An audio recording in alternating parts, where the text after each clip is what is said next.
And we're live. All right, how are we doing, chat?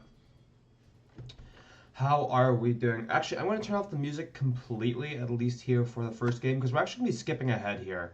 We're going to be skipping ahead to top 8 real quick, and then after top 8, we'll just go back to like round 14, where I think it's where we left off.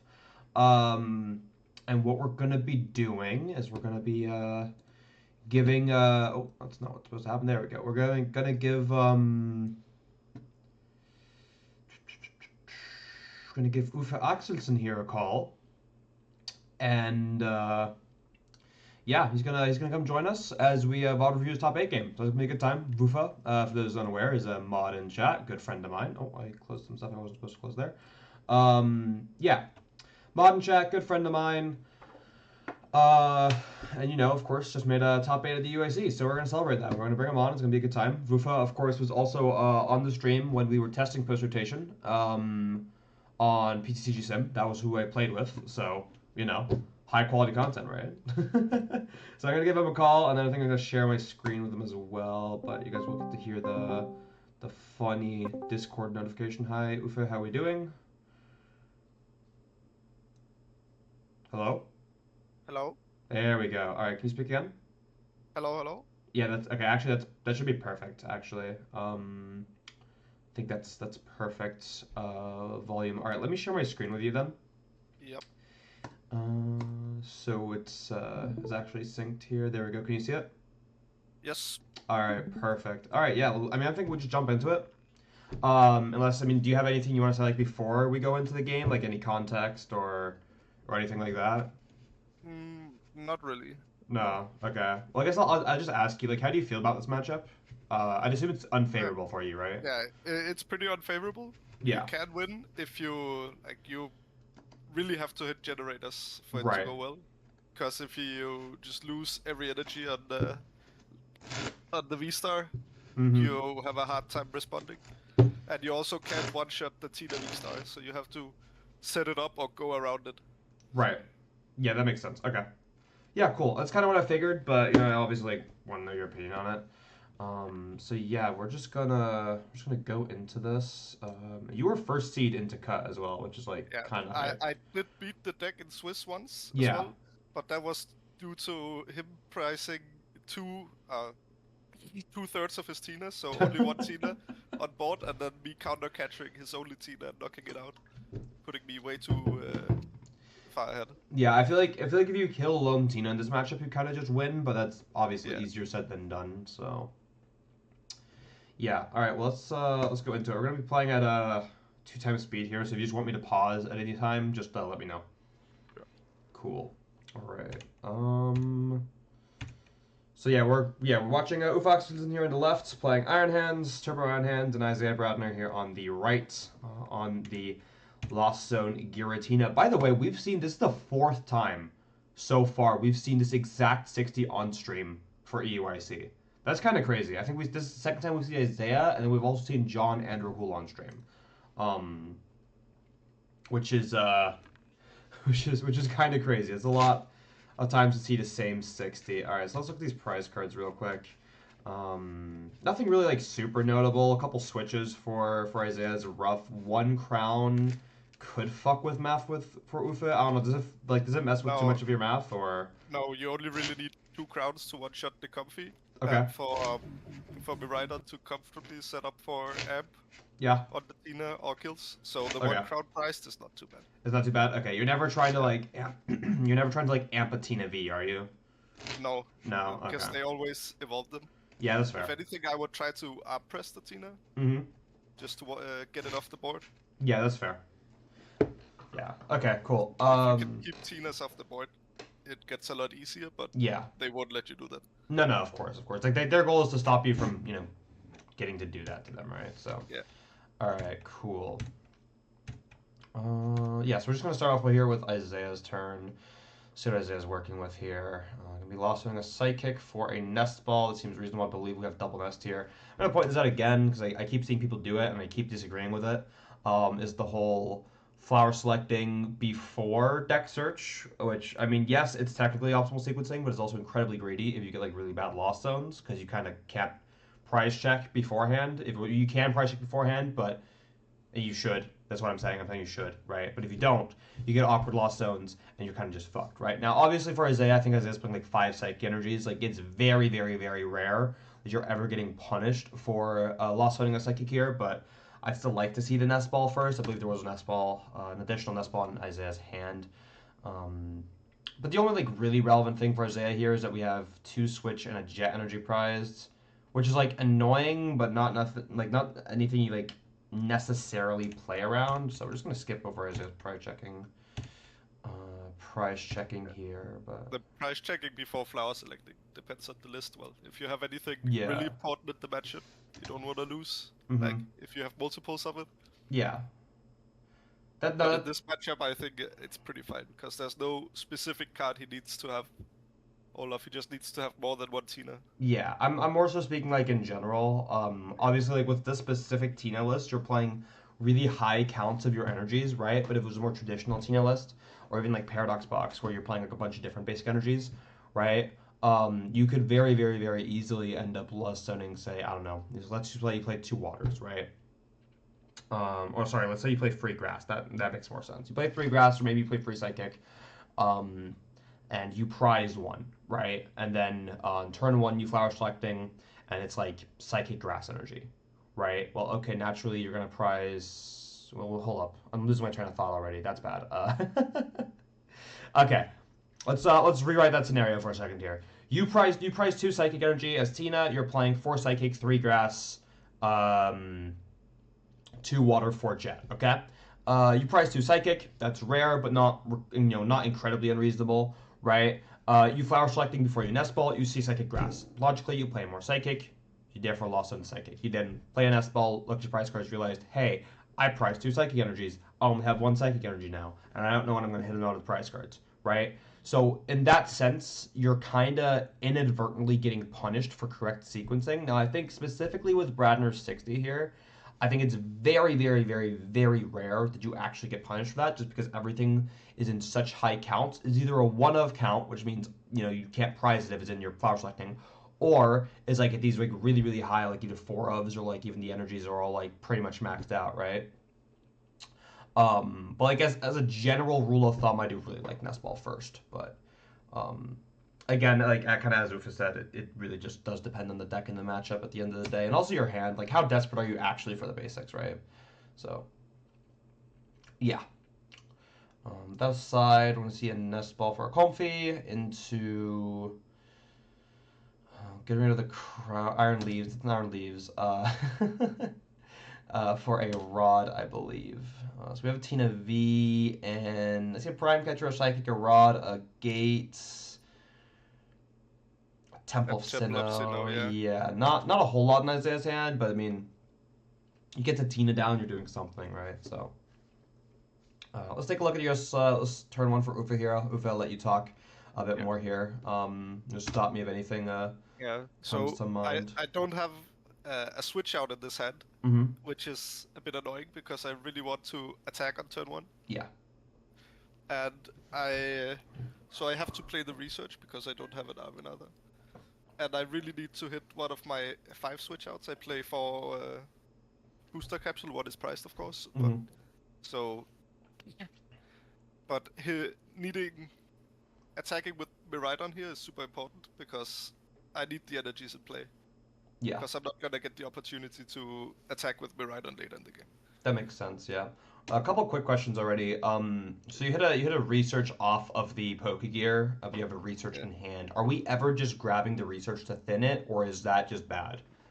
Nah, I would rather have it because he plays the Roxanne and Banette for Roxanne. Right. So I'm probably getting Roxanne more than once. I would like to have more supporter outs in the deck. Yeah, no, that's absolutely reasonable. And then another thing, actually, we obviously just saw the Erica getting discarded off of the Techno Raider. How relevant is Erica in this matchup? Not really, because they will usually be rid of all the Pokemon that don't matter. They will remove them on Chorus, they'll remove them on Comfy. Not because you play Erica, but just because they want the other cards. Right. And their bench will often be full, so it's not really important in the matchup. Okay, yeah, no, that absolutely makes sense. This is the fun part about having you on and kind of get to like pick your brain about stuff like this. Yeah. Like even if most of the questions are kind of dumb or simple, right? There's still questions I think people could be curious about. So, but yeah, we're gonna see the energy, the baton, and the research here. So, seems reasonable. That's a lot of energies. Yeah, I drew 4. Jesus Christ. Fast. Yeah. I mean, what do you do there, right? You kind of just Yeah. deal with it. Yeah. Unfortunate. Then I kinda just have to give him a free Abyss Seeking this turn. Yeah, if I that's remember rough. correctly. I feel like you kind of always have to take an Abyss Seeking turn regardless as Bradner, but if you get it for free, but- that's just bad. Exactly. Mm-hmm. I would like to at least trade a price or some damage for the Right. Abyss Seeking. Yeah, we have the Tina pieces in hand for Bradner now, but we did actually jet into Comfy, so maybe we aren't using Abyss Seeking here. But I guess that's like kind of fine because if you have a Colress either this turn or next turn as Isaiah, you're still like doing what you need to do. He's still getting this for free, right? Yeah, exactly. Like even just removing one Comfy for the board or taking one prize card, right, is just so much value. On turn For 1. Isaiah, yeah. I'm not threatening anything at all here because I have 0 energies on the Iron Hands, so I need to hit 2 generators to even attack Right. with Iron Hands. So if he wanted to, he could probably just Tina pretty safe and only take at max 120 damage in return. Right. Yeah, no, that seems fair. Yeah, so this is just like a really, really like good spot for Isaiah because you can kind of just get away with whatever the hell you want. Yeah. I'm assuming like this is the turn for Isaiah that we're probably trying to. This is the turn for Isaiah where we're trying to like put all our Tinas on the board, right? Like before, like they're actually threatened by arm press because now, like if you get 2 Tina V stars, surely this matchup is just kind of dead, right? Yeah, then I have to boss and Prime Catcher to get around or counter catcher. Yeah, that's unreasonable for sure. We have the radar here. I guess that's like an okay top deck. Yeah. So now I hit 100, which is okay. I'm pretty sure I Prime Catcher the Tina up here to try to set it up for an amp. Yeah. But I still need to hit the generator later. Right. So this is one thing you can do that I won me the first game against Rahul. You just hit, do a small hit on both of the Tinas. You can even do Miraidon twice. Right. And then you can amp 2 Tinas for the game. So here I put the Psychic on the Miraidon, so even if he KOs my benched hands with the V-Star, I can attach for turn and KO his Tina back. Yeah. Which is not the most optimal, but I have to do it because I missed the first turn. Yeah, no, that absolutely makes sense. I think another thing that is kind of worth pointing out is that Bradner's bench locked, which means this Miraidon is never getting spit on, which like I'd assume is pretty relevant, right? Yeah. That Isaiah has to now either get around the Miraidon or has to invest a lost impact into it, which is definitely not resource efficient. From this board state, if I had an Arvin in hand, it would be a bit more feasible. But if he spits on me this board state, I can go up with a new Miraidon and take 1 prize. Even better if I took a Comfy turn 1, because then I would be 2 prizes. Yeah. And KO Miraidon or KO Cramorant with Miraidon, get 2 more energies for free. That's a good point, actually. Yeah, that's a pretty good point. Interesting. If you have the Mew in play, the Cramorant is pretty safe. Right. So Lost Box players, if they bench the Mew, you can cram their Miraidon. Right. But if they don't have Mew in play, they can KO your Cramorant back with Miraidon. Okay, interesting. That's some pretty good insight. Alright, so because they always want 2 hands in play. Yeah, exactly. At least in the early game. Yeah. So what are we doing here for Isaiah? We can steal cards, attach return. Not a whole lot else going on in this hand. A lot of energies. There's a rod.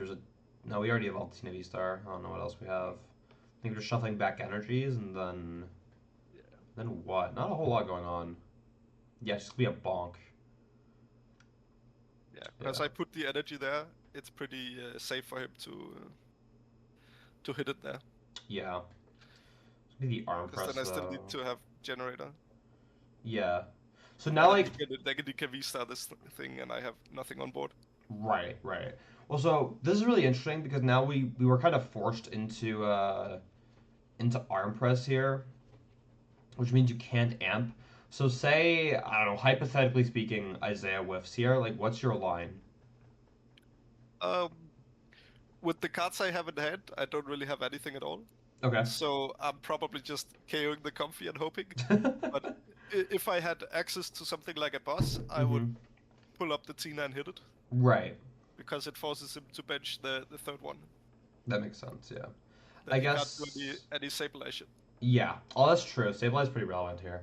Yeah, Roxanne pull up Crown or Iron Hands with nothing on it. Yeah. Especially Iron Hands with nothing on it, because I would rather put a baton on that than Yeah. Oh, I'm very familiar with countercatcher Roxanne Iron Hands with nothing on it.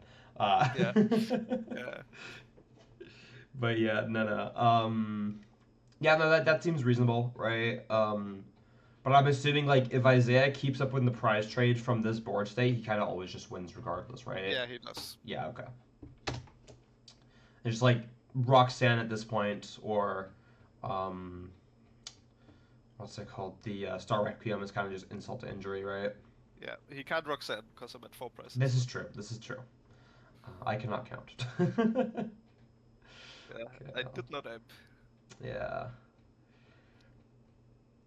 Energy. But it's also fine to only take 2 prizes there, because you can still amp twice for game. It's not like it fucks up your prize map a lot.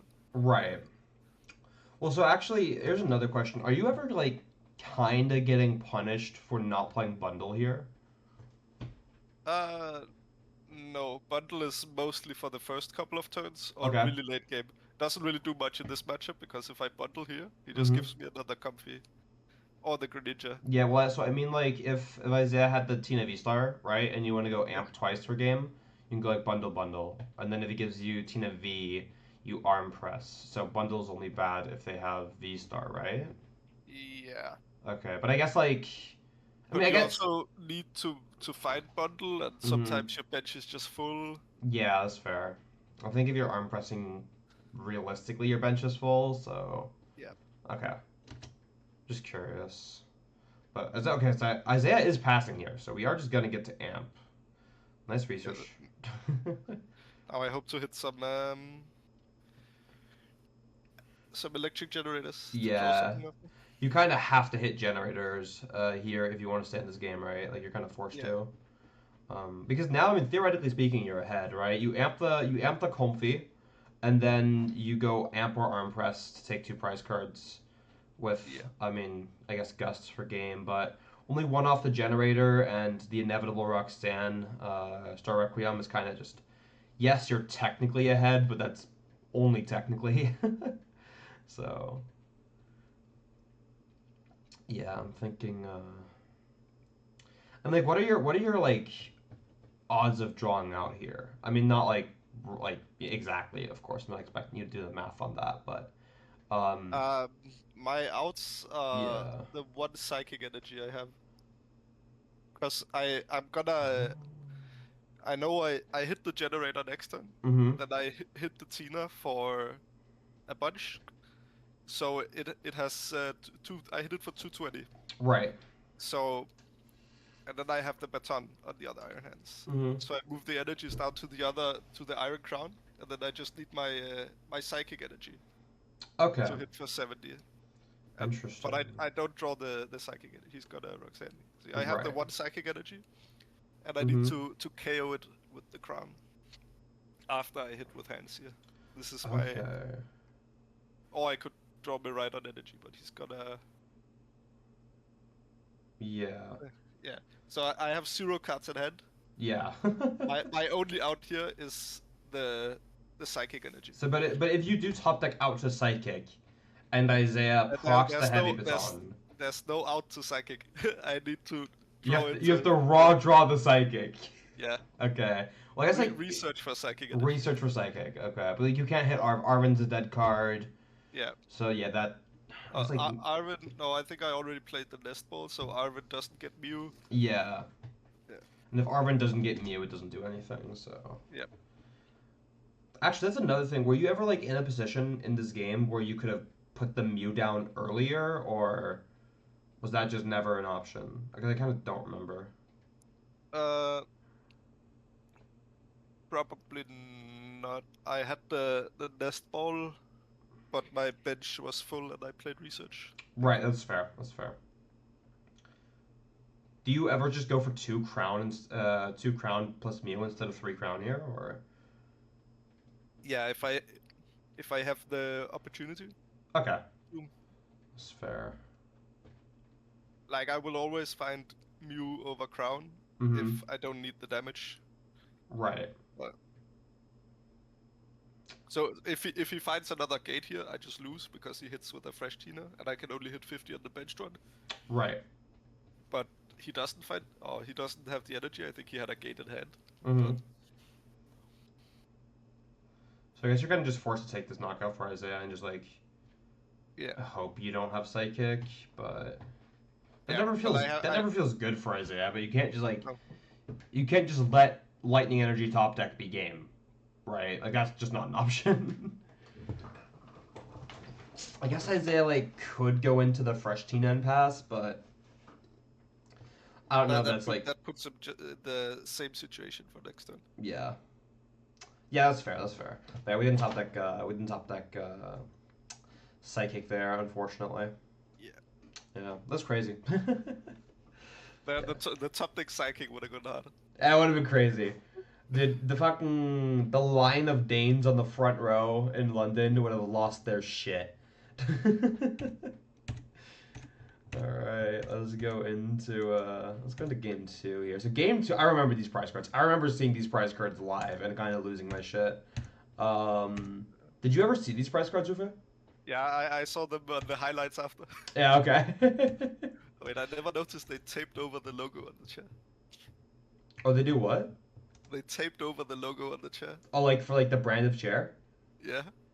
Actually, I don't think I ever noticed that, but you're right. I don't think I've ever seen like a brand on the chair. That's a good point.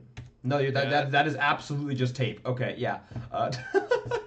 And here we were told there are some technical issues with the stream. You can set up, but don't put price cuts. Yeah. Also on the computer, that makes sense. Yeah. Although I wouldn't assume the computer's like visible to the audience, right? Oh no. Oh wait, no, on the laptop. The laptop. Yeah, that looks like a Mac. Yeah, no, that's definitely a Mac. No, actually, that's another thing. They don't normally have laptops on no, like on the stream. Yeah. Big track of something on it. That's fair. That's fair.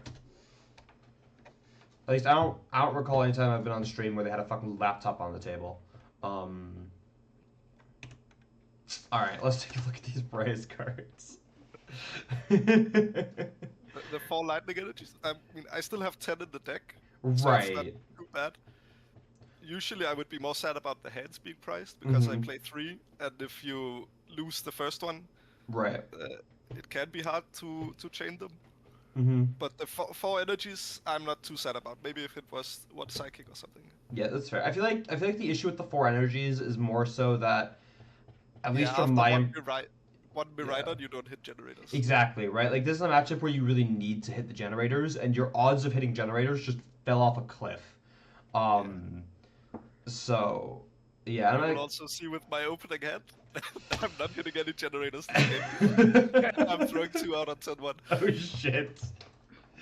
Oh, God. There's a cram prize for Isaiah, but, like, surely that just doesn't matter too much. It doesn't matter much. No.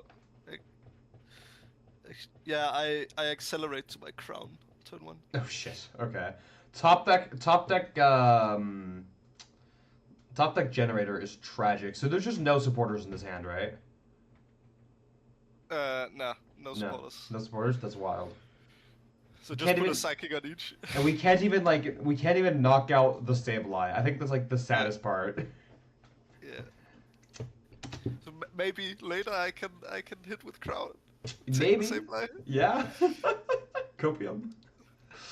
Oh god. Okay, we're gonna say Colress here for Isaiah. Isaiah didn't do that much either, but I mean honestly, just putting a Tina in play is like so much progress for Isaiah in this matchup that it's kind of okay.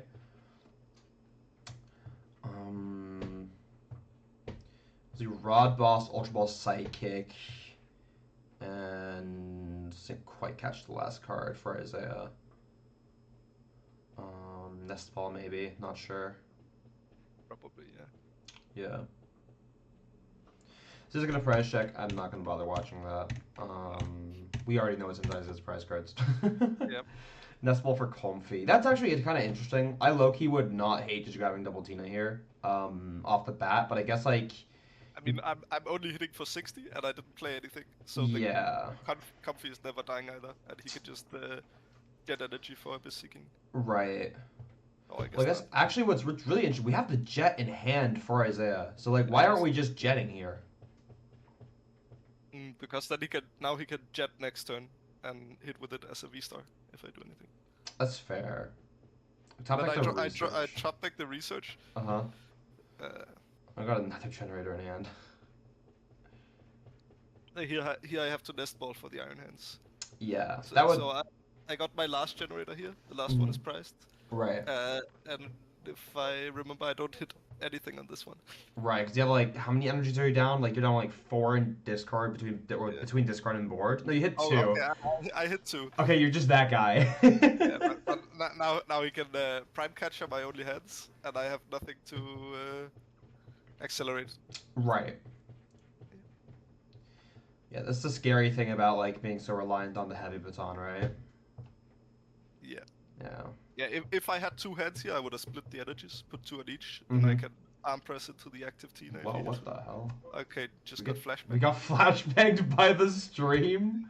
Yeah. Okay, it's just actually, you know what? I'm not even going to worry about it. Thank you, production. Isaiah played a Colress.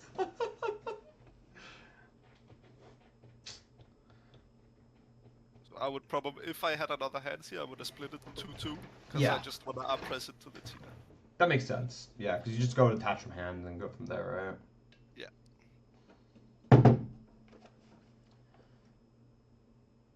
So, I mean, I guess, like, my interpretation of this matchup so far really is just that, like, you're trying to target down the Tinas because I'm assuming going 2-2-2 on Comfies is just kind of unreliable. Yeah, it's pretty hard. Yeah. But if you can get the Tinas off board, if there's ever a turn where they don't have Tinas on board, just go 2 prices ahead, and they have to put a Tina in front of you then. Yeah. Because then you just take the 2 last prices. No, for sure. If you take 2 on a Tina and they don't have any in play, you take 2 more and they have to block you with the Tina. Okay, interesting. Yeah. Like, any turn after the first one, if you have Iron Hands in play, if they're ever missing Tina for a turn, you just win. Okay. But it's so hard for them to miss Tina. Yeah. I mean, that's a pretty unrealistic ask for sure. Yeah. But, I mean, you gotta play to your outs at the end of the day, right? We're just bonking and as you said, they're completely fine with Lost impacting your Miraidons, because they just getting energy off the board is so important. That makes sense. Okay, we're going. Was it Technorator Future Capsule? Yeah. Cool. So because he only took 1, I want a Miraidon again here. Right. Get some more energy on the other hands. Or this year I'm setting up for the KO on the Tina. Yeah. I actually like this play a lot. You get to take a prize card and you get to set up the Tina knockout. I had nothing in hand. I kinda had to. Right, but still, it's still good. Symmetry on him. Yeah, I still have to arm press here to KO it. Yeah. Because I have the heavy baton on. Yeah. And he probably KOs my crown here. Right. Yeah. Like if he kills the hands with Star Requiem, you kind of just lose, right? But your assumption has to be that he kills the active, and you're able to arm press, and then I guess we're just trying to like set up a hand from there. The issue is that obviously you have no more generators unless you hit one off the prizes, but yeah. I don't think I hit it off the prices. Yeah, I hit the Iron Hands off the prices. Right. I have the Arven here, but I guess it's Just all getting right. more crowns out the deck. I have no more because I need the crown so I can Empress. Oh, this is true. This is true. Yeah. You need one more crown here to get the knockout. And I guess like you actually never care about Roxanne because your hand is dead anyway, right? So Yeah. yeah. Okay, we do have the generator, but there's still 2 lightnings at the top. So the like even if you have the generator, the odds of hitting it are just so low. Or like hitting energies off of it, and then like, that's assuming you to keep the generator off of a potential Roxanne here from Isaiah. Wait, did I cheat here? Can you go back a bit? Wait, what did you do? I think I amped him. No, you took 2. Oh, okay. So Okay. I took one on the Sableye. I took. Did you not hold up? Did you not take one? Did you not kill a Comfy? Did I? I don't know. I don't think I did. Look, Hold up. if you look the last. Yeah. No, did we not kill a Comfy this turn? Yeah, we killed a Comfy. Okay. I killed the Comfy. Yeah. Yeah. Okay. I was about to say.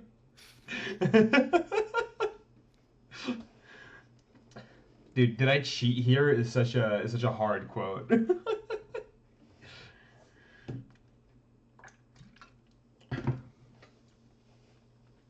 That's wild. All right. I mean, no, we're at 2 here, so you get Roxanne, but like if you get bailed out of this Roxanne by some miracle, like you're still He's winning gonna be this at, game. He's gonna be at 1 price after this. So Yeah. he just has to hit me. He used his V-Star, Mm-hmm. and I can never one hit the Tina. Yeah, you can never one hit the Tina, And I can never amp next turn. Yeah, exactly, because you have at most 1 generator, so at like absolute maximum, you're getting 3 energies into play, and that doesn't win you the game. So this really is just punch twice win game for Isaiah. Now, granted, if Isaiah does whiff this Tina V-Star, it gets really bad, but especially because Isaiah can't actually force Sealstone to it because it's kind of pointless to what's it called? If he KOs this, I'm gonna be attacking with the Miraidon next turn. Yeah. So and then he can just cram. Exactly. So he can force Sealstone for the V-Star. Well, no. If he goes force Sealstone for the V-Star, then we can't Requiem. Yeah, but it's fine. We go heavy baton to Iron Hands. Then if you have boss, you win game. True. Well, so like for Isaiah, you're just trying to like guarantee the win, right? Obviously, like if you don't have boss, you don't have boss, but Isaiah can't know that. But I think Isaiah does have it anyway. I'm fairly certain. He gets it. Yeah. Kind of doesn't matter. We're even like playing around the potential boss stall here, which kind of goes crazy. Because the Banette can loss on itself from the active, right? Yeah. Yeah. So Isaiah can't even be fucking boss stalled here, although granted he then immediately benches 2 Comfies, so... Well, boss stalling a Comfy is pretty hard. Right. But, you know. And I need to take 2 prices, so... Yeah. Do we ever just, like, not kill Comfy and hope Isaiah doesn't play energy cards? Is that ever the line? Probably not, because Okay. I need to get energy on the hands, and I have no generators. Oh, I have 1 generator. So. No, that checks. All right, so I think we're just gonna jump into round 14 now. Uffe, do you want to stick around for that until you have to go, or? Sure. I mean, it's up to you. Yeah. No, it's fun. Cool. So I think we're doing. Here we go. We're doing. Yeah, here we go. William here on the left playing Charizard EX and Brayden on Espathra. So I actually remember seeing Espathra go on stream, right, as I was kind of like following along on day 2, and going like, I don't remember who I was talking to, but someone was asking me, like, how is Espathra good, right? And my response was, oh, it beats Charizard. And they're like, okay, I guess that's pretty good, but like, does it beat anything else? I'm like, I don't know, don't think so. Um, It's decent in right. turns. It's like, yeah, it's pretty good into hands, probably. Like, you kind of get, like, you get shit on by Pow and you get shit on by Lugia. Um, I think Braden's playing Banette, so if you get the Banette off, you probably just beat Pow, but, um, there's absolutely no way in hell this deck beats Lugia. It just does not happen. But yeah, like Zard is supposed to be like your good matchup here for Braden. Like this is what you're targeting. And I remember going like, oh, so Braden just kind of wins here, right? And then remembering or figuring out afterwards that Braden got 2-0. So I'm very curious to see like what William does here to win this game. But I guess like what do we prize? Probably a Lumen for William and a Rod for Braden. I'm not sure how many Rods Braden plays, but it should be fine. Let's see what we got here. Not the best turn one for William. Let's take what's in the hand here. I think we had like an Iono and a counter catcher. Boss.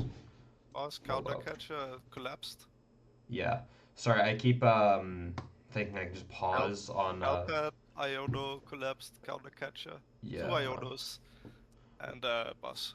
Okay, so I mean like I guess our next turn just top deck Iono, hope we get good cards, right? As the line. Yeah. Yep. Seems pretty reasonable. Gonna be a pass. So for Braden, it's just gonna be finding good cards and price checking. Lots of price checking. Satu, Flittle. Yeah, so you're always just going the Espathra line here as Braden. What the hell does that card do? I'm assuming Production's gonna pull it up in a second. It does. You take 30 less damage if you're a stage 1. Interesting. And how much HP does Espathra have? 250? 260. 260. So you actually do survive Tina V-Star then. By 10. Yeah, 260. Yeah, that's relevant. Interesting. I mean, you get Sableye immediately afterwards, but still. What do we have here? We have another Pathway, a couple energies. I don't think a whole lot else for Braden here. And I don't... Ooh, okay. Poffin top deck for Williams, pretty good. I mean, you're still just Ionoing, but... Let's get the prize check. Oh, we just grabbed the Cleffa. Actually, low-key, I kind of really like the Cleffa grab here. Because... Pivot if you don't have Pidgeot. Exactly. Well, it's like, even if, because if you whiff here, I think it's very reasonable for William to whiff Candy Zard. So you whiff Candy Zard, and then you just, as long as you had an energy, you can retreat into the Cleffa and you can eke. Right? So I kind of like that. Grasping Draw. Fuck you, it's called eke.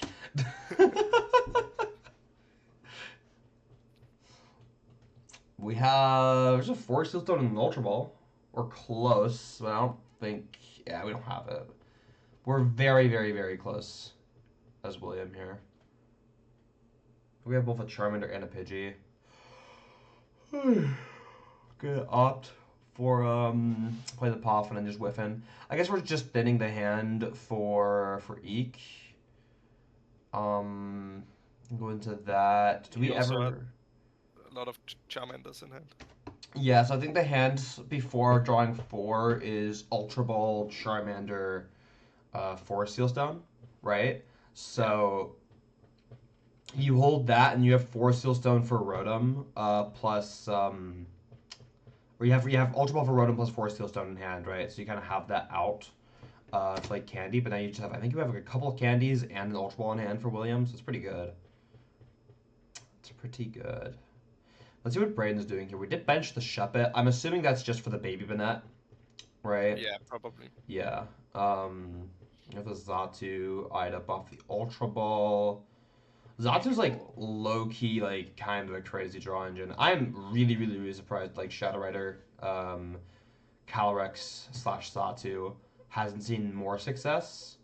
Because that draw engine is just so ridiculously good on paper. Problem is it has to be on the bench. Yeah, that's fair. And also it requires you to have the energy, which means you're not actually that safe from hand disruption. But it was second rod. So first rod of the game played for Braden, but we have prize one into just another research. So Braden kind of has to watch out with the rod uses now, because I don't I can't imagine we're playing more than 3 or Yeah, more than 2. it plays 2 rods. Yeah, Like, yeah, okay. I played the deck the other day. Cool. Just bonking the active with this Espathra. Are you reading it? Let's go. Let's go, read the card.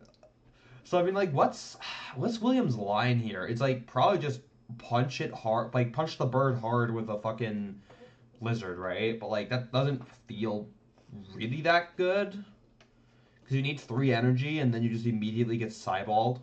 In my experience, killing the Satus is really good into that deck. Interesting. Okay. Because it kills their draws. They can't one-shot you with only 1 energy. Mm-hmm. And it makes it really hard for them to one-shot you. And it also makes the deck really bricky because they have a lot of energies that are usually draw 2s. Right. But don't do anything. Yeah, that's fair. So I guess like the line for William is probably like knock out Xatu. You get returned knocked out by the Espathra, but then you hope that like now you can one shot your you can one shot Brayden's Espathra. And then from there you go knock out Espathra, and then because Brayden has no draw, Brayden can't set up another Espathra, and then you win the game. That seems like a good line, right? Yeah, or he has to 2-shot with the second Espathra. And Espathra also gets one-shot by Radiant Sard. Right. But when he has 1 price, it's still 1 energy to attack. Yeah, that's like that's where the ability gets really really awkward. And Brayden is also playing the league headquarters as well, which could make it even worse. But Defcon, you're my favorite middlebacks player. Don't even worry about it. All right, so I guess we're just loading up the Zard here. Well, actually, hold up. Maxbelt. Okay, Maxbelt's not killing here, right? Maxbelt would kill if not for the tool. It has 290 HP right now. Yeah, exactly. So if not for the tool card. Oh, he's finding a vacuum. Ah, okay, that makes sense. And then we killed the only Espathra in play. There's no fiddle. Yeah. And then we kind of just win, surely.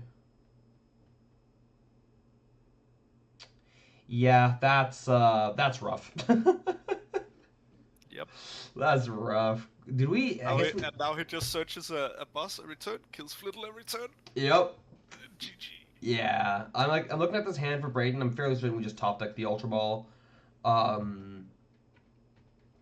So yeah, I mean, there was actually just no out to fill last turn, which is kind of crazy. But I guess like if we can't stream as Pathos, we can't win this game like ever as Brayden.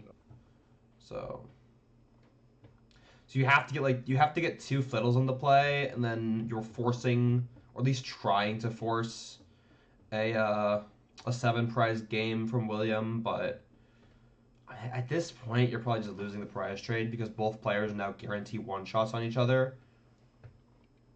So yeah, we have another Ultra Ball.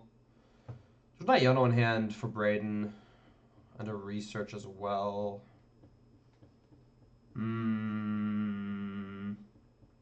He still needs 3 energies on the Espathra to one-shot. Is this true? Is it actually 3 energies? Yeah, it's 30 base and then 30 for each energy on each Pokemon. Interesting. Yeah, I guess, Zard's kind of fat. Also, Defcon Inc., thanks so much for the Prime sub. Greatly appreciated. Love to see it. Middleback's my goat. Alright. That's a very interesting hand Brayden just Ionaed himself into. Double...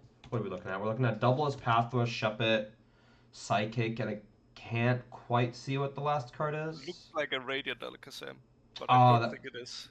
I mean, what else would it be, right? I'm looking up his list. Okay. While you do that, I'll go over to William's turn here. I think we just top decked the Turo. And we have the Pidgeot. We kind of don't care about the Iono at all. It is a Radiant Alakazam.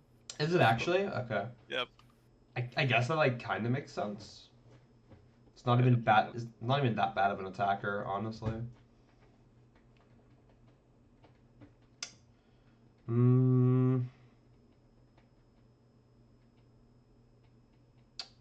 Interesting.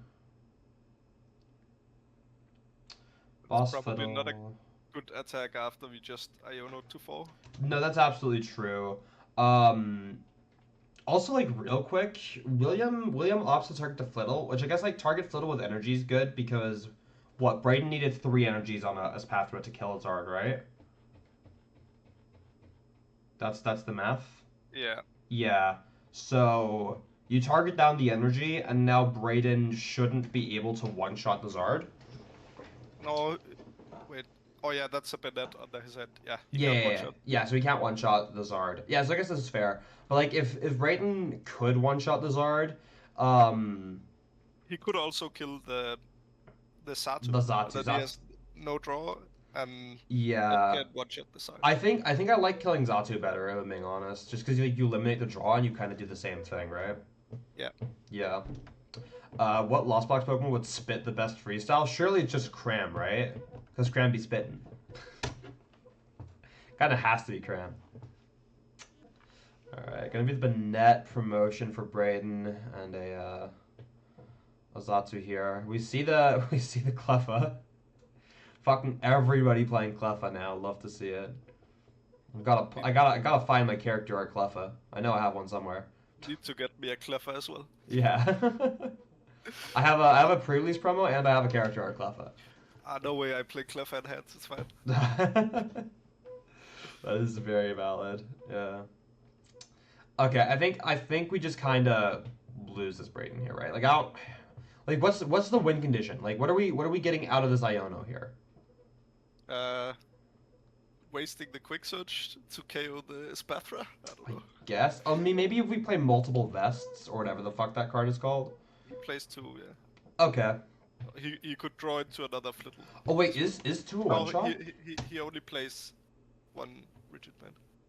Oh wait, two energy for Brayden is a one shot because it's plus 30. Oh yeah, when you have 3 on the side, yeah. Yeah, because it's free on Zard. Okay.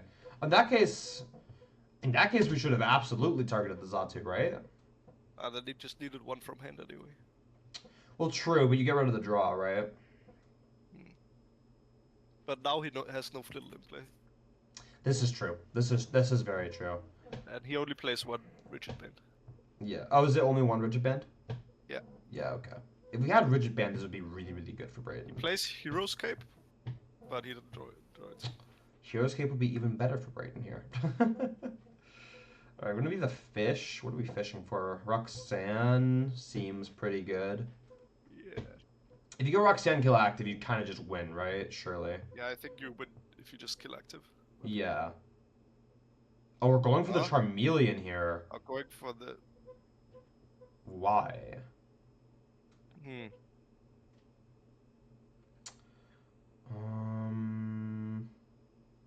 I guess he thinks if he can just KO it next turn, the single press.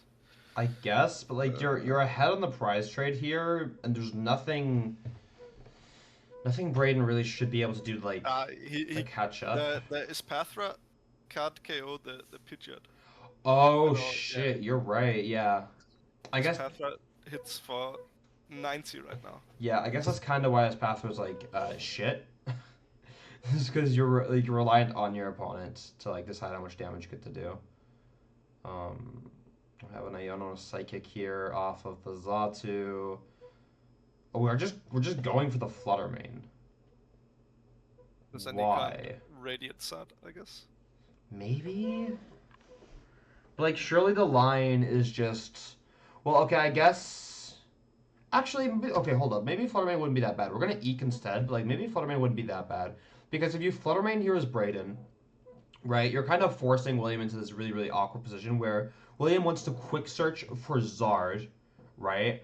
But if you can't quick search with the Pidgeot in the active, the Flutter's in the active, but you can't retreat into the Zard or into the Charmeleon, because then when you quick search for the Zard and use the Zard ability, you can't use the Zard ability, right? So you'd have to go retreat into Radzard, get the Zard EX, and then like have that be enough, but then the ability isn't active for Zard EX, so like that doesn't actually work, or not Zard EX, Radzard I should say. So actually the Flutter Mane play would have been really, really, really sick. I guess like if William has Boss or just has the Zard in hand, like it wouldn't matter, but I don't know. This is interesting. I mean like The Cleffa play here isn't like bad by any means, but I do Well, think I would have liked to see the you still Flutter. just lose here to one side, I think. Well, yeah, As he, you still lose to Quick Search. yeah, Like William already rotted last turn. So like it's not like as Braden you can't see on board like okay, Quick Search for Zard a bonk, right? Oh, I respond with Espathra. Okay, I still lose, right? I still yeah. lose to The Radiant side. Radiant Zard boss, right? No, if he responds with this Espathra, but he has 3 prizes, William. Yeah, yeah, listen, I mean like because of the ability. So hypothetically Yeah. speaking, say um Braden goes what's the stadium card? League headquarters. League League headquarters. headquarters, a plus his pathway ability, right? One energy isn't enough for the Radzard. Then boss's game, but also like But he has William. no 2 prize bench Pokemon, so if he takes 1 prize here, he has to KO the Espathra. You're right. Unless, Okay. but he just quick searches for another stadium, so. Yeah, that's true. That's true. Yeah, so it kind of doesn't matter, I guess. Yeah. Well, so like another thing is like also you're not actually forced to put 3 energies on Zard here. Yeah, As exactly. William, So right? you put you put one on red side Mhm. and 2 on normal side, and then you just hit the Cleffa. Yeah, exactly. Because then like those Pathway can't respond, and then even if those Pathway does respond, you have like basically guaranteed response on board, right? Yeah. Um, You just quick search for a stadium or energy. yeah. Also, And he had an energy in hand, right? Or he had yeah, the we rod, have. so he can always rod in an energy. So we which rotted 3 energy last turn as William, and we have we have an energy in hand, and we have a rod in hand. So like we're never really running out of energies here. That's not what we care about. He just sets up checkmate now. Mm-hmm. Exactly. Yeah. So that's just like that's why I would like to would have liked to see the Flutterman play because I actually think the Flutterman play could potentially be game winning, or at the bare minimum give you like an extra turn to like try to do something as Brayden. So. This is why we need Wobbuffet back. No, we don't. We do not need Wob back. Also, Cora, my favorite mod is in voice chat with me right now, actually. So Talk easy. yeah, kind of a skill issue. All right, but yeah, we're just gonna see the quick search here for William. I'm assuming William's just gonna do everything we just talked about, or like at least like some variant of it, because like surely it's not that deep. And just unless William's like really scared of his Pathra for some reason. We're eyeing up Pokemon. Are we just playing the Rod here? No way, right? No way. Ah, okay, yeah. We're shuffling. Okay, we grabbed an Iono. Why are we grabbing Iono here?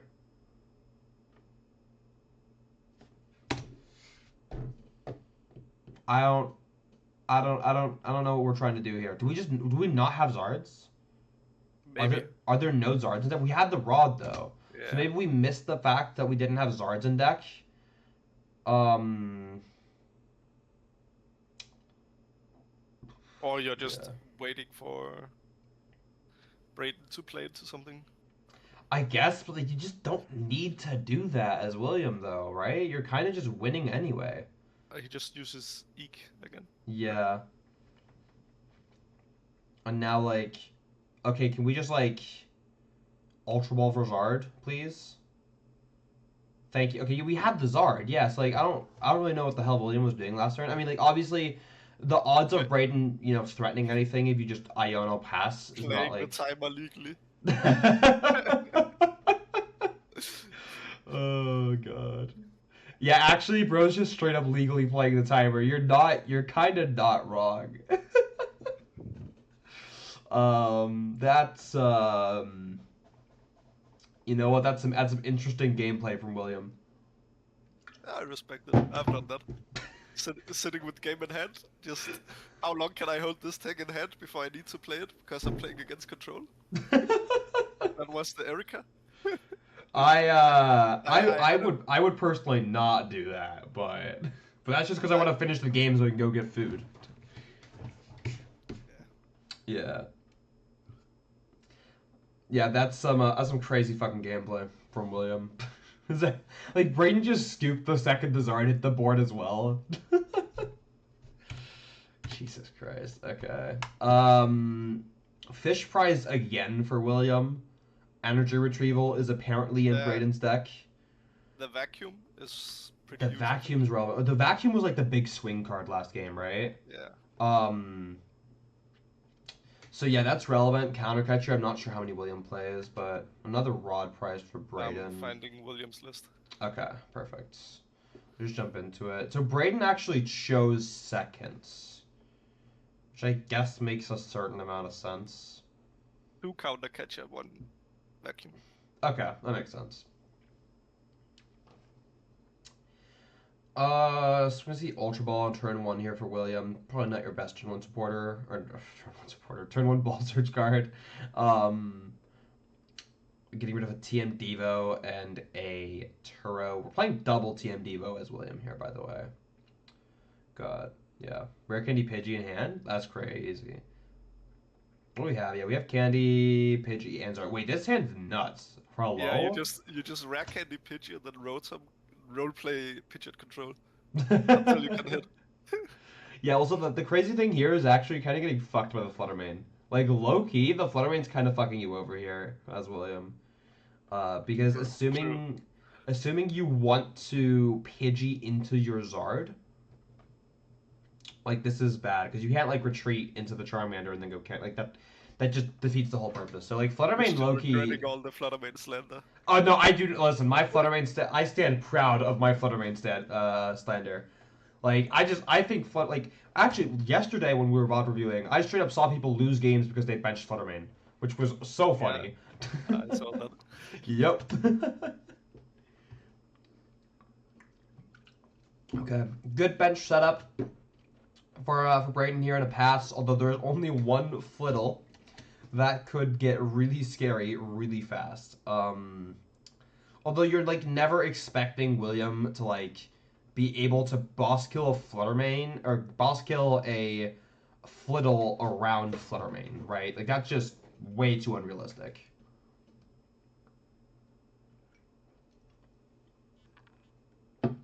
Pretty sure we just see a Pidgeot to Eep here.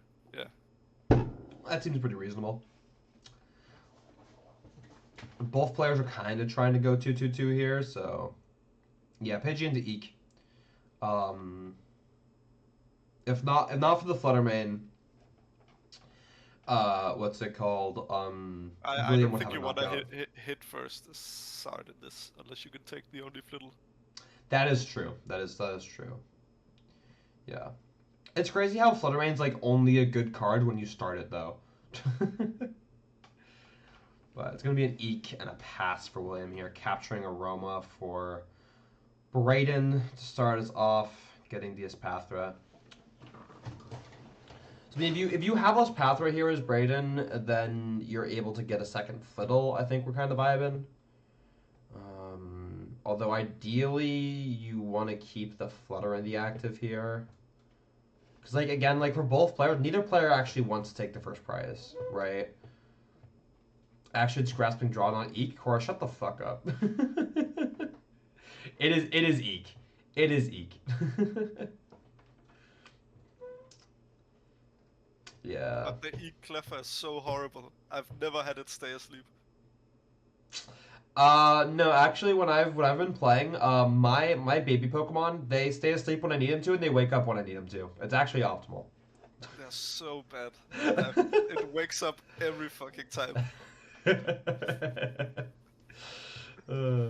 Nah, bro. You just don't believe in the power of baby Pokemon enough. Clearly, there's a lot of shiny cards in William's hand, but I do see at least 2 Charizards. So.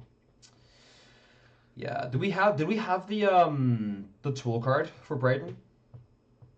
Hold on, they're gonna zoom out again in a second. I don't think so, but yeah. Yeah, we don't. So we're just getting bonked by the funny lizard here. The max build. Yeah, funny lizard with belts.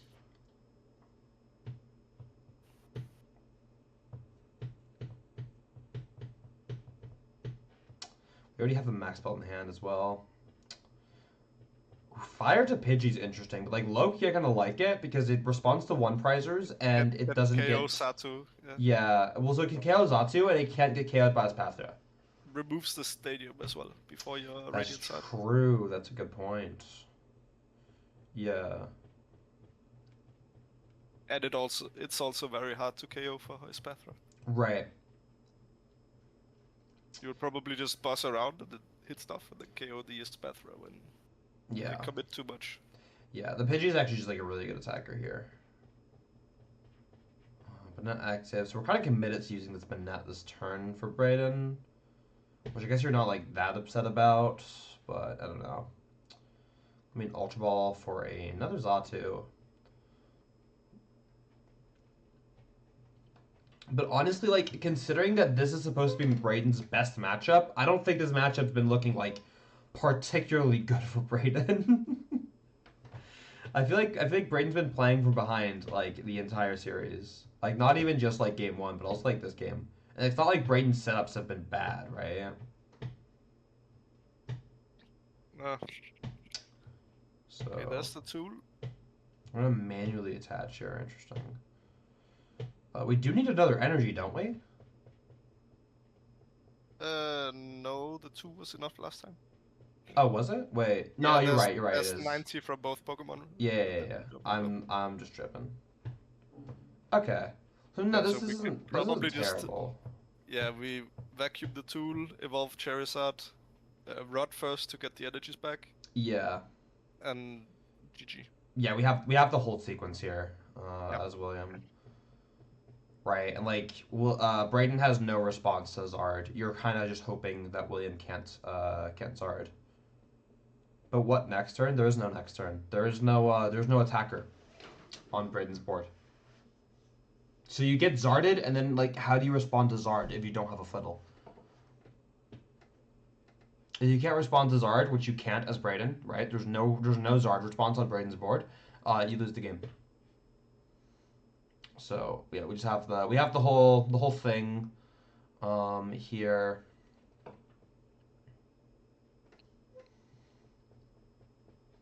And I think we're just gonna see, what are we vacuuming? Vacuum. Actually, no. I kind of like Rotom Force on the bench. You're not gonna need counter catchers going down to 2, right? Yeah, it gives you an out to everything. Yeah. Also crazy that William had that entire combo and the Roxanne. That feels bad, man. Like even now, even if Brayden played some mystery card to one-shot a Zard with a basic that William doesn't know about, right? Like you're still in a great spot as William to respond to whatever the hell that mystery card is supposed to be. Not that it exists, but still. Yeah.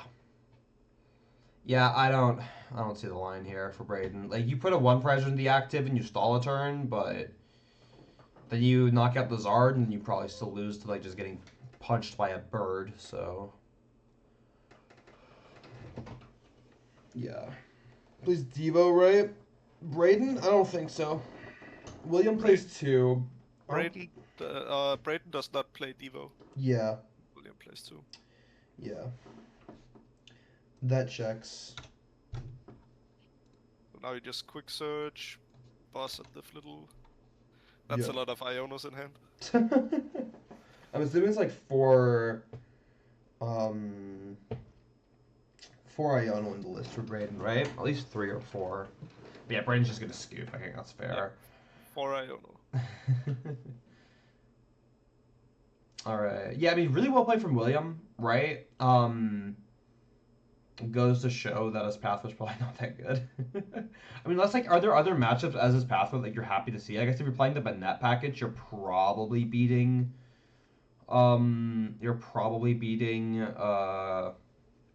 C-Pow. So you beat C-Pow, you beat bad Zard players, and you beat what? Hands, maybe? Right? Hands is good, but I took 4 prizes with my Iron Crown last time I played the matchup. Snipe. Kill Espathra, put 50 on the other Espathra, play Erica, kill Flittle and Flittle on bench. I guess that's fair. But yeah, I mean, for all the Zard players out here, I mean, here's your case study in how to never lose to Espathra again, right? Just do what William did. Not like William drew particularly well. Like William drew well, but not like, I mean, special well. Just normal, good draws, right? So yeah. All right. What are we looking at? It's like 25. So here's what I'm gonna do. I need to go to the bathroom. And then I am going, yeah, so I'm going to cut to a break. And then what we're going to do is we're going to say goodbye to Uffe, because Uffe, you have to leave in like, what, 25 minutes? Yeah. Yeah, it doesn't make sense for you to, well. yeah, it doesn't make sense for you to leave between rounds, right? Or during a round, I should say. Yep. Cool. All right. Thank you for coming, Uffe. If you wanna plug any socials or anything, feel free. Go follow Styx PTCG on Twitter. I was talking about plugging your socials, Uffe. I don't do any content, at least not right now. So you don't want to like plug your Twitter? Nah, go follow Wooferto on Twitter. There we go. Okay, there it is. All right. And use Twitch Prime Christian stream. Yeah. give me your Prime subs. Yeah. All right. Thank you for not shouting out yourself, I guess, Uffe. Yep. I have nothing to shout out, so it's fine. But, Yeah. have fun with the stream. Yep. Thank you. All right, chat. We're gonna cut to a quick break, and we'll be back with round 15. So yeah, don't go anywhere.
And we're back. How are we doing?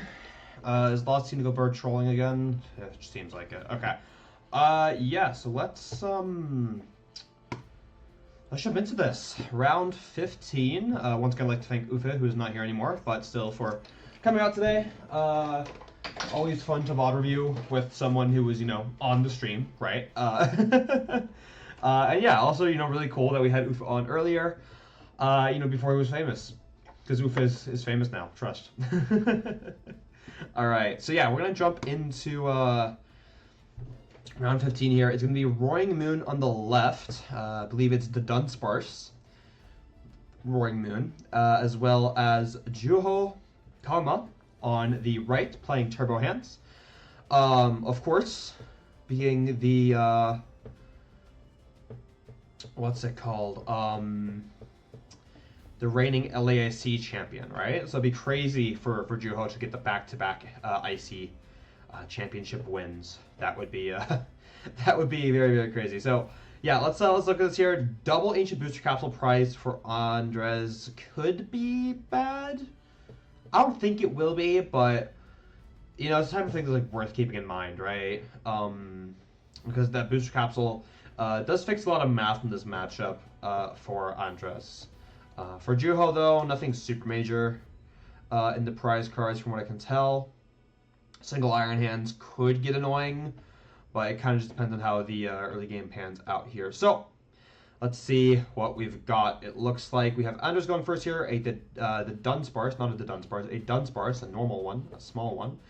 In the active here, free retreat on this Pokemon is extremely, extremely good. As an early game pivot. And 2 moons, 2 baby moons hitting the board here. A booster capsule, an energy, and a pass for Andres. I like this a lot. I don't really see a whole lot of good stuff in Andres' hand. I think we have a draw supporter. But now, you've done the best you can to deny Juho an early prize. And I think this is really, really good, right? So, Juho, of course, also going to be using that Artisan. Going to be nabbing a Miraidon. Price check as well, I'd assume. So we'll quickly skip over that. As Juho price checks and shuffles the deck up here. So, let's see here. Hand, attach, and pass. Okay, so Juho is not doing a whole lot. Alright, so going into Andres' turn here, we have an Earthen Vessel, away an energy. Seems reasonable. You want energies in the discard for Sada and Dark Patch and all that fun stuff. Going to be using the Artisan, I'm assuming, for... No, it's going to be a Moon. Okay, I thought we were going to see a Dunsparce here for Andres. Okay, so I don't have that much experience with the Moon deck, but I'd imagine that you'd want to have, quite a lot of Dunsparce in play, right? There's going to be a Sada for 1. Okay, I guess anything to draw cards, right? Trekking Shoe, didn't quite catch what card it is. What is that? I cannot see. Okay. Well, either way, we have an Ultra Ball in hand. Eyeing up 2 Darks. It's going to be Dark Energy Iron Bundle. Iron Bundle seems really good in this matchup. So interesting to see that Andres is choosing not to grab it here. Or, not to keep it here. Going to be the Dunsparce. Use here with the Runaway draw. And then now what? We have a Dunsparce in hand. We have a Greninja in hand as well. We are just going to be punching the Iron Crown here. I'm very, very surprised to not see the Greninja being used. Or the bare minimum, not seeing the Greninja hitting the bench. There's no way you ever don't want a Greninja on your bench as Andres here, right? I guess maybe you're protected from Iron Hands is the logic, but it's not like Juho can't amp through a booster capsule, right? It's harder, sure, but it doesn't mean you can't do it as Juho. So yeah, let's see here. Booster capsule and generator off the Arven. I'm assuming we're just gonna be hitting with the Miraidon. Unless we can amp, but be very surprised if we had the resources to actually pull that off here. It's gonna be a generator. See what we hit. 2 energies. Love to see it. And then what now? Because now we have these. Okay, now we have these 2 energies, but what are we actually trying to do this turn as Jewel? Because I feel like we're always using the Miraidon, right? There's a Crown. There's an energy. There's the Crisis Punch. No, we are attaching for turn to our Iron Hands, so it looks like... Are we just arm pressing? I think we're just arm pressing. Interesting. Okay, I'm not sure if I like that, honestly. I guess you're making the call that Andres can't respond to the Iron Hands here? I mean, that isn't like a terrible call.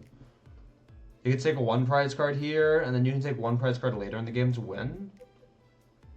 Like, hopefully you're probably trying to, like, pick up a Dunsparce with Miraidon, if possible. I don't know. I can't really make up my mind if I think that's correct or not, but I guess we'll have to see. Either way, we're going to be seeing a Sada for Andres here.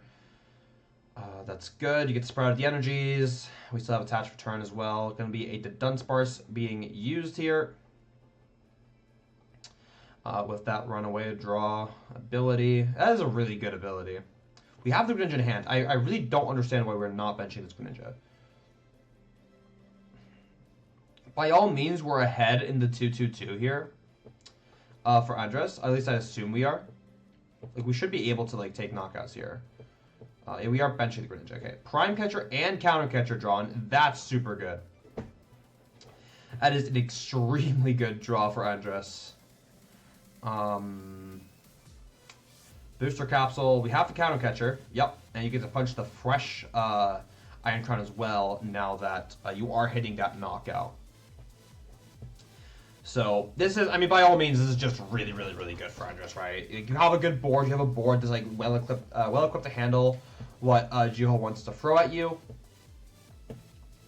And if you're able to keep up this 2-2-2 race, then you should just be winning here, right? So let's see what Jiho is going to be able to do here.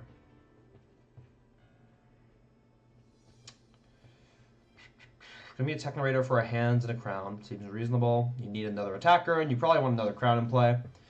Gonna be a Generator. Nope, that is a big fat whiff.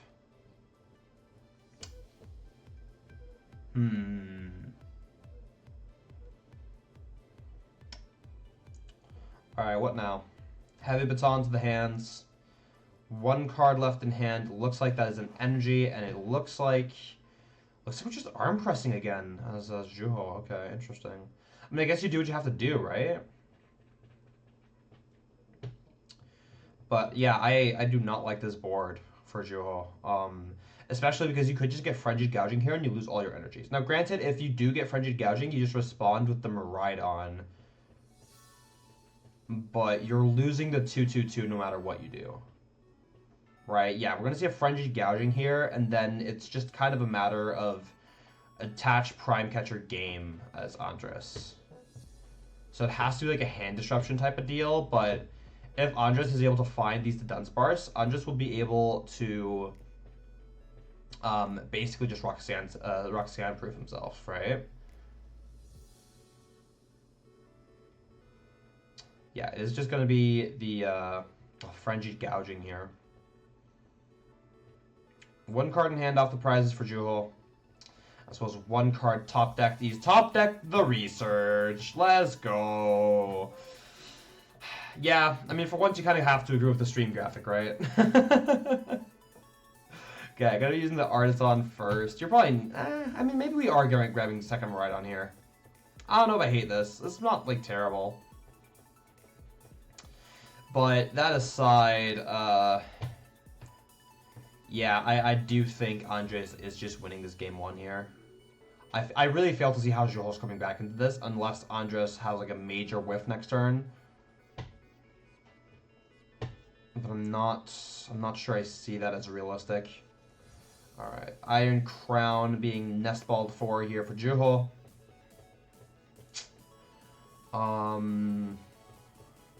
What numbers are we hitting here, right? Like, we're knocked out the moon with the Miraidon, right? I have Counter Catcher in hand. Generator, I believe that is 2. Alright. Booster Capsule. Retreat into the Miraidon. Yeah, and just gonna punch the active here. Like, the idea is, like, you're kind of setting yourself up to say, like, hey, if you have Energy Gust, I win, you win, but if not, then I can win. But either way,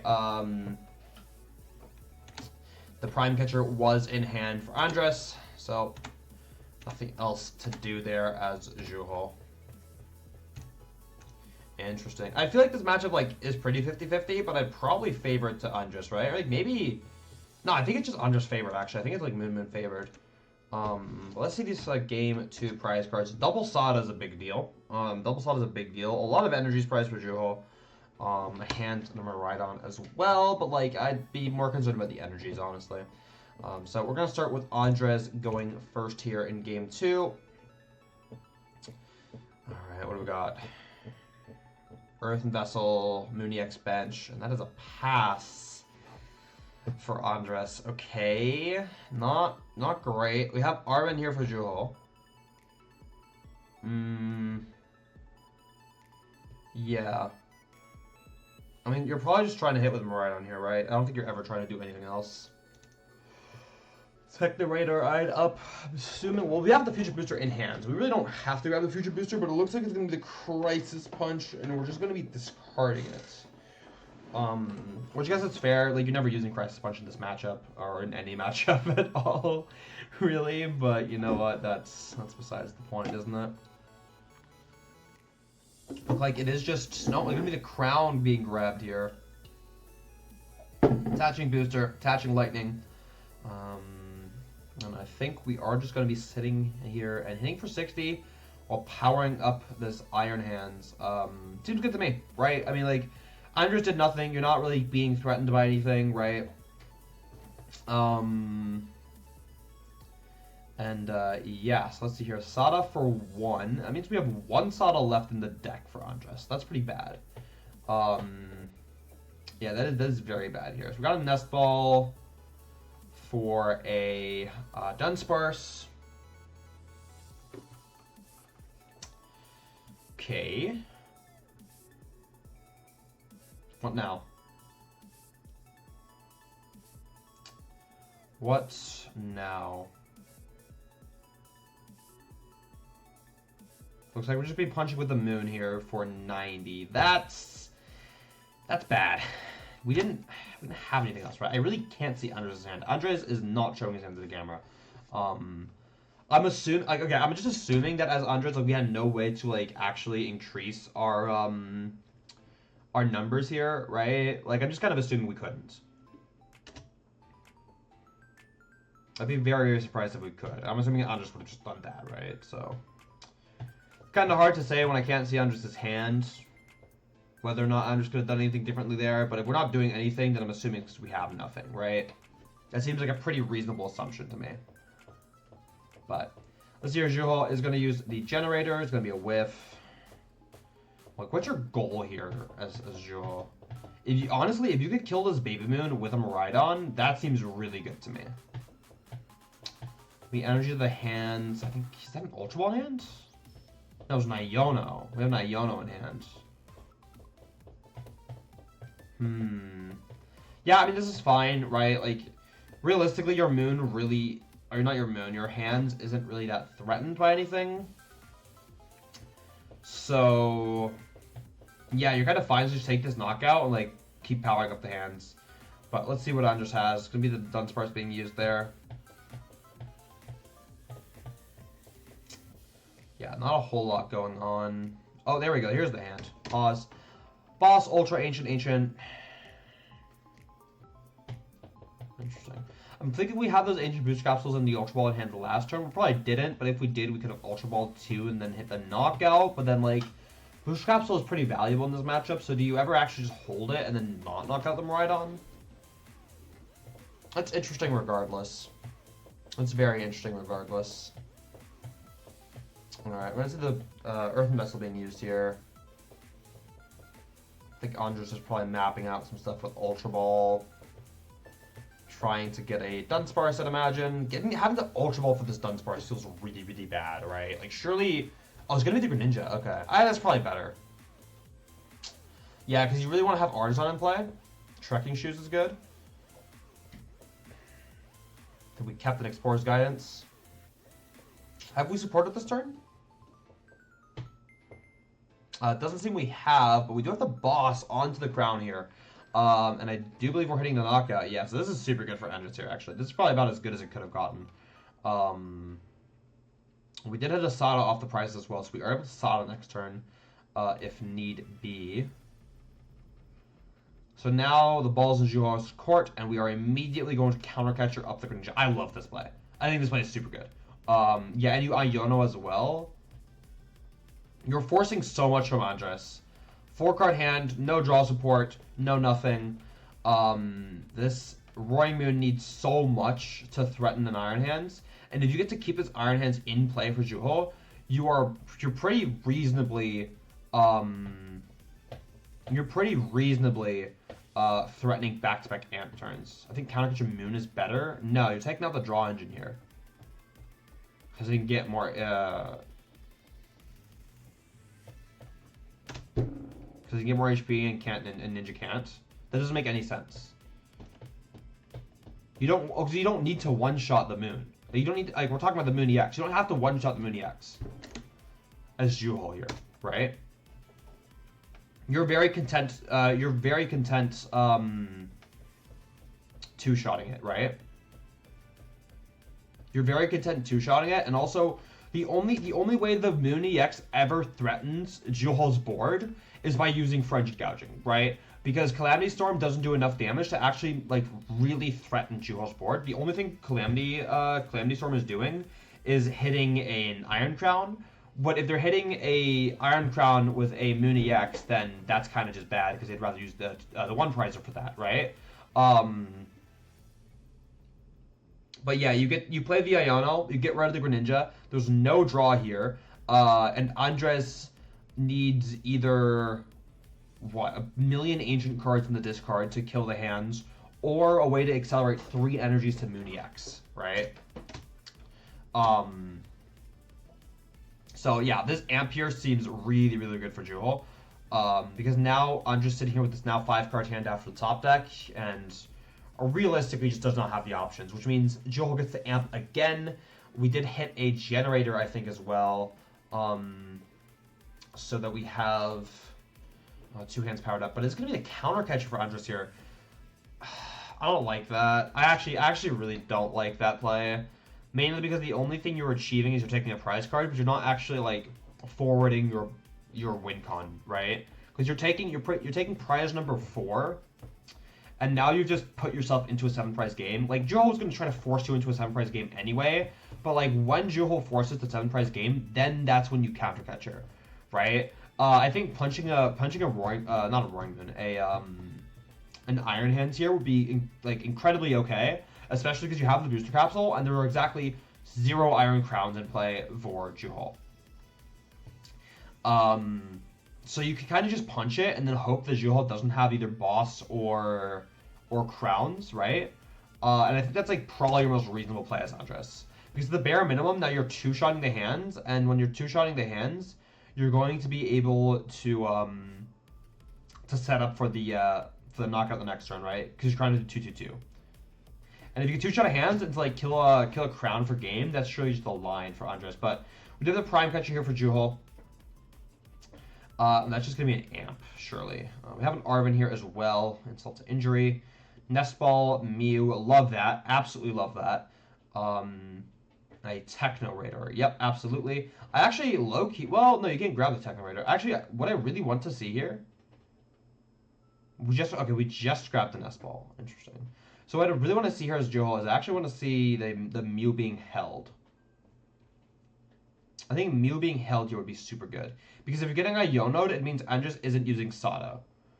And if Andres isn't using Sada, you're just 0 way, you're actually threatened by anything. But yeah, exactly. Here's the Zada, which means we won't be seeing an Iono here, which means we have Nestball in hand for Juho. That is going to enable us to use the restart on that Mew to hopefully bail our way out of this game. Although, admittedly, if we had grabbed Techno Radar, we'd be one-shotting a Baby Moon with Arm Press. So maybe Techno Radar was the better grab, but that's only true if Andres attacks with a 1-prizer. Andres really wants to Calamity Storm here. But we're not able to do that. So it's going to be an attack on the active, a Techno Radar top deck, but I believe that is just enough damage, right? Because we have a Future Booster on the bench. That's why. Okay.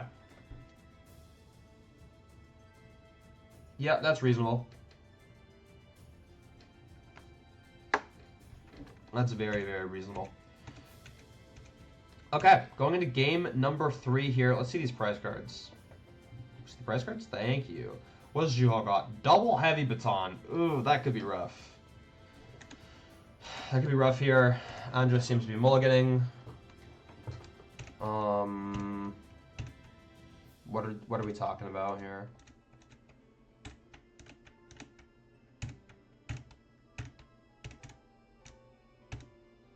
I don't know. Not that I care. Okay. Nothing super major prized for Andres. Couple Ultra Balls. Not great. Like, you can draw them out of the prize spreads later. They're pretty good to have, so. Double Iono prize, actually, for Juho. I didn't notice that. That's a big deal. Concealed cards. Bench Moon. Pass for Andres. Again, no Dunsparce. Like, no Dunsparce makes this deck feel really bad all of a sudden, right? Like, if you have no Dunsparce, you're just doing nothing. But let's see what we got for Juho here. We have the Arvin, we have them right on start, so this is going to be the easiest peak acceleration I've ever seen. I'm assuming we have an energy. I'd be very surprised if we didn't. We almost feel like 16 of the motherfuckers. So yeah, it looks like that is a what's it called? A generator and a booster capsule. There we go. That's what that card is called. And then I think we have the Prime Catcher in hand, actually, which is really, really good. So we're just going to see the generator played right off the bat. 2 energies hit. Yep, that is very good. And then I think, actually, okay, I see what we're doing here. So we have booster capsule, we have energy. We're going to hit the active for 60, and now we're going to power up this hand, and we're already threatening Amp on turn 2. So, no crowns, but I think we have a supporter here for Juho. A bare minimum, we have the Prime Catcher, which will be able to target down either the Greninja or a Dunsparce, whatever seems most practical. But it's going to be an Explorer's Guidance here for Andres, which is not exactly ideal. Let's put it that way. It's not exactly ideal. Nice ball for the Dunsparce, though. That's still a Dunsparce. The Dunsparce the evolution. Yeah, big hand for Andres, but not a lot in it. Booster capsule and a pass. Now Juho needs 1 damage modifier to knock out this active, but we do have the Prime Catcher, and I would like to see this Dunsparce getting hit. Especially because now, like, it's very obvious that there is no energies for Andres. Or else we would have seen one being attached at the bare minimum. Oh, we are just going to go for the Iono instead, though. Going to make the call to hold the Prime Catcher. I guess it's not terrible. Right? If you take 2 prize cards here, you're winning the prize trade pretty naturally, as long as you, like, draw moderately well. And I do see, oh yeah, that's pretty good.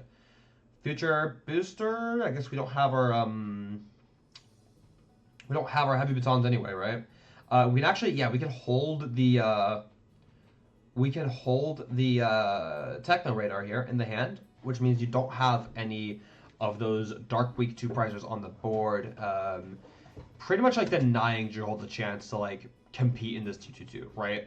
Like, as Andres, if you want to race this 2-2-2 race with Juho, you're now forced into getting the Moon EX ready and then Frenzy Gouging, right? But then you immediately just get Miraidon bopped, and that just feels bad. Like, even then, you have no energies in play.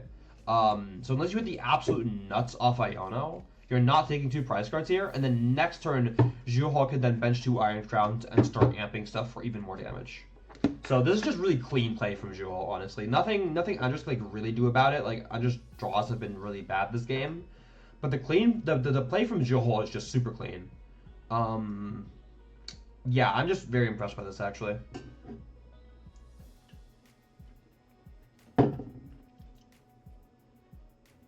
I mean, it's not like complicated, right? Like what Juho is doing. Like, that doesn't make it any less impressive, you know? So let's see here. We play the Zada. Of the Dunsparce, have an energy. I think we're digging for a Dark Patch, maybe a energy switch. Don't think we play that though. If we did, that would be an option. Trekking Shoes, 2 of them in hand. Let's see what we got. Gonna debate that for a second. Is gonna be a Dunsparce, followed by another Trekking Shoes and a Booster Capsule. Okay. Prime Catcher onto the Miraidon. Very interesting. Gonna opt to just take the one prize knockout here. Again, I'm not sure that I agree with this. I would like to see, like, if we're going to be using these vest cards, I feel like we should be gusting around the Miraidon, not into the Miraidon, right? Like, I guess, like, yeah, sure, Juhol doesn't have any energy on the benched hands, and there is no heavy baton on the active hands. So if you can knock out active hands, then you could potentially deny Juhol prizes, or deny Juhol amp, I should say, which then means that Juhol is going to be forced into attacking with the Miraidon, which means you have that 1-1-2-2 line as Andres, but, like, for that to happen, by the time you kill the second Miraidon, Juhol goes to 2 prize cards because Juhol kills the Moon EX, right? So yeah, I don't think you can really get away with this play as Andres here, honestly. I just don't think it's realistic here. Now you're down your Prime Catcher, right? Like, you're down your Prime Catcher here, which is, like, probably the single best card in your deck. So yeah, double radar being used here for Juhol. And this is obviously very good. This is obviously very, very, very good for Juhol.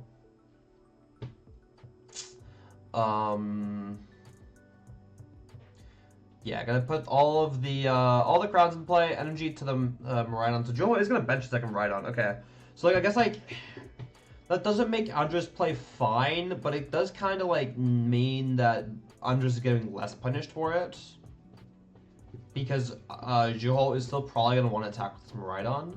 But I think, like, think of the Miraidon more so as, like, an option that Juhol now has, because Juhol now goes, Amp goes to 2 prize cards, and now Juhol has a 1 prize response on the board, right? Which I guess, like, would have been the same if Andres hadn't taken a knockout, but I don't know. Regardless, though, I think you're always just too behind in this game as Andres when Juhol just gets to sit here and amp at your board like this. So how are we winning here? We need booster capsule on Moon EX. 90. No, the Miraidon's doing 100 right now. Yeah, the Miraidon's doing 100. So yeah, I don't really see a win con here. I'm gonna be real. I don't see the win con. I guess if we're able to take a knockout with this Roaring Moon, the baby Roaring Moon. Did you play EUIC? I did. Yeah, he wants to threaten a frenzy, but that's the issue, right? The issue with frenzied gouging is just immediately lose to you immediately lose to Miraidon even if you have booster capsule, right? So you can't really frenzied gouging here.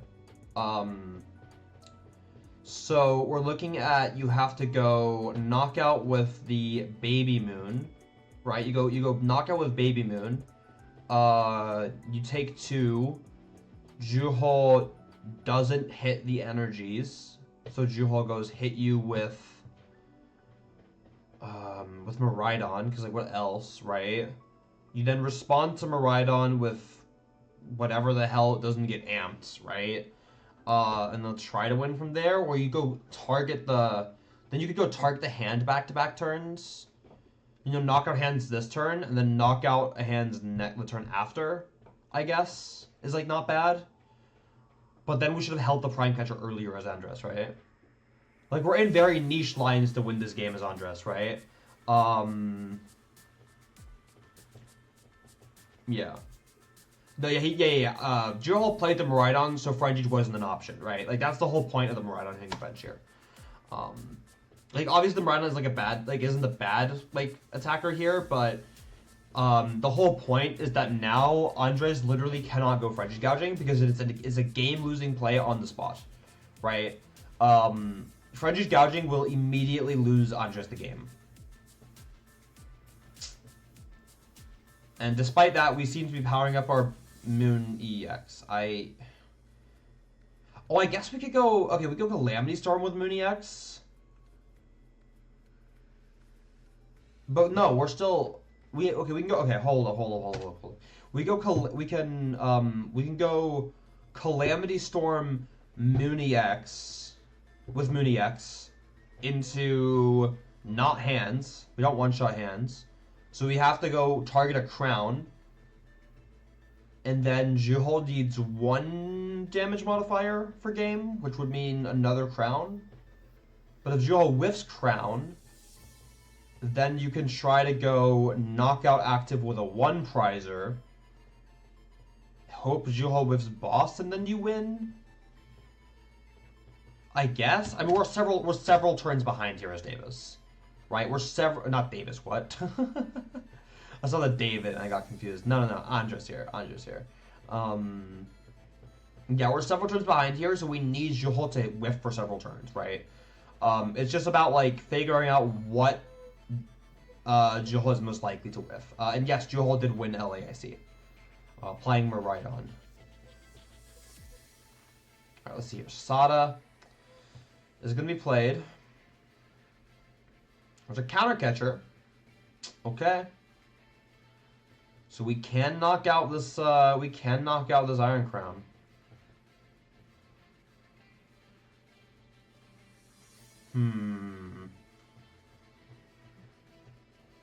There has to be the line here for Andres. Yeah, playing Maridon. Yeah. Okay, got a Dark Patch. Don't have Darks in the discard, so obviously the Dark Patch is not a legal play. We're not ultra away at Dark though. Okay, that's interesting.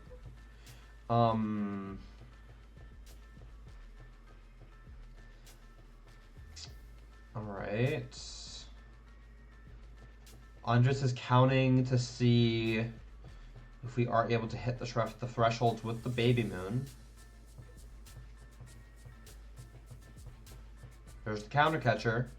I don't see Booster Capsule in Andres' hand though. Like, you don't need Capsule this turn, but it would definitely make your life easier here. Energy for turn. Dunsparce. And yeah. Do you know Brazilian players? Like, personally, or know of them? I don't know any Brazilian players personally, but I know of a couple. Do you have friendship with some of them? Not really, no. I haven't played in Brazil. I mean, like, I've spoken to some of them, right? I've played at some with some of them at tournaments, but like not like I don't test with them. All right, but yeah, no, Juhol I believe just had the crown, right? I believe we're just gonna see him slam or boss. Boss works too, so yeah. Yeah, well played from Juhol. Clean play. Knew the matchup. Just kind of played well.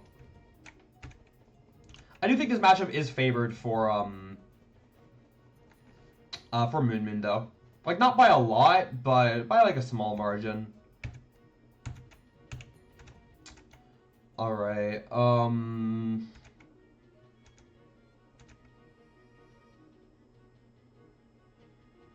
yeah.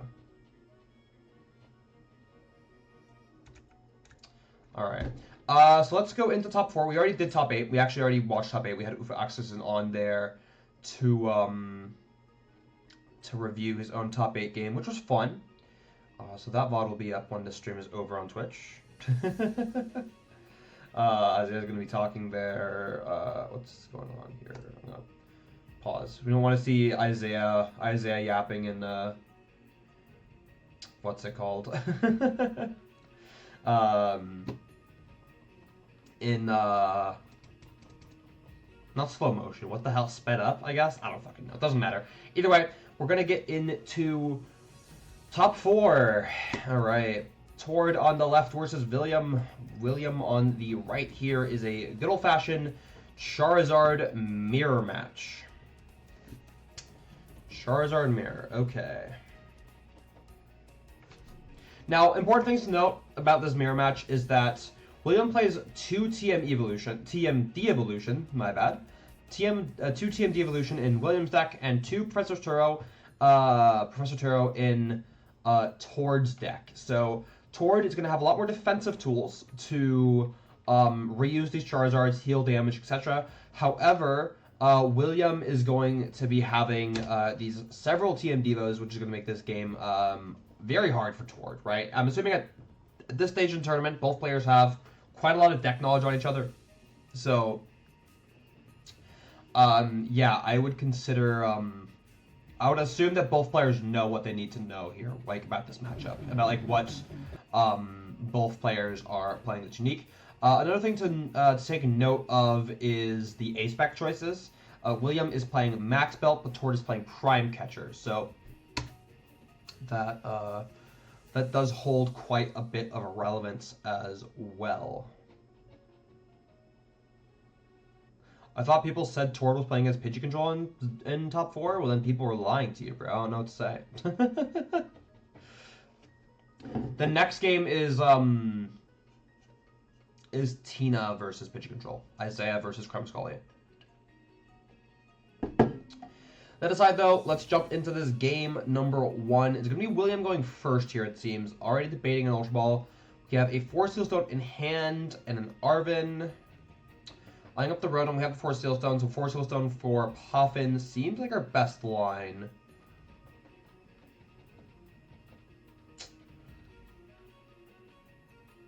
Seems like our best line here for William. Yep, there it is. Yeah, so we have, what is that, Iri, Iono, and Arven in hand for William, I think. Doesn't seem terrible. Yeah.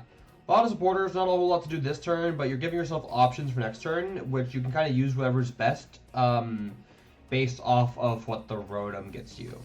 So not terrible. But let's see what Tord has here. Gonna be an Ultra Ball. Already getting rid of the Radzard. We can, of course, get the Radzard back later in the game if we have to, but, you know.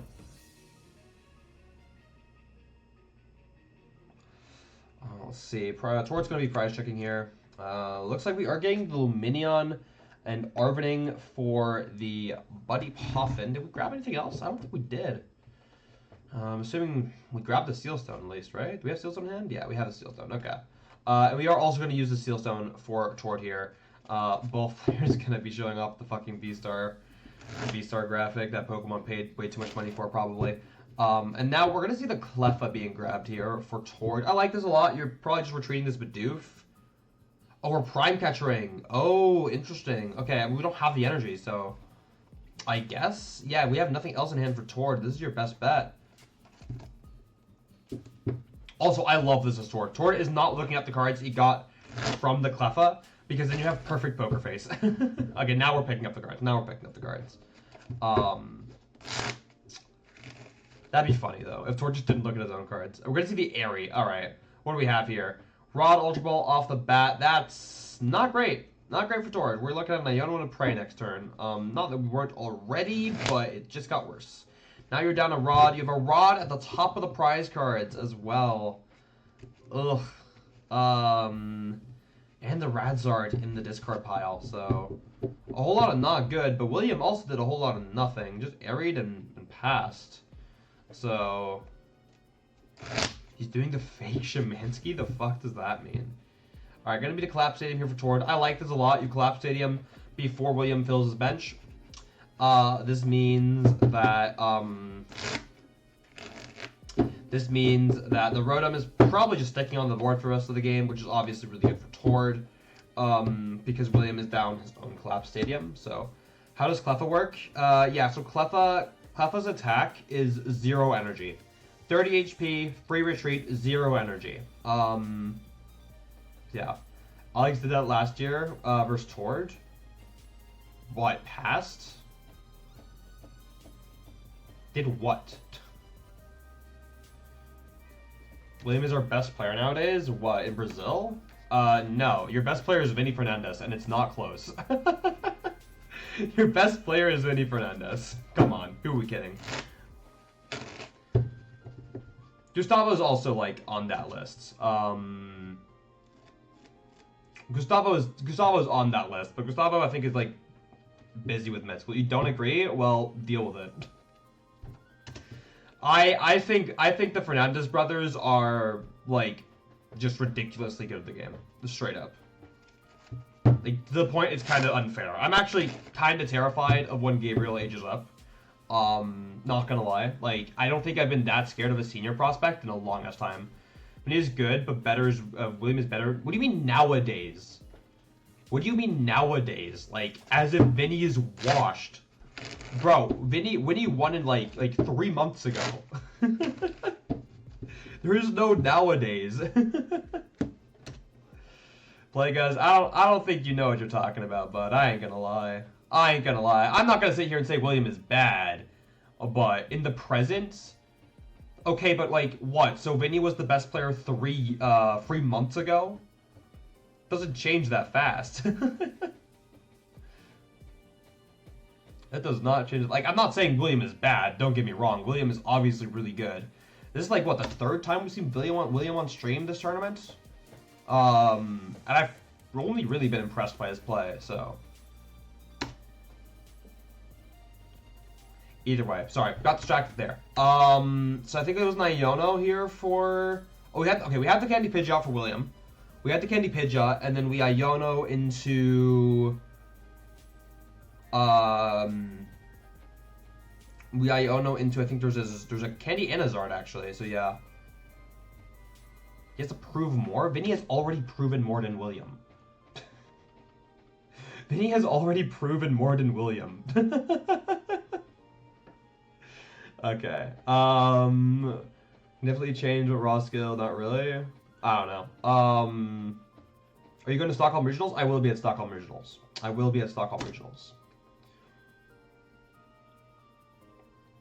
Alright. Quick search here for William. What do we got? Candy Zard. I think we grabbed the Charmeleon, if I'm not mistaken.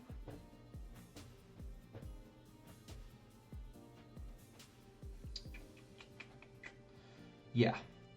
There's the Chameleon. We have the TM Devo in hand. We have an Energy. And this is fine for William, right? You kind of just get to like start putting on the pressure. And like the early game of Zard is like kind of not that important. Like if you can force resources out of the other player, that's good. But the main thing here is just going to be able to like set up your board to handle the chaotic mid to late game. But let's see, there's gonna be a barrel for 1 for Tord. Did get the candy, so that's pretty good.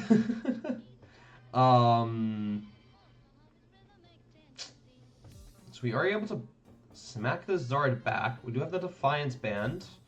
Kind of unnecessary now. I'm assuming the Defiance Band was played.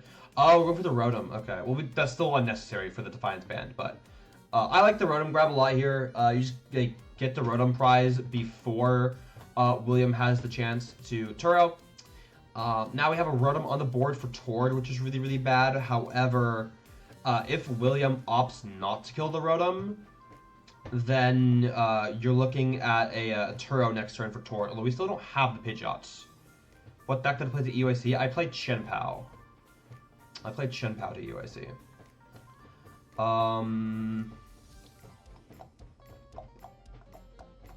Alright, gonna be a Mander Grab off of Poffin for William. Quick search. So I think it's William here, like, your goal is like... Okay, we're probably killing Rotom here before Tord picks it up. But then you're also putting yourself in line to get one shot. Or minimally you can get your Pidgey one shot. Your Pidgey could get one shot. Because of that Defiance Band. The interesting thing here is that...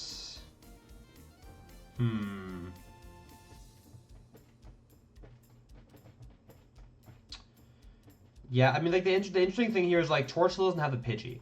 So, like, typically in the mirror... Okay, I need to comment on that in a second. The interesting thing about the mirror is that every player... Like, both players have access to their entire decks, which means that no option is ever, like... truly off the table. But William can, like, kind of actually play as if Tord might whiff here, because there is no Pidgey, right? That aside, though, William's going to opt to go for the barrel. I actually really like this. Because now, like, you're setting Tord up to be, like, heavily threatened by Roxanne. And what you're also doing... okay, a couple things, actually. Making your TM Devo play a lot better, right? Because the barrel is no longer on the board, which means Tord isn't drawing cards if Tord gets TM Devo'd. You are playing around Defiance Vest, or not Defiance Vest, Defiance Band, right? Because now you go to 2 prize cards, and even with the Defiance, well, first of all, Defiance isn't proccing, but second, even if towards a Defiance band did proc, your Pidgey is still safe, your Pidgeot is still safe, right? So your Pidgeot is now not getting knocked out, right? So the only thing Tord could actually threaten on your board is the Charmander, and Tord is never going to target your Charmander, right? So I actually really, really like this play from William. This is super, super clean. I think a lot of players would target the Rotom. The Rotom's kind of just bait for Tord. So yeah, super, super clean for William. I mean, I kind of assume that you know how to navigate the Zard and Mirror if you're playing Zard in top 4 of EUIC, but yeah. Pow is so much better than Dango. That is just very true.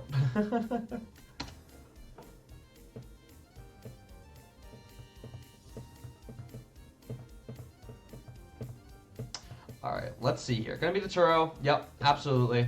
And just hitting. Okay. Yeah, no, this is perfect for William. This is exactly what you wanted to see Tord do.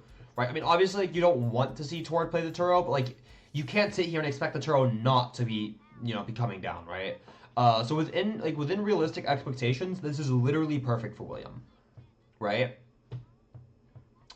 And now it's thinking time. So Turo is obviously a really, really good response here for William, right? Threatened towards Zard. Tord did just use a Turo, which means Tord is down a Turo, and I actually believe we discarded the Turo earlier in the game, if I'm not mistaken. It'd be really nice if either player could check the discard pile of Tord, but let's see. We have the TM Devo. No, we're going for Boss Mander. Ooh. Really? He discarded it? Yeah, that's what I thought. Alright, so let's talk about Boss Mander. So, okay, I don't hate Boss Mander. Oh, wait, no, I see what we're doing. Okay. So if Tord takes this knockout, William just goes max belt, right? Yeah, Tord takes the knockout, and William goes max belt. But then William goes to 1 and Tord can Zard for game. So that's why you take out the Mander. Because then if Tord, like, if you go kill Pidgey, right? Then Tord goes Candy Zard, 2 energy, that's basically game on the spot, right? Because as William, you can't handle that board. Now, Tord needs to find Candy Pidgey Mander to then threaten Candy Zard the next turn, right? And Tord has not been doing much of anything. And even if you get, like, hand disrupted here, because you are going into Roxanne turn as William, right? If you get hand disrupted here, you're still, you still have access to your Pidgey. Now Tord just needs Counter Catcher to kill Pidgey? Yeah, but so, well, Tord kills Pidgey here, it's the same thing. Tord kills Pidgey, William promotes Fresh Zard, goes max belt, right? It's the same thing. Come on. There we go. Like, obviously, for Tord, you'd rather kill the Pidgey here. But at the end of the day, it's the same board, right? It just means that William won't have Quick Search. Which means as Tord, you now have, like, a realistic win con that involves William whiffing max belt. We know that William has max belt, but Tord doesn't have that information. But it's not going to be a counter catcher grab here. Instead, it does look like we are just smacking the active. Yeah, see Emilian, see Roxanne. Yeah. I mean, we have the Roxanne next turn, but we're just we have to hit so much off of Roxanne next turn.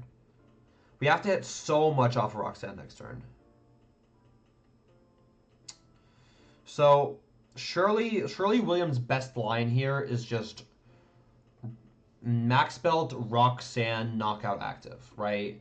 Tord goes to a 2-guard hand, no Pidgey, no nothing, and like Tord literally has to free cards after top deck has to hit Candy Zard, right? That is so unrealistic.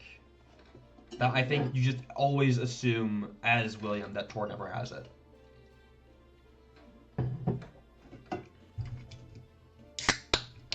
They're home late again? Damn it, Ifnim. How are you always late? I don't understand. No, I kid. How we doing? Just hit Roxanne? Yeah, and then you Roxanne into 2 perfect cards. I'm like, Tord has outs, but like, statistically speaking, Tord always whiffs here. Right? Fucking work life, I feel that. That's fair. Yeah, statistically speaking, Tord always whiffs, but let's see here. Tord does have plot armor, so maybe we don't care about numbers here. There's an Ultra Ball, an Energy, and I think that's an Ione. No, that's a Jirachi. Okay. I don't think we have a Luminia in deck. Yeah, so we're just going to be scooping it up. Alright, yeah, super clean play from both sides. But, I mean, you know, realistically speaking, William was just able to, like, get the advantage off of Tord's lack of Pidgeot. And yeah, we discarded Lumen, like, I think we collapsed Lumen on turn 2 or some shit. As Tord. Yeah. Stream's going good, though. Stream's going good, Ibnim. Kinda just vibing. We kinda just be vibing. So yeah, let's go into game 2 here. Oh, also heads up, we are finishing EUIC today. We are finishing EUIC today. If I have to go over the usual amount of time, so be it. But I like to learn how to play Control. Do you recommend someone? I mean, my go-to would always be Emma Hagen, but Emma doesn't offer coaching, and probably isn't that good of a teacher. In all honesty, although if you DM'd her, she'd probably always answer the questions. I think Alessandro Cremascoli offers coaching, but honestly, I don't know.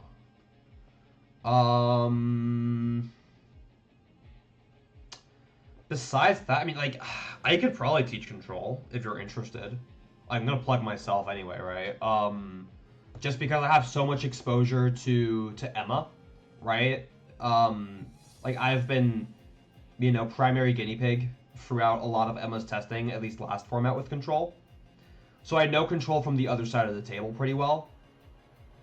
But honestly, you could probably do better. You could probably go like Cremascoli, assuming Cremascoli does offer coaching.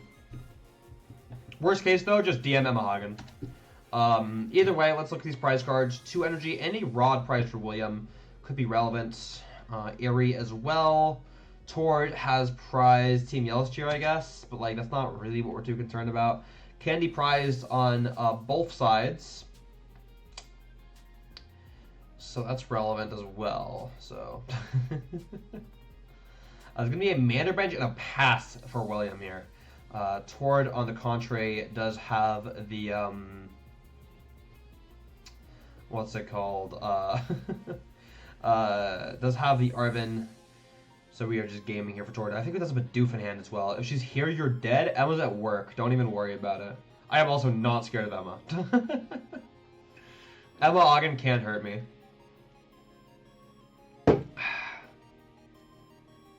Alright.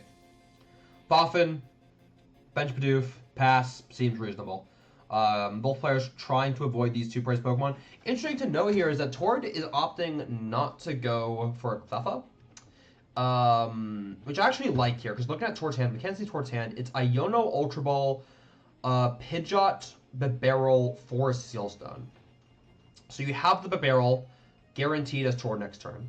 You have Ultra Ball, so you can go Ultra Ball away, Iono plus top deck for Rotom, then Forest Sealstone for Candy, Candy Pidgeot. You'd have a 0-card hand in a Pidgeot in play that you haven't used yet, and then you go Bibarel draw 5 into Pidgeot into Zard, right? That's probably the best way you, like, maximize your board while also getting an attack. Although you could forego the Pidgey to guarantee attack, but then Tord result, like, comes into, like, the same awkward type of game as the last game where you don't have the Pidgey all game and you kind of fall behind. So, yeah, so, that's the line I'm liking the most here is Tord. It kind of does depend on the top deck still. Let's see what goes on here. Anyway, we have a Ultra Ball for William. Going to be a prize check from that. It's going to be a Choice Belt and a Manaphy being discarded. 2 very useless cards in the matchup. I got the Pidgeot. Candy Pidgeot. Seems good. We have a Zard, a Forest Sealstone, and an Arvin in hand. So actually pretty good hand for William, all things considered. Not a lot going on the board, but you know what, frankly, this is still a good hand overall. Got a quick search. We gotta actually no, we're not gonna mask it. Okay. I guess it doesn't matter then. Yeah, we're just gonna be grabbing the Poffin. We have the Zard in hand. Wasn't there knockout on only Mander? Maybe there was. Hold up. Maybe there was. Wait, so we had Arven in hand? But, like, we just don't play the Arven? No, there wasn't. Because Arven got candy. Arven got candy. So, William would have to then not... If William doesn't play, use the Mander...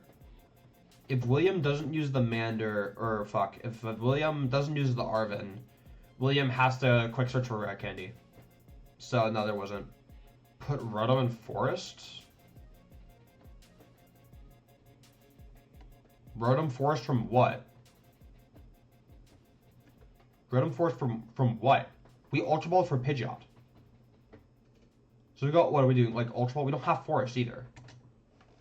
We don't have Forest in hand for William.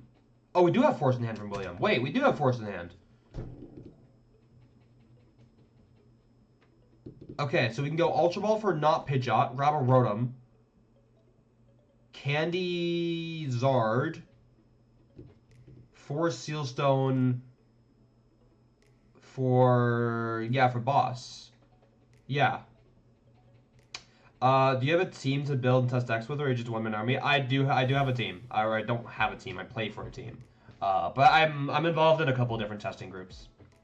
Although a lot of my testing is individual, and then I kind of just bounce ideas off of people. Is a typical process for me. Okay. Yeah, so I guess, like, William could have killed only Zard here. Although, to be fair, though, if William kills Lone Zard, or not Lone Zard, Lone Mander, for Tord, William has no board, right? William has no board if William goes for that line. Which does get kind of sketchy. I'm not sure. I think it's always worth considering to kill Lone Mander. The issue is that if William goes kill Lone Mander, then you have no board and no hand, right? So the issue then becomes the issue becomes if Tord is able to rebound, right? Say Tord, like, I don't know, Eeks next turn, right? And then Tord is able to set up, like, a really good board. William has no Pidgey and no hand. So you have the Charizard, but the second that Charizard dies, you're in full top deck mode. So if William draws out of top deck mode before the Zard dies, then yes, it's absolutely great, because then you're playing ahead. But Iono and Arven in hand? I know we have the Arven. Do we have the Iono, though? Okay, well, if William has an Iono... No, we don't have Iono. We don't have Iono in hand for William. William does not have Iono. William would have the Arven. William would have the Arven. And I guess Arven gets you, like... But, like, more basics doesn't achieve anything. Because you have basics. Or at least you have the Pidgey, so you get another Mander. This is really interesting, because I like killing Lone Mander, but it's, like, kind of greedy at the same time. Right? It's, like, kind of greedy at the same time. I think, realistically speaking, killing Lone Mander is probably correct. But at the same time, like, as William, you can also kind of just make the call here and say, my board is better than your board, I take the first prize card, and kind of just play a more honest game of Pokemon, where you also already have your Pidgeot in play. Especially if William is playing the 2TM Devo, William should be favored in this matchup anyway. So playing a more honest game where you get to use your Pidgeot is probably just correct for William. Although I do think it's a debate for sure.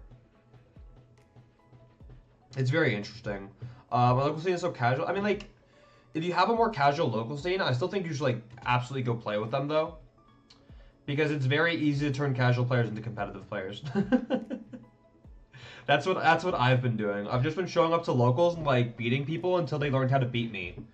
And then when they learned how to beat me, like, okay, cool, now they're actual testing.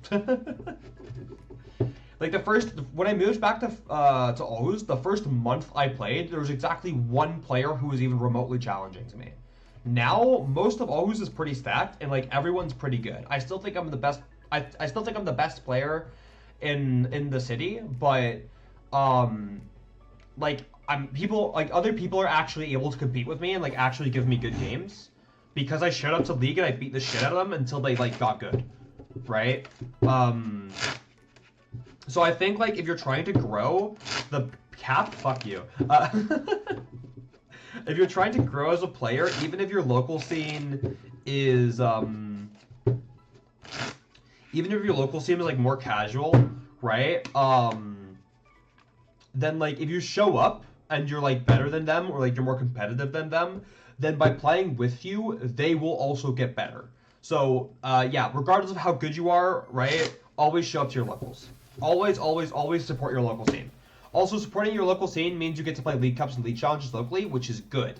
So, always support your local scene, regardless of how good or bad they are at the game. Please I show up to O's. You are more than welcome to come challenge me.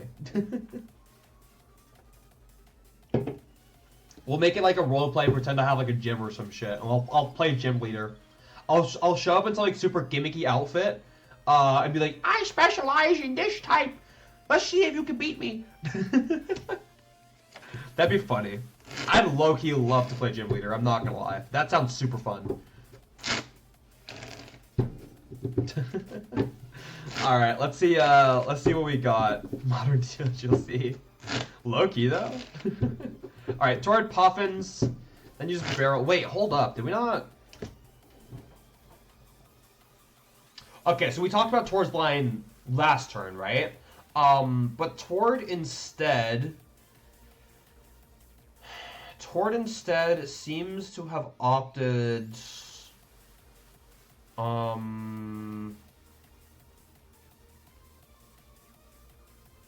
Yeah, okay, so Torrid opted to Ultra Ball, or to barrel first.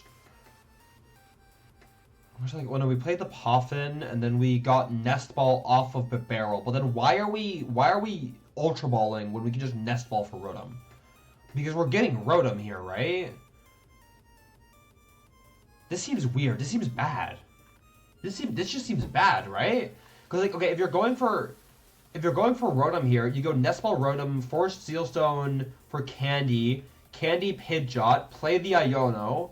And then you try to find either Candy or Zard out, and then you quick search for the other one, and then you punch the active Zard. Right? But we're Ultra Balling here, and we already used the barrel. So, like, what are we achieving? What does this achieve? Fish? Oh, we're fishing for Arven. Okay, we're fishing for Arven here. About to say, like, there's no way Torrid blunders this. Yeah. We're fishing for Arven. Candy Pidgey, Forest Sealstone. Okay, yeah. So this is Garrett. Okay, now this is better. This is actually, yeah. Okay, so no. Okay, guys, I'm about to say something super crazy. Get this. Torrid's Reclove is a better player than me. Crazy, right? Yeah. So this is better because Torrid. This guarantees it, right? And you're still doing the exact same thing by putting a 2 pressure into play. So now you're just guaranteed the Zard instead of having to Iono and hope for it. Also, William has like no hand. So, yeah. Some weeks ago, at a cup, and a girl from Leipzig showed up and completely destroyed everybody. That's the funniest shit. Because, like, I try to do that, or, like, show up, and I walk into a fucking room of, like, 12 players at a League Cup, and they're like, oh my god, it's Christian Fontenot, he's a regional champion! And then it's best of 1, and my deck just goes to shit. And I just sit there, and, like, everyone's expecting me to wipe the floor, and I just kind of sit there, and I'm like, damn. I don't even know what a Culver's is, bro. And then I go 2-2, drop and leave. Yeah. Top player privilege is a lie. But no, Torrid's play also does mean that you no longer have to Iono William. And William, sitting at a whole ass 2 cards in hand, definitely would like to be Iono'd. Torrid would definitely like to be Iono'd. Or not Torrid. William would definitely like to be Iono'd here. So what's the line here? I would actually kind of like to see TM Devo. I think this is a pretty good TM Devo turn. A lot of tool cards in hand for William. Okay, it's 4 card hand for Williams. There's not that few cards. Okay. Well, we quick searching for Arven. TM Devo Rare Candy. So you TM Devo here. You've now burned 2 candies for Torrid. which basically means that Tord realistically cannot reestablish his Pidgey. Tord can realistically not reestablish Pidgey because Tord has prized a candy, and even if Tord had prized a candy, you immediately lose to the second TMD though. As Tord here. So you have to go Charizard kill, but we don't actually have it. Yeah, we do not have it as Tord. Okay, we have Defiance there. We're not killing. Like, so we are just punching for 60. I guess that's fine. Are we ever, like, attacking with a different Charmander to protect our Defiance Band? Or does the Defiance Band math matter here?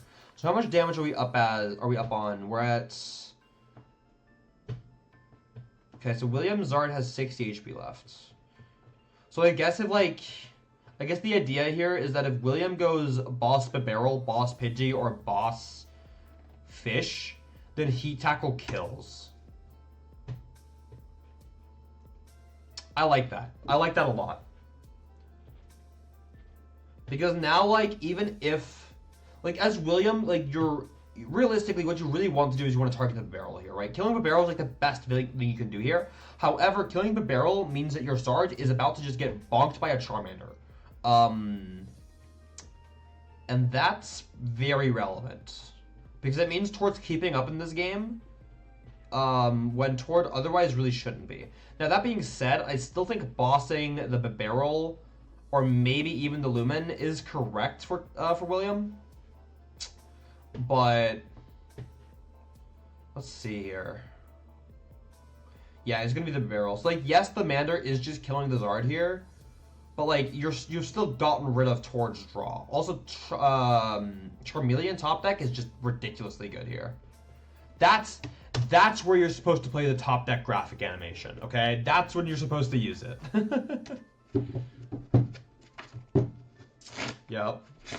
Heat Tackle goes crazy. I do believe we also just ripped a rare candy off the prizes as Tord, which is very good. That was a graphic moment. Yeah, and then the graphic just didn't even, like, happen. Damn it, production, you had one job. You had one job, production. Alright, what do we have here for William? Oh my god, please Airy. Please Airy. I would love to see this Airy here. Alright, we have, I think this is Ultra Ball, maybe? Quick Search. Oh, we don't have the knockout. Yeah, William does not have a way to establish his art here. William does not have a way to establish his art here.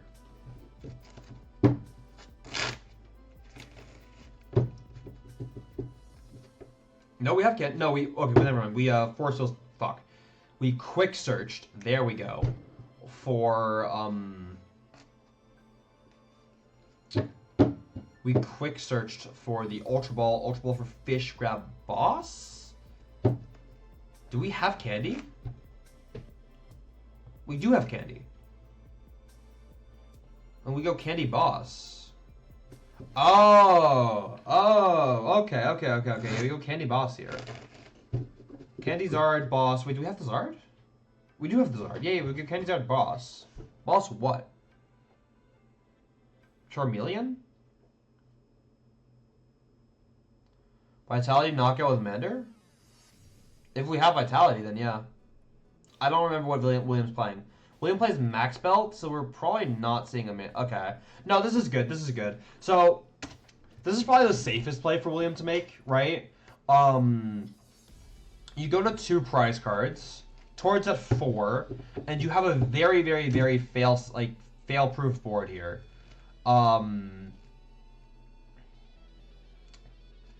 There are potential issues with this.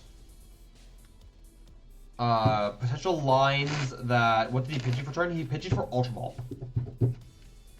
He Pidgey'd for Ultra Ball this turn. It was like Ultra Ball for Fish, so they used the Forest Seal Stone, and then the fish got the boss.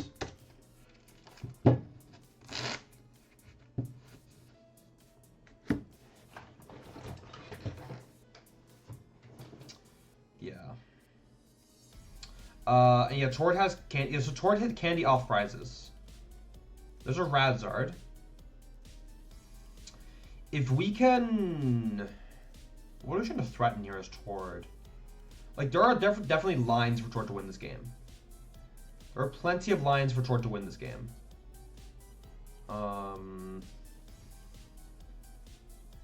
Quick search. A Roxanne we're eyeing up here, yeah. We're down Defiance. Are we ever just trying to kill the bird here? I guess we Pidgeot for the Roxanne though, right? Plot armor difference for real. I mean, this is still a good line as Tord. Because I think the idea here is that we're just punching shit and then turrowing. Is like what we try to do here. And we could heat tackle. If we heat tackle and William takes one prize, then yeah, then Zard knocks out the. Then towards Zard will knock out William's Zard. Well, no, it would anyway. It would anyway. So even if William doesn't take a prize card this turn, which William will, there's no reason for William not to be taking a prize card here. I don't think so anyway. Well, maybe there is. Maybe there is a reason. It's probably not worth it though. We should still have the max belt though. So Tord's playing around max belt here actually. That's what we're doing. Well, no, because we don't take prize cards. We don't lose in the max belts. Not yet anyway. This is interesting. Yeah. Need boss belt for game? Yeah, because you killed... No, you're not killing Pidgey yet, are you? Oh, wait, you are killing Pidgey. Wait, hold on. Let me do math. Yeah, no, you're hitting 290. You're hitting 290. With the belt. So you are killing Pidgey.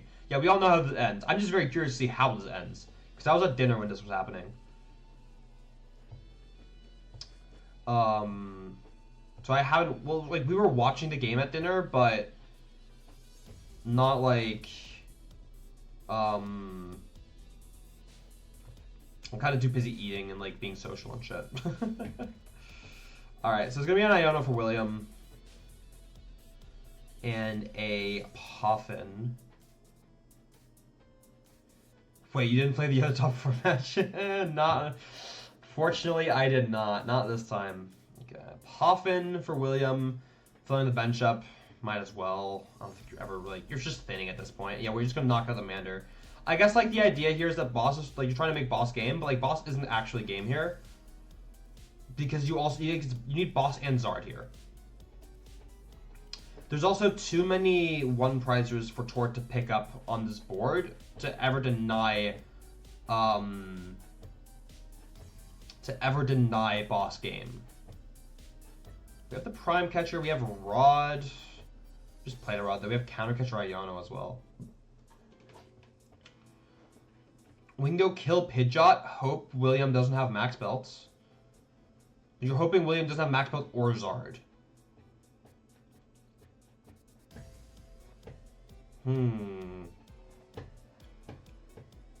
Your only viable attacker at this point is going to have to be, your only viable attacker at this point has to be your Zard, right?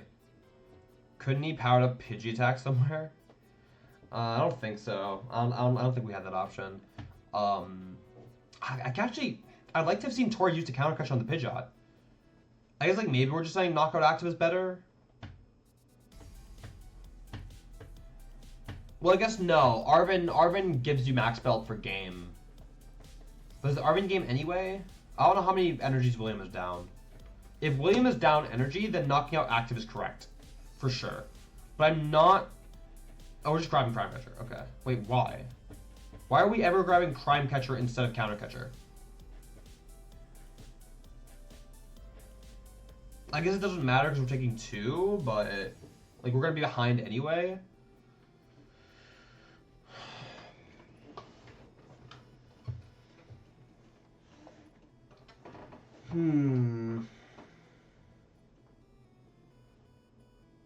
Okay, we are killing the Pidgeot. I don't know why... you know what? Whatever. We have Fire Energy. And no max belt. No max belt out. Yeah, I think killing the Pidgeot there is correct. And now we're going into Tord's turn. Pidgeot. Boss's order kill. There we go. Clean play from Tord, although I think counter catchers are like technically correct. It probably doesn't matter. Like it's one of those things where like it doesn't matter because Tord's behind anyway, right? But I guess like the prime catchers will switch out, but boss's game anyway for Williams, it doesn't really matter. These top 4 games are so long and grindy. I already know the other game is going to be really long and grindy anyway. Alright, both players have prized their millions. Tord has managed to prize his Force Steel Stone, his Cleffa, and his Bidoof. And his Lost Vacuum. Which is just like a lot, right? Like that's a lot of good cards to be prized. Double energy prize for William, Collapse Stadium Charmeleon. Not like the end of the world type of prize cards, but definitely worth taking note of a couple of these. So let's see how this game 3 plays out. Ooh, that is a fish start though.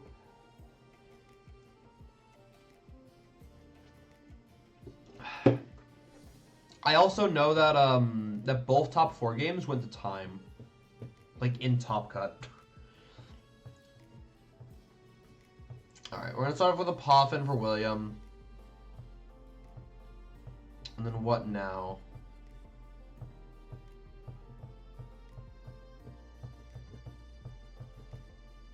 It looks like it was a pass. Passing with Lumen inactive is definitely not great for William. Tord's gonna go for the Poffin, and Tord is gonna very quickly realize that we have a severe lack of Bidoof and or Cleffa in the deck. How do you resolve time and Top Cut? Basically, it's sudden death. So you have your usual turn 0, 1, 2, 3 of time, right? But then after turn 3 of time, well, obviously, like this is only in game 3, of course, only in game 3, or in game 1, I guess technically. After turn 3 of time, it is whoever has the least prize cards remaining wins the game, right? So whoever is furthest ahead in the prize race, right? If both players are at equal prizes, the game goes to sudden death, which means the next player to take a prize card wins the game, right? That's how that works. So if you end turn 3, let's say hypothetically speaking, just looking at this game, Tord is turn 3. When Tord ends turn 3, they're at even prize cards. We have a theoretical turn 4 that goes over to William, right? So yeah. Alright, so let's see what we got here. Gonna be a Poffin for 2 Manders. We have a Pidgey in hand, second Pidgey. Getting rid of a Jirachi, and I think that looks like a boss. We're getting the fish here. Sudden Death is new game first prize cards. Well, so there's technically like 2 different. I think they're both called Sudden Death, but there's Sudden Death, which is a new game, and then there's Sudden Death, which is the same game. But the common denominator is that Sudden Death refers to a situation where, according to the rules of the game, the next person to take a prize card wins the game, right? There is Sudden Death where the game is like, where it's a new game, and both players lay out 6 prize cards, and you only have to take 1, which is like, I don't know, is that one thing that all the Roaring Moon players are familiar with because they keep blowing themselves up with Roaring Moon? But yeah, there's Sudden Death. Like I'm fairly certain they're both called Sudden Death, right? But the whole point is that the scenario is that whoever takes the next prize card wins, right? Regardless of anything else. Right? Regardless of how many prizes are left, regardless of board state, regardless of any of that, it's whoever's ahead on prize cards and whoever takes the next prize card wins. Anyway, so what do we do here? Oh, we just benched Mander Pidgey from hand, and then collapsed fish, and then okay, so we fished Frayano. Okay, so I got sidetracked there for a second, but yeah, this is super clean for Tord. We have a very, very good board considering that we don't have Cleffa or Bidoof. Yeah, this is good. This is very okay. Let's see what William has to work here. I think we benched a Pidgey. We nest balled for a Mander, it seems.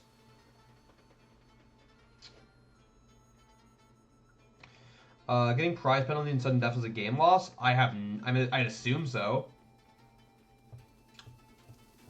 Although it'd be pretty impressive to get a DPL during sudden death. Which, I mean, kinda... I mean, yeah, it's possible. Theoretically speaking, then yeah. Alright, give me the Iono here for William, the Respond Iono. Let's see if William is able to sack here. Don't see any candies, so... Looks like we are just retreating into this Cleffa and eking. Yeah. Yeah, it kind of has to be the line here. Well, it looks like we are Ultra Balling here. So you thin the hand and you probably get a Charmeleon here, right? Except we don't actually have Charmeleon. Okay, who needs Pop when we can have all the basics in hand? Yeah, exactly.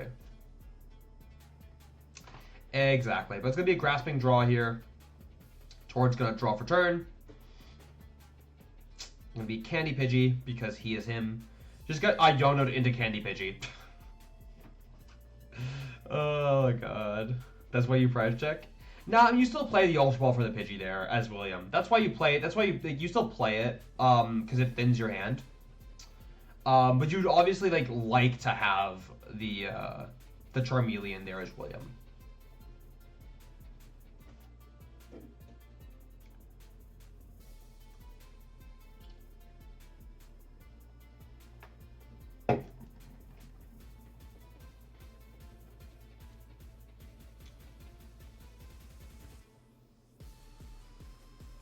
Alright, there's going to be an Iono for Tord. Alright, let's see what we're doing here. Yeah, so that's the weird thing about the Zardmere is that early game feels so carbon copy vanilla, and then the late game is just weird. Yeah. William's list is so strong in the mirror. It is very strong in the mirror. But so is Tord's, right? Double Turo is very good in the mirror. Okay, insane Prime Catcher hit from Tord, by the way. Tord, okay, I'm just gonna say it. Tord sacked the shit out of William on this turn. Tord got Iono'd into this hand, right? Tord got Iono'd into Candy Bird, I think used Bird to hit Candy Zard, then played Iono, and then Iono into Prime Catcher. Bro. The fuck do you do about that as William?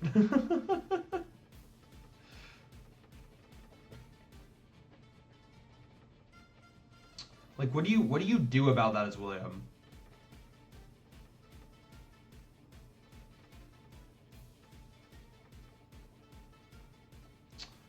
Alright. I don't play Zard. Is Double Turo the new meta deck now? I don't know if it's meta, but I do like it out of principle.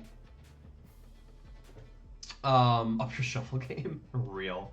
I like Double Turo because there's never a situation where you're really upset to be Turoing as Zard, right? Either you have damage on a Zard or you have a Rotom or a Fish you want to pick up the bench, right? So I like Double Turo. I think you could just as easily get away with one Turo, one Palpad though. I like that quite a lot, but I think towards playing the Yell Cheer because the Yell Cheer is a really good control tech. And then when you're playing the Yell Cheer, you can Yell Cheer back to Turo and you get the Turo 4 times in the game. Against control. So I'm assuming Double Turo is a control tech. While also making your Zard your Zard mirror good. Going forward though, I like one Turo, one Palpad personally. Or 4 boss? Probably not. Probably not 4 boss. You're already playing Prime Catcher at least in towards 60. But I like probably 2 to 3 boss and 2 counter catcher I really like. If you're playing the Prime Catcher, you just add more to that. But yeah, it looks like it's going to be a counter catcher up the Pidgey and a pass for William. So now Tord is about to go up 3 prize cards in this game. Yeah. Hype for control. Its controller is Tina, though. There's not really much to comment on. I'm just going to sit here and wow, Isaiah used the Abyss Seeking. That's crazy. We are grabbing the Yell Cheer for Tord, like that. Yell Cheer is going to grab Fish, Boss, and Iono. That's really good Roxanne proofing. Very, very, very good Roxanne proofing for Tord. which is the name of the game here, because you're about to go up 3 prize cards. When you're going up 3 prize cards in the mirror, you have to realize that William's win condition is Roxanne, right? But Doof is at the board now, which is also good. Interesting.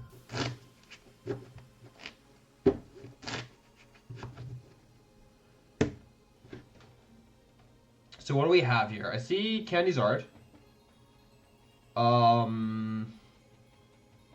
There's Charizard, there's TM Devo. TM Devo is probably the line here, right? Like, the barrel isn't in play. If you can TM Devo Roxanne, I think you're in a very good spot. But it doesn't seem like we can do that, unfortunately. No, we absolutely could have.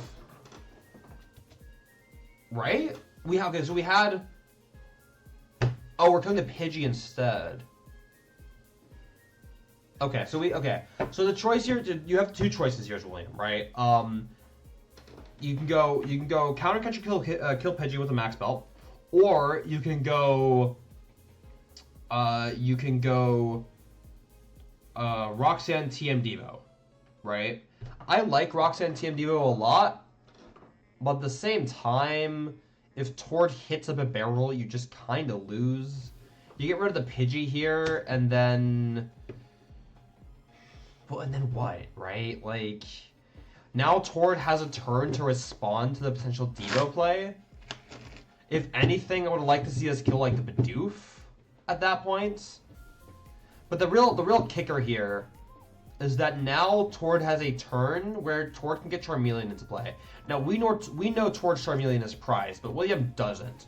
So if you're William here, and you go for this play that William just went for, and Tord goes Evolve the Barrel, Evolve Charmeleon, Tord's ahead of prize, and in his turn, so, like, Tord just always wins the prize trade. And, William doesn't have Bird either. Yeah. And Tord plays more Turos.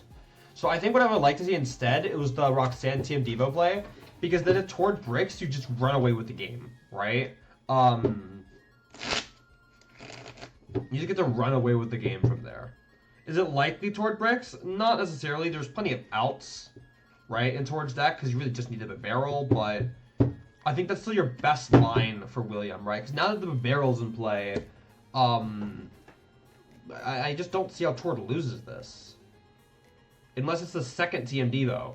But then if we're going for the second TM Devo as our line, then the first TM Devo has to come down first to actually give the second TM Devo that value. But this is like the first mistake I think I've seen William make like all weekend on stream. There might have been a couple earlier I would have forgotten, but obviously, you know, playing this much Pokemon gets to you, right? So I do think William made the wrong call.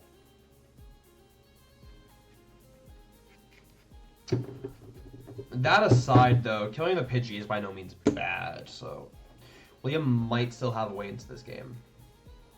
We aren't knocking out the Zard, though. We are short of knocking out towards Zard. I guess, like, okay, if you punch active Zard, it's William. If you punch active Zard, Tord is, like, kind of forced to Turo, but, like, also not really.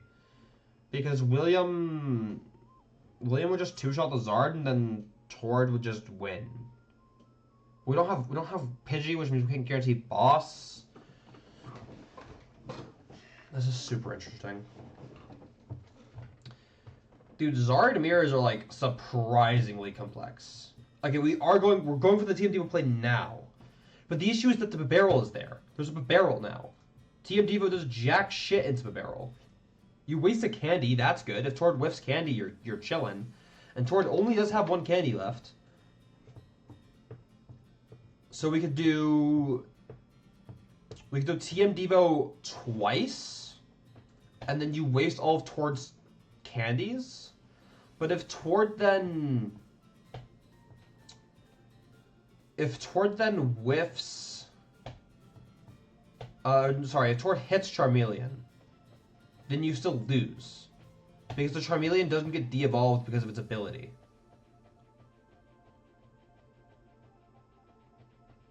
So, like, I like the TM Devo play, but it should have just happened. It should have happened last turn. And also Tord top decked an Arvin. Because he's just that guy. There's a barrel. There's a Radzard. Barrel for 2 seems good. We have Arvin for Candy. We have the Zard already. Yeah, this is good. Also, ew, Tord's playing mismatching arts. So there's gonna be a rare candy here. We should have 2 left in deck for Tord. We should have 2 candies left in deck.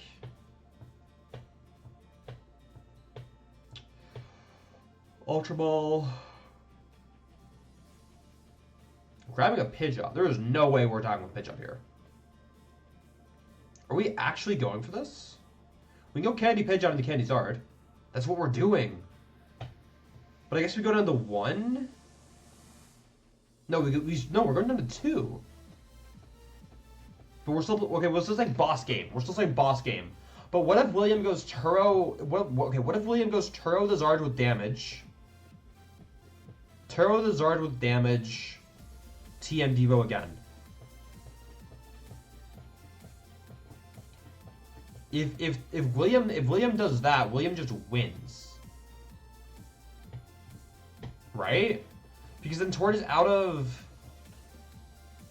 Tord would be out of candies. Charmeleon is in the prize cards. And then we just have to kill the Radzard. Tord told you he didn't know that... Oh, okay.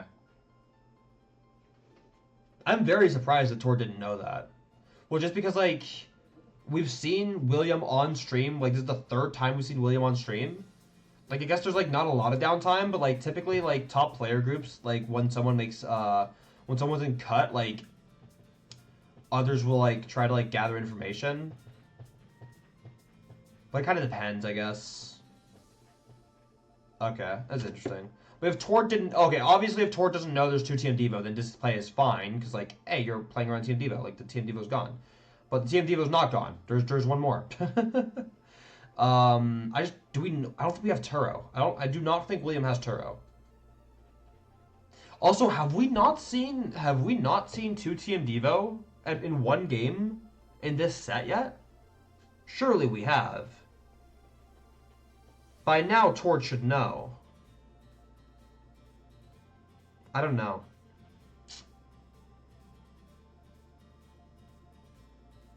Alright, wait, what do we hit? Hold up. Oh, so we went into time. That's what happened. We went into time here. So what was this? This was... Does William end up being turn 0? William's turn 0. Okay, that's what happened here. William's turn 0. So there's no 2 prizes on Tord's board. So Tord just goes pass. Tord's turn 1. William's turn 2. William takes a prize card. It's still a 3 prize card. Tord still at 2. And then Tord passes again and wins the set. Okay. But, like, William was so fucking... Like, okay, Tord could have obviously hit boss. If Tord hits boss off a barrel, Tord wins because William did not have Turo. But if William Turo'd there, I think William just wins the set. Right? Like, then William just wins the set.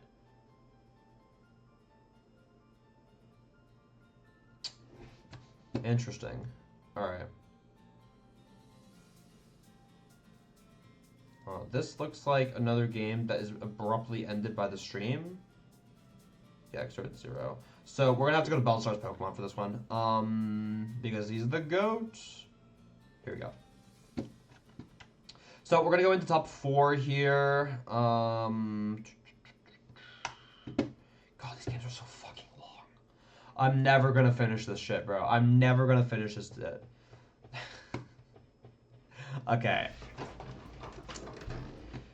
This is gonna be a long one. I should go to the bathroom before we start this, so I'm gonna cut to a quick break. I mean, you know what? Instead of cutting to a break, I'm actually just gonna like take out my headphones and like I'll be fast, okay? Chat, I'll be fast. I'll be fast, okay? It'll be like a minute tops, okay? Be right back.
All right, chat. We're still back. How we doing? All right. What are we talking about in here? Mid top forward. Nice. Before I see this. All right. Okay. Yeah. So let's get into Let's get to top 4 game number 2 here between Isaiah Bradner and Alessandro Carmascoli. I probably butchered that pronunciation, I'm not gonna lie. I think I butchered that. Alright. Got Tina Bennett on the left and Pidgey Control on the right. So, a couple things to note about this matchup. Tina, always favored, right? Tina is always favored. That aside, Bradner is also playing Bennett, which not only has Poltergeists, a very, very good attack against a deck with so many trainer cards, but also has the item lock, which means that if Isaiah goes first and is able to item lock Alessandro before, before Alessandro is able to put Pidgeot into play, or Pidgeot into play, I should say, then the candy will be blocked, and Alessandro will not have access to Pidgeot anymore, as well as any other item cards that Alessandro might need. So if Isaiah can turn to Bennett, Isaiah basically wins on the spot. That aside, that's not always realistic. So we'll see how this plays out. I'm assuming we all know the result of this, but still. What do we got here? Isaiah prized the boss. That could be pretty relevant, especially as it is a 1 of count. Alessandro prized a Charizard, but that's just heavy ball. DTE, I think we play multiple. A 1/1 bird line could be annoying, but I think it certainly could be worse for Alessandro. As long as we're able to heavy ball that Radzard, we should be chilling, right? Also, let's get some more exciting music real quick. Hold up.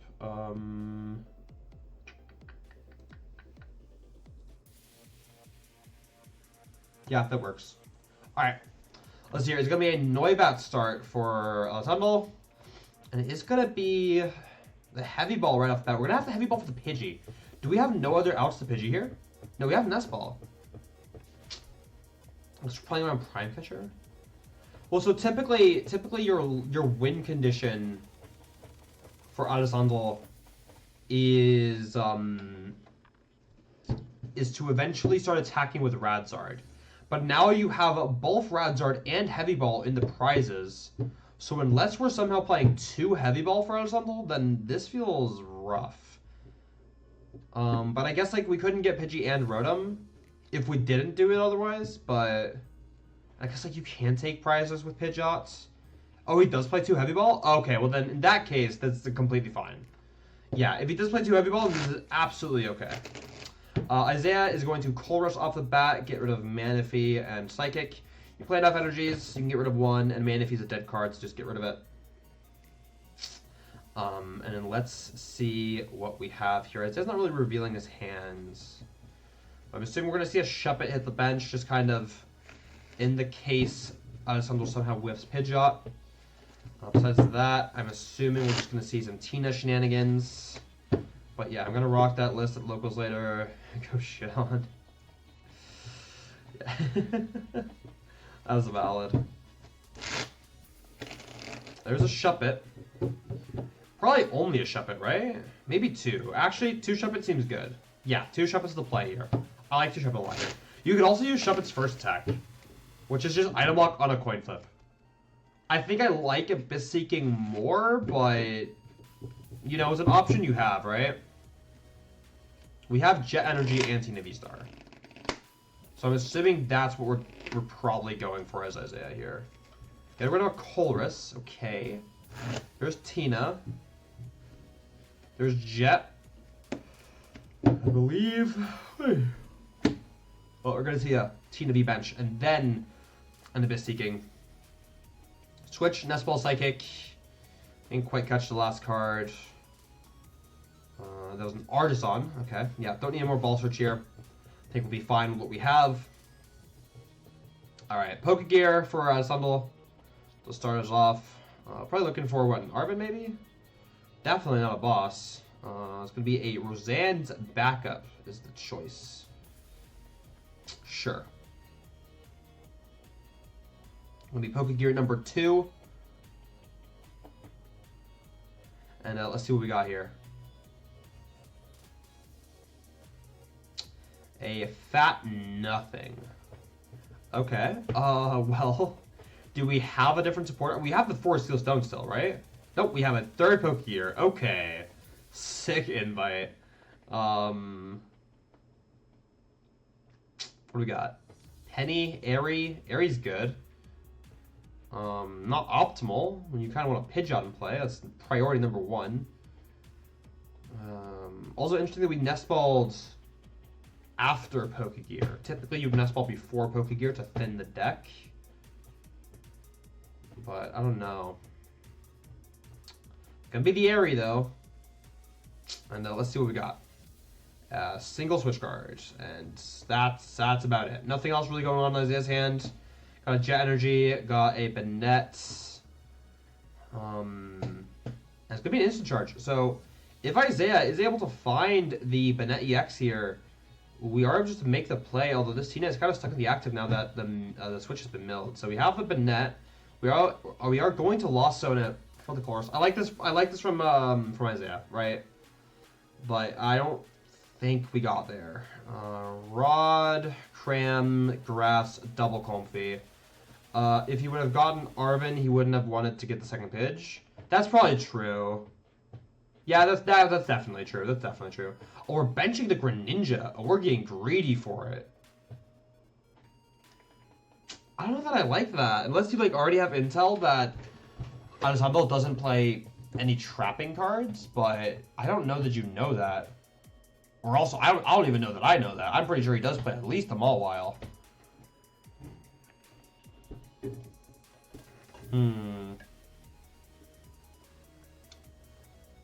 Alejandro sleeves or just Japanese sleeves? Okay. Yeah, it looks like this is just a pass for Bradner, maybe an Abyss Seeking. Probably an Abyss Seeking. It could be a Spit Innocently, if we really want it to be. But it looks like it's going to be the Abyss Seeking here, yeah. So we whiffed the Benetti X. We're going to have to play this game a little more normally. Yu-Gi-Oh! No. I mean, Japanese art sleeves. Okay, Buffalant in hand for Kremascali is going to be the Force of Stone now being used. And there's the thing. Wow. That's crazy. Did we have candy? Yeah, we did have candy. Okay, cool.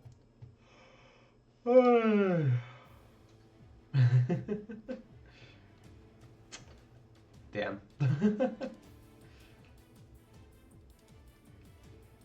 Thought he cut his cards to shape to fit. That'd be crazy. Someone like cuts up their cards and like, oh, I can put these in Yu-Gi-Oh sleeves now. That'd be wild. All right, next ball for Lux right here. Not sure I love this, but I'm not entirely opposed to it. Penny, Lux right. If we find a gate here, that'd be a big deal. Switch cards as well. Let's see here. There's a Rod. There's a Prime Catcher. That is certainly a lot more relevant. But yeah, Kremascali's just gonna sit there and look at all the energy cards in Isaiah's hand. Which I mean, fair play.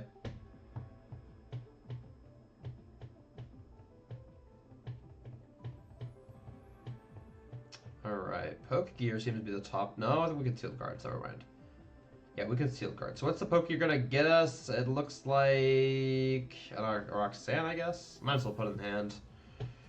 Not doing anything good in the deck anyway. Alright. So we're looking for Mirage Gate here as Isaiah. A card that, well, apparently doesn't exist in his hand.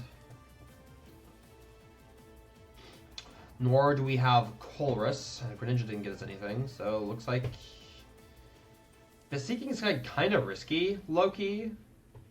Yeah, it's gonna be a pass. Yeah, I actually love this. I love this play as Isaiah. I love this play as Isaiah here because if you Abyss Seeking into the cards you want to hit and you just get Luxray, right? You just kind of get fucked. Like if you have Conceal card next turn, like worst case, you just go evolve, like you manually attach Evolve, and then you knock out the Luxray. So. Gonna be a Hero's Cape and a Heavy Ball grabbed for Kremascali. Isaiah is playing no Lost Vacuums, so this Hero's Cape is gonna get value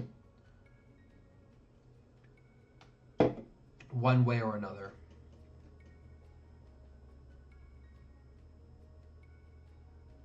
Two Heavy Ball in the prize cards for Kremascali. That looks kind of wild to look at, I'm not going to lie. Alright, gonna be the Razor hitting the bench. So I believe a Luxray in hand. No, that's a Noibat. I'm just tripping. Okay. Let's say, like, Luxray reversal package would go crazy. Here's Cape on the Pidgeot's not a bad shout. Looks like we're getting rid of the Temple of Sinnoh this time. Not terrible. We did actually top deck the Mirage Gate as Isaiah, so Isaiah got super rewarded for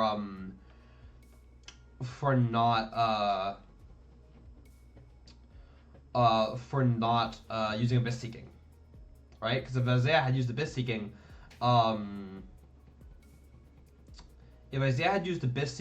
then that gate would have been in Isaiah's hand, or in Isaiah's Lost Zone. Like obviously Isaiah's not going to Lost Zone in Mirage Gate, so yeah.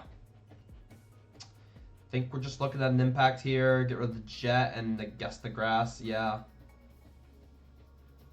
And now Isaiah has finally started this prize trade, so what does Kremascali do? We're trying to like mill as many of what's it called, Isaiah's resources as possible. The Temple is now gone, so this Mist Energy is getting value.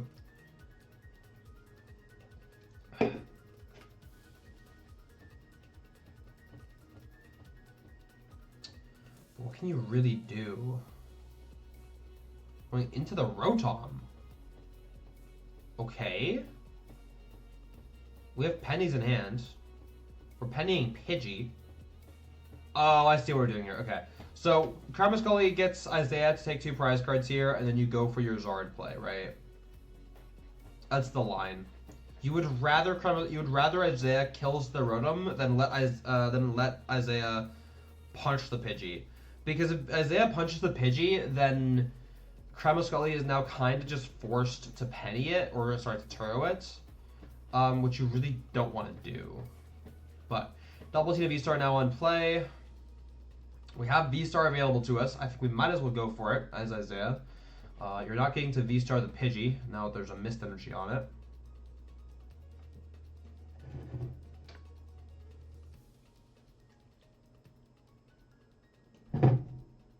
Yeah, and it is just going to be that. Okay, this seems reasonable. So now this is where this game gets interesting, right? This is where this game gets really, really, really interesting. It's where the Zard starts to swing. Although I don't see a whole lot of hand disruption for Kramuscully, so I think we're just going to have to grab this Fire Energy. No hand disruption here is kind of crazy.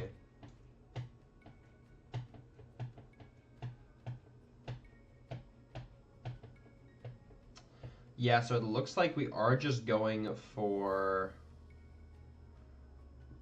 the big swing here. I think the main thing, though, like, that's what you want as Kramuscully is you want a way to get all these fucking trainer cards out of your hand. Because Poltergeist could end your game immediately. Even with the Hero's Cape, like, it's just such a big deal. And actually, hold up, looking at Kramuscully's hand, there is an Ultra Ball in there, right? There's an Ultra Ball. There's a lot of trainers here. Hold up. There's a lot of trainers here, but if you Ultra Ball, you can at least bluff.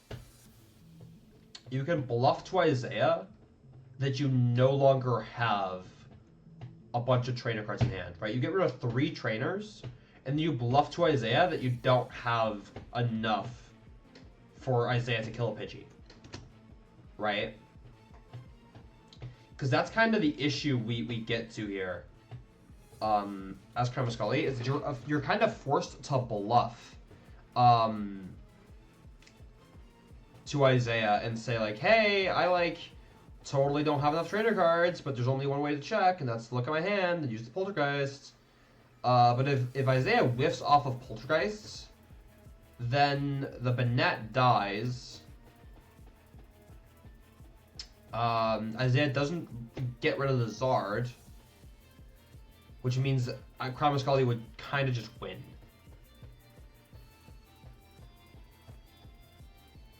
So the Poltergeist is risky here. However, Brandon just kind of has to make the call and say, I think you have that amount of trainer cards, right? But let's see what we opt for here. Also, another thing to consider for Isaiah is, like, if you don't go for the Poltergeist, what other options are we looking at here? Because I don't think killing Zard is great. Maybe that is what we're going for.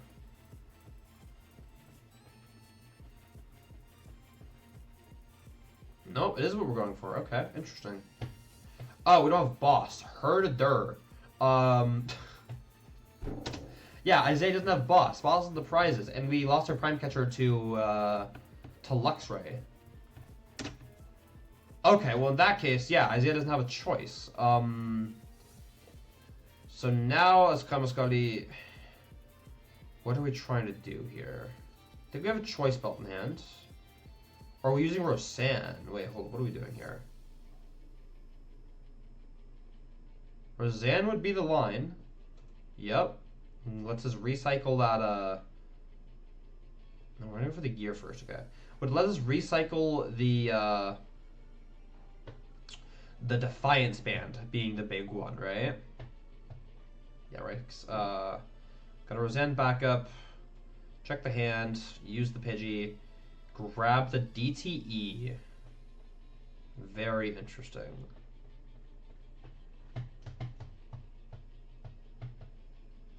And And then now, okay, now you thin the hand to bluff. Now you thin the hand to bluff. Okay, no, this is fine. Or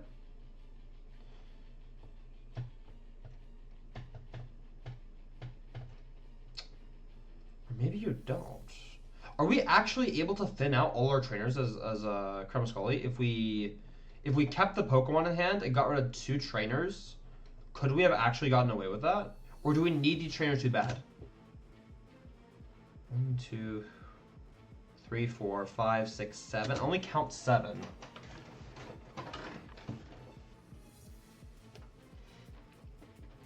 I don't know if I agree with this. I guess like, I mean, okay. Isaiah sees you Ultra Ball away 2 non-trainer cards here. You will never need the Seal Stone. Yeah, that too, right? Like that's a free Ultra Ball target. Like, not that the Pokemon aren't, but you're trying to play around Poltergeist. So as Kremascoli, like, yeah, by getting rid of 2 Pokemon, you're kind of signaling to Isaiah that, like, I don't lose to Poltergeist.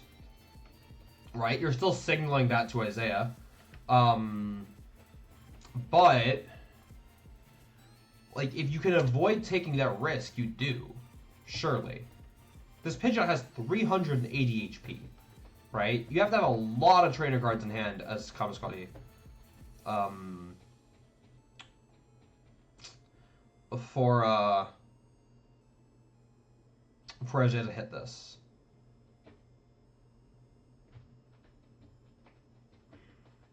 But I guess, like, on the flip side, though, we're kind of also saying,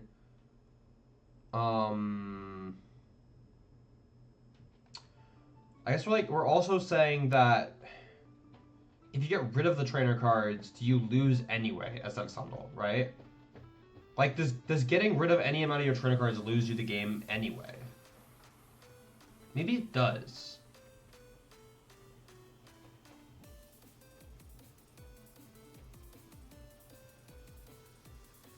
Alright, well, we're using Colress here for Isaiah, though. I think that's a Rod in there. Rod would be pretty good.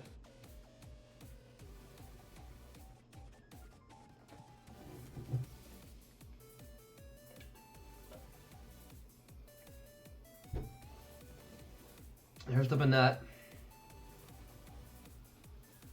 I think Isaiah's doing the math on how many trainers we need. So actually, let me do the math real quick. What are we looking at? 7. The answer is 7. In which case, I actually think, if I'm recalling Alessandro's hand correctly, I think if Alessandro had Ultra Balled away even just 1 more trainer card, this Banette would whiff knockout on Pidgeot. But then again, like, okay, even if Isaiah whiffed here, that's a lot of damage to now be putting on the Pidgeot, all but forcing Kremascoli to Turo it. But then Turo will know, no, but the Banette has 250. Okay, so here's what we do. If Isaiah whiffs, we go. Do we play Sharon's Care? If we play Sharon's Care, that'd be great. Either way, though, our Radzard can kill the Banette, and then we just need Isaiah to not have energies for Tina. Which is pretty reasonable, all things considered.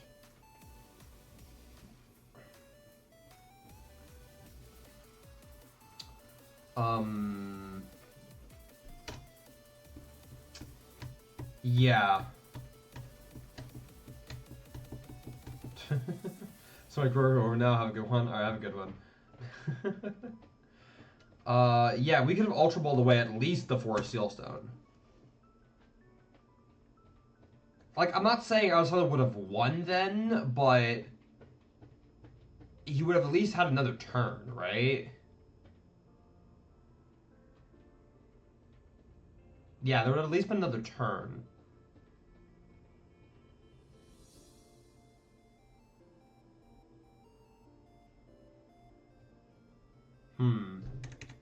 Oh well, is what it is.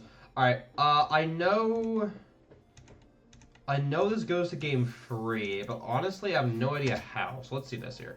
Double Colress prized for Isaiah. Double Gate prized for Isaiah. Ugh. Nothing seemingly too bad for Alessandro. So it looks like a Chi-Yu start, a random bench, and an instant charge. Alright, sick invite. Let's see what we got for Isaiah here. I see a Pokegear. Seems like a pretty good first card to play. Can we find a Colress? Seems like we can't. Okay. Fine. See a couple, like, okay cards, but probably just an Abyss Seeking here. Gonna debate benching the Shuppet. Gotta go for it. I like benching Shuppet here, right? Just because Kamascali doesn't have Pidgeys, so if you do draw the stones here, you are able to just item lock for game, but you Roxanne Psychic seems reasonable. Okay. Kamascali, draw turn into a Nest Ball, assumingly for a Pidgey.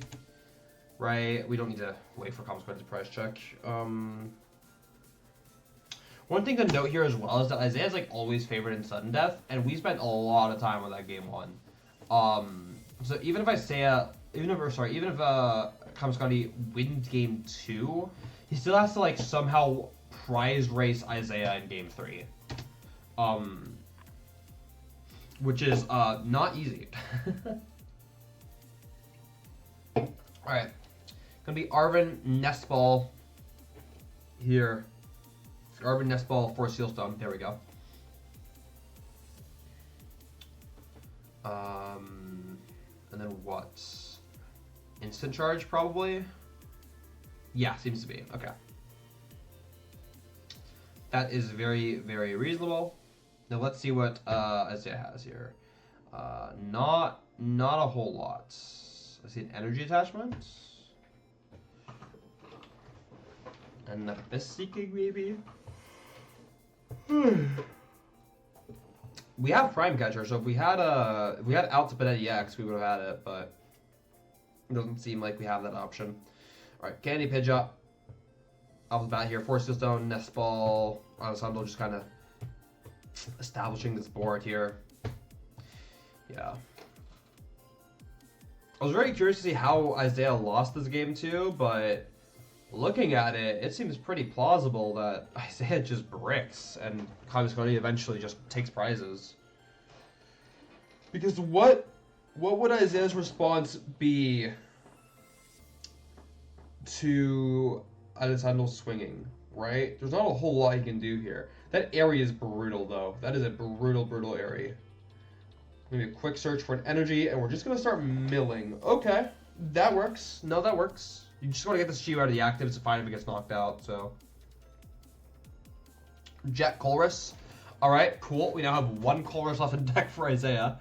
We have 1 Colress left in deck for Isaiah. Because we prized 2. So Isaiah's going to prize check. We're going to skip over that.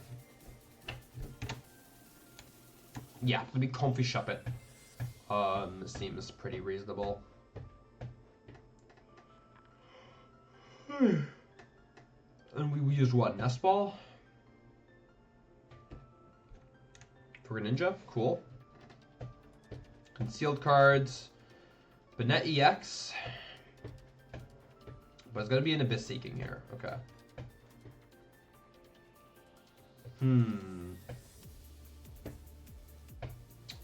Getting rid of the second Psychic?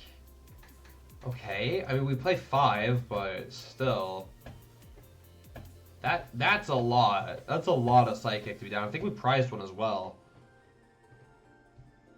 It's kind of rough for Isaiah.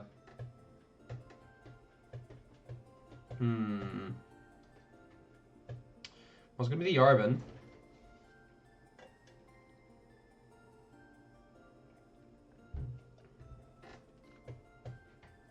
Yeah, gonna be the Arvin, Cape, Candy. We have 2 birds now, so Isaiah won't be able to just remove the Pidgeot from play.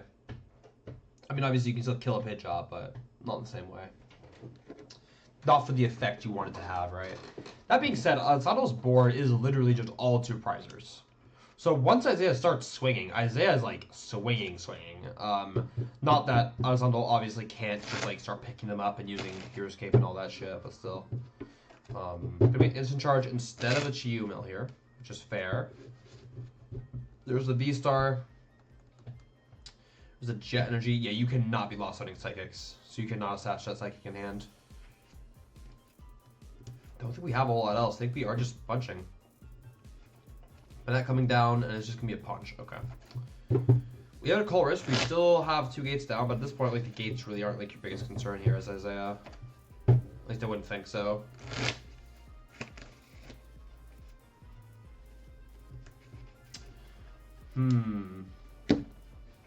Boufflant off the prizes.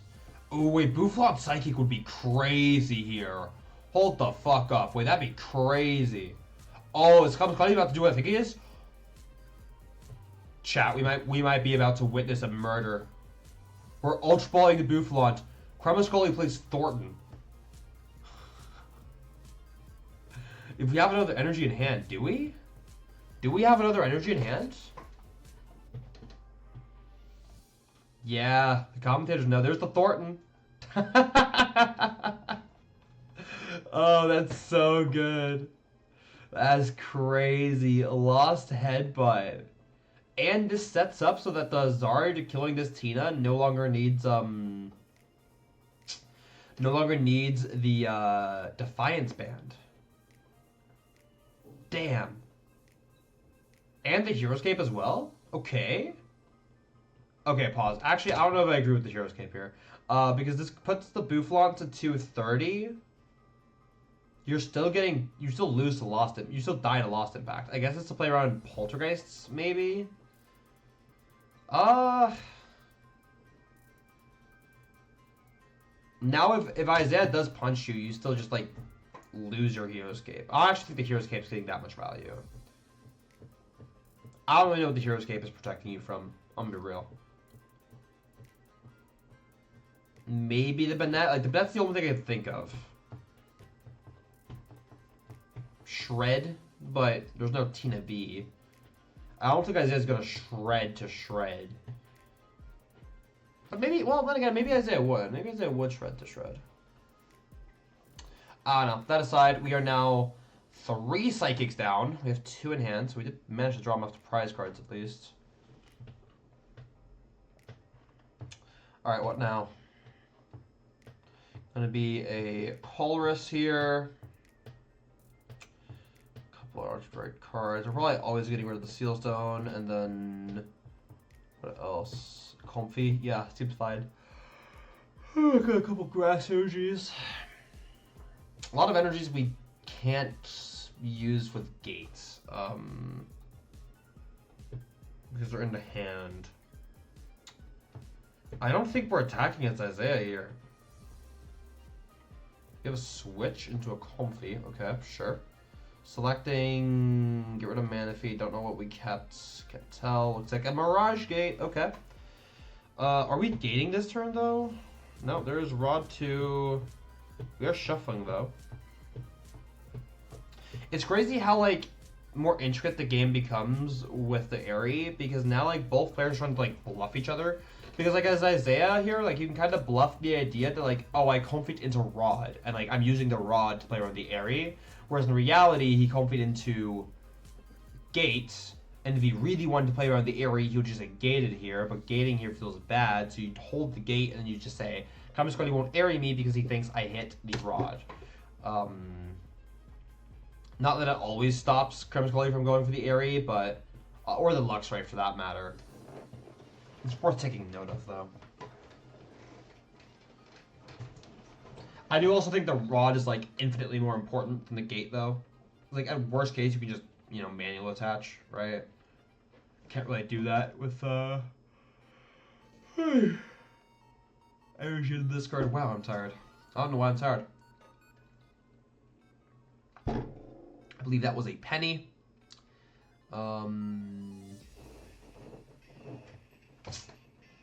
And I think we're just gonna see the Fang Snipe here. Probably gonna be sniping out that Mirage Gates. Oh, it's gonna be the Colress. I kind of don't hate that.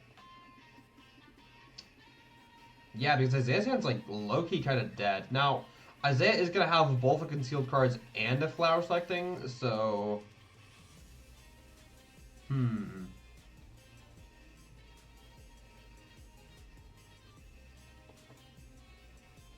Yeah, I don't know.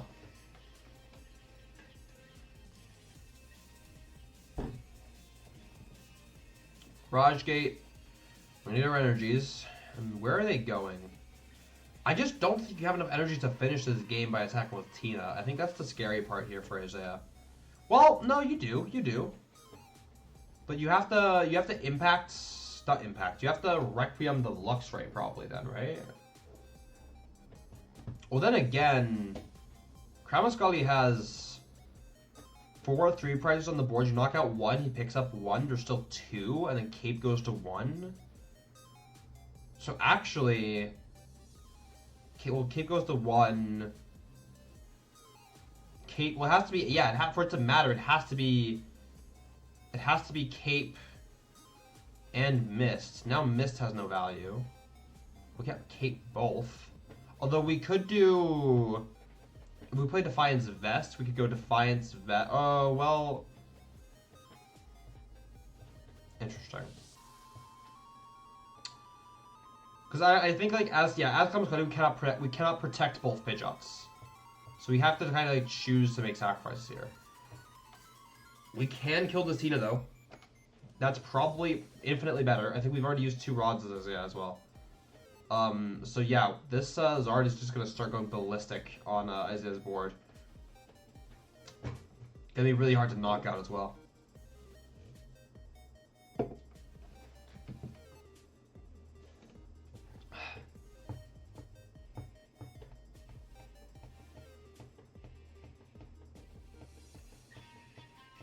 Is that counter catcher we grabbed, I think? Probably for next turn, right? Unless we're targeting Banette, but surely we're always targeting the energies. Yeah. Yeah, no, this is definitely good. And now Isaiah's in deep shit. Because that is a lot of resources Isaiah is down. Well, we did find the Banette. This could get us Colorus, but honestly, is that even like good enough? Nest Ball, Banette. It's like a pass. Okay. We have the counter catcher. We just need the penny to reset our Zard. We have it.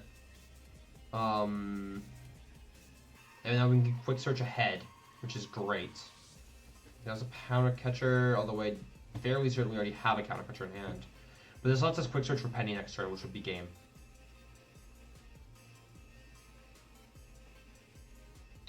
Counter catcher. I'm thinking we always grab Tina here, right? We probably always grab Tina. No, we grab Banette. Okay. Oh, we have Defiance Vest. Okay, never. Well, no, Defiance Vest doesn't let us kill Tina though. If it goes Tina V-Star. If the Tina evolves, then we can't kill it. Well, we can't one-shot it, I should say.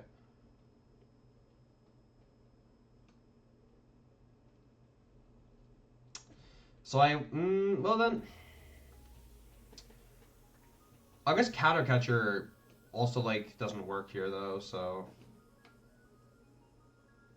No, maybe killing Banette is better. Because you want to force Isaiah to attack with this Tina. How's it knockout? It's 250 HP. The Banette has 250.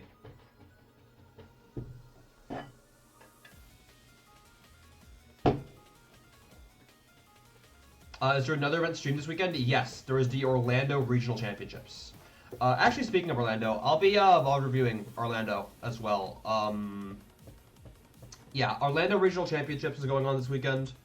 Going to be streamed on the official Pokemon channel, and then I'm going to be VOD reviewing the tournament a day delayed. So I'll VOD review Saturday's games on Sunday, and we'll VOD review Sunday's games on Monday. So a whole lot of VOD review for me, but it's good. I think when we're done today, I will have been VOD reviewing for at least 13 hours this week.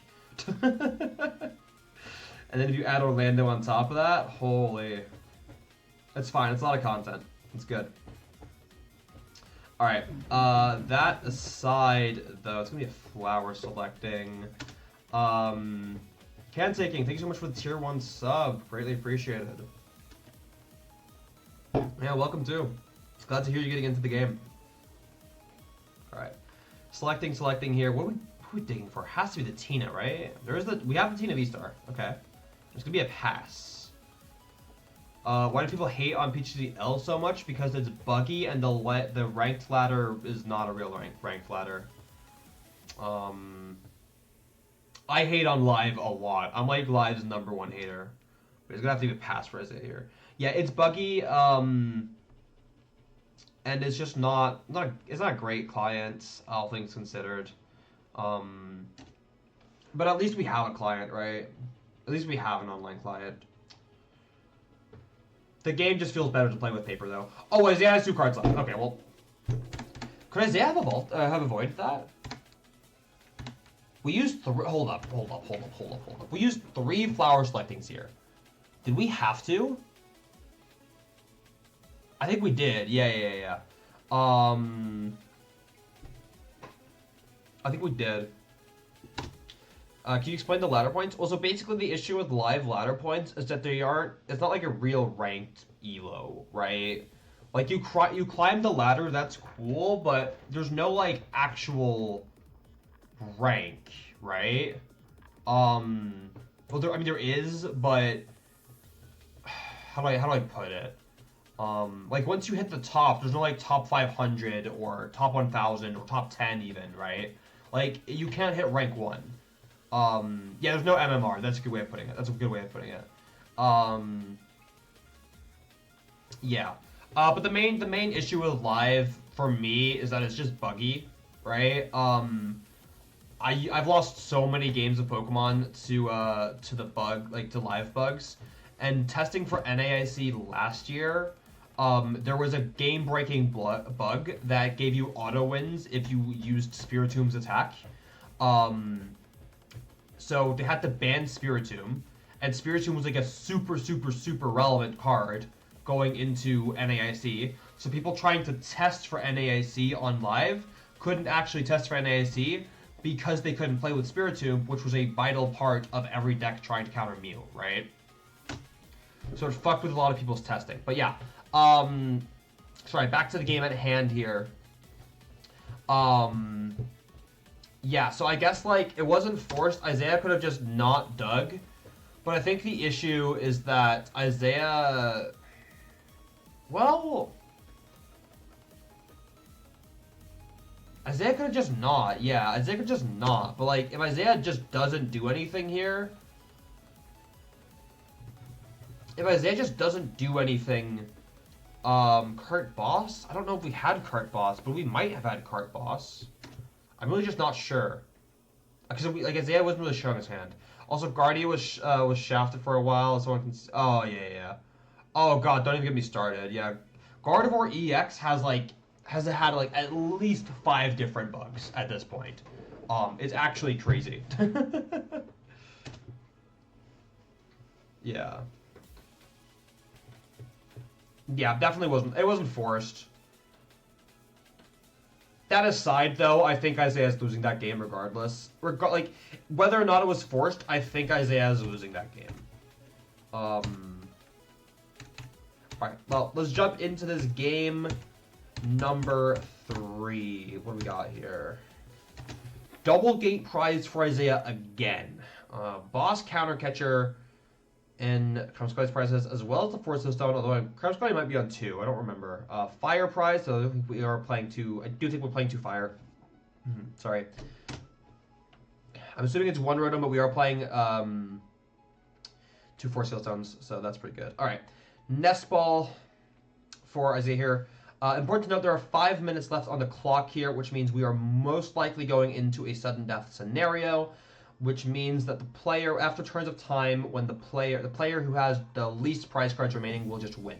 That is going to make Isaiah incredibly favored in this game 3, which is obviously, good for Isaiah. Not very good for Alessandro, though. Not very good for Alessandro. Alessandro is kind of all but forced into taking prize cards early, which is definitely not what you're trying to do as Pidgey control. You can. It's an option you have, but you really like to avoid it. It can be attached to the shop in a pass, so... Isaiah, not sure if we have an out to Bennett. If we have an out to Bennett EX, this game is just over. If Isaiah is able to get this item lock, I do not see how Alessandro is able to get into this game. Also, Nestball is going to realize there is no Rotom in deck unless we're playing 2. We are not playing 2. We are playing the funny Luxray card. Although we have Armin for Heavy Ball. And again, no Force Sealstone either, so it's going to be the Defiance Band. I guess that's fine. I guess that's alright. I guess the Hero's Cape probably isn't doing that much here.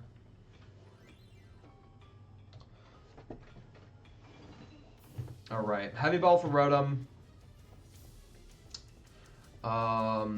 Take a good look at the prize cards. Definitely not great prizes for Kramascotty. Force Sealstone. Oh, we played 2 Force Sealstone. Okay. Interesting. Yeah, gonna be the instant charge here. Do we have Bennett EX? There's an Ultra Ball. There is an Ultra Ball. Okay, yeah, so I think Isaiah's just gaming here. Surely. Isaiah's just gaming. We're gonna get rid of Greninja. Get rid of Rod. Okay. I'm a little greedy, but yeah. Going to be whatever Bennett's first attack is called. Everlasting Darkness. That's right. So, no rare candies for Kramascotty here, and yeah, Mimikyu, Penny, not a bad shout, but if Isaiah does just, keep item locking here until time hits, then you take 1 knockout and you win the game, right? I think that's the line. Yep, item lock. And what do you do as Alessandro here? You have to find a way to take a prize card, but you're just not really in a great spot without it, without the Pidgeot here. Arvin's nothing but a Finn as we try to Rotom into the right cards. But even if you try to take prize cards here as Alejandro, what do you even take prize cards with? The Zard isn't live, right? The ability isn't an option. You can attack with Luxray. Luxray's not doing enough damage. The only thing that's actually going to be taking knockouts for Alessandro is going to be that Zard. But since Isaiah's not taking prize cards, the Zard isn't an option. So yeah, Isaiah just wins. Isaiah just lets the turn of time go and then goes Poltergeist for game. Or Poltergeist Boss, or Retreat into Cram. Like whatever makes the most sense. Whatever options you have. Which is all of them. Yeah, all Alessandro can do here is just Fang Snipe and hope that shit works. Theoretically speaking, you could Fang Snipe for so long that as long as Isaiah keeps whiffing, I don't know, energy card to Poltergeist you, right? Like you'll win. But like even if Isaiah goes for the Poltergeist and doesn't hit the knockout, which he will, trust me, he will. Even if Isaiah doesn't hit the knockout, like Alessandro isn't exactly threatening to one-shot anything. Although he might if we bench to Comfy. That seems overly risky. I mean, if you have perfect deck knowledge about Alejandro's deck, then this Comfy is fine, but I don't know that Isaiah has that. Oh, we're just taking prize cards now. Oh, okay, we're just straight up taking prize cards. No, that's fine. You're turn 2 of time. No, turn 1 of time as Isaiah. You take 2 prize cards. Alejandro has to take 2 prize cards to even, have a chance. And then if you take any prize cards after that, you have game as Isaiah. So by all means, this is Kramascotty scoops and Isaiah pops off. I love seeing Isaiah pop off.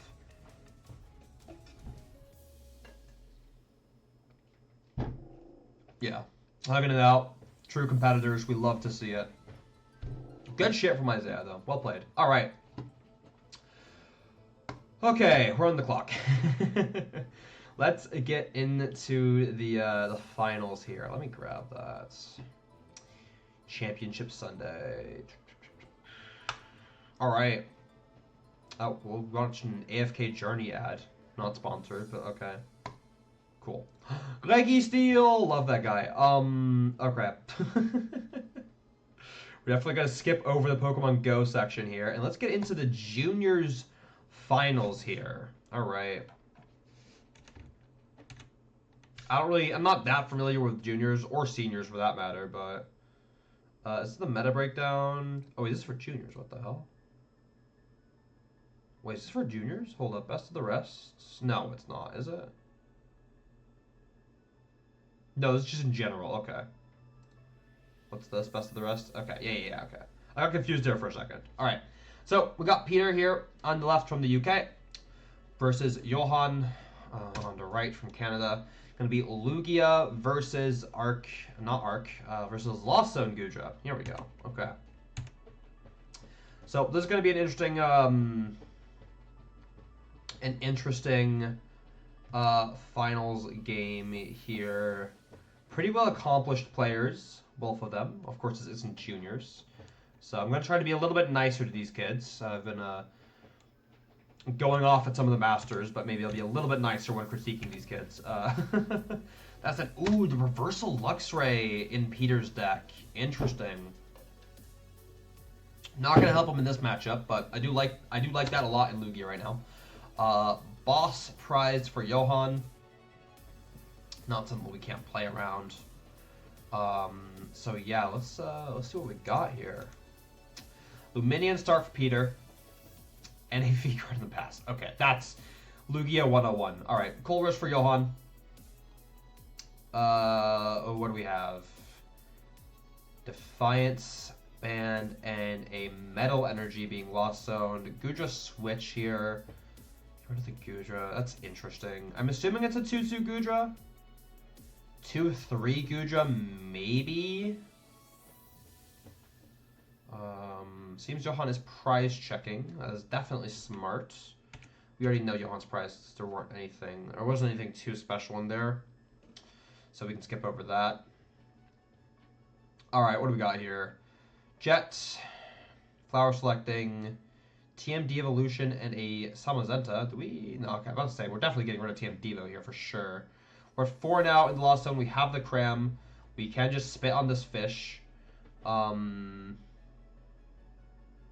Yeah, spit on fish here is definitely good. And now the pressure's on because this hand is really bad for Johan.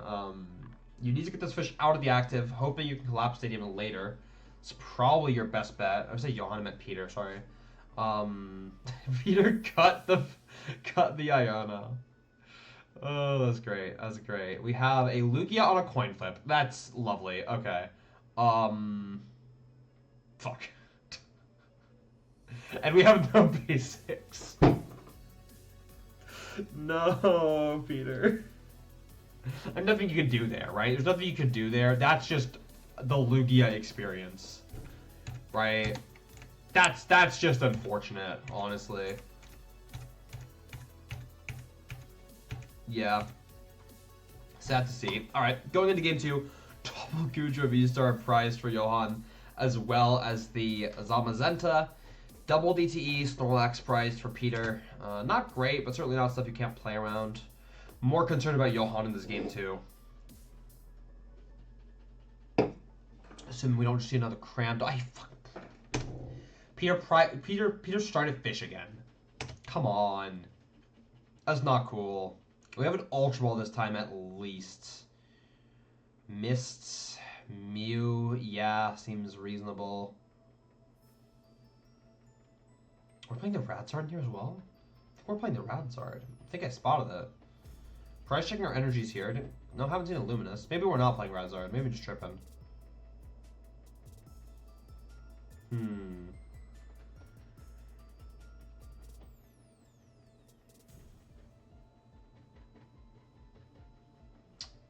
Yeah, it looks like we're just grabbing the Lugia here. That's fine. I mean, at least you have a Lugia. Although we have Energy, Chinchino, Research. Okay, we have a Research. We're doing something next turn. Thank God. Johan, gonna play this Chorus. Yeah, beat AF, bro, for real. Gonna get rid of a Mist Energy and a Defiance Band. Seems reasonable. You get to keep your Waters, you get to keep Comfy. Switch into the Comfy. Roxanne Nest Ball. We might have to get rid of the Roxanne here. Yeah, because I don't actually think we have other outs to Pokemon in. No, we have an Artisan. But Nestball for Goodra V is like probably the best thing you can grab here.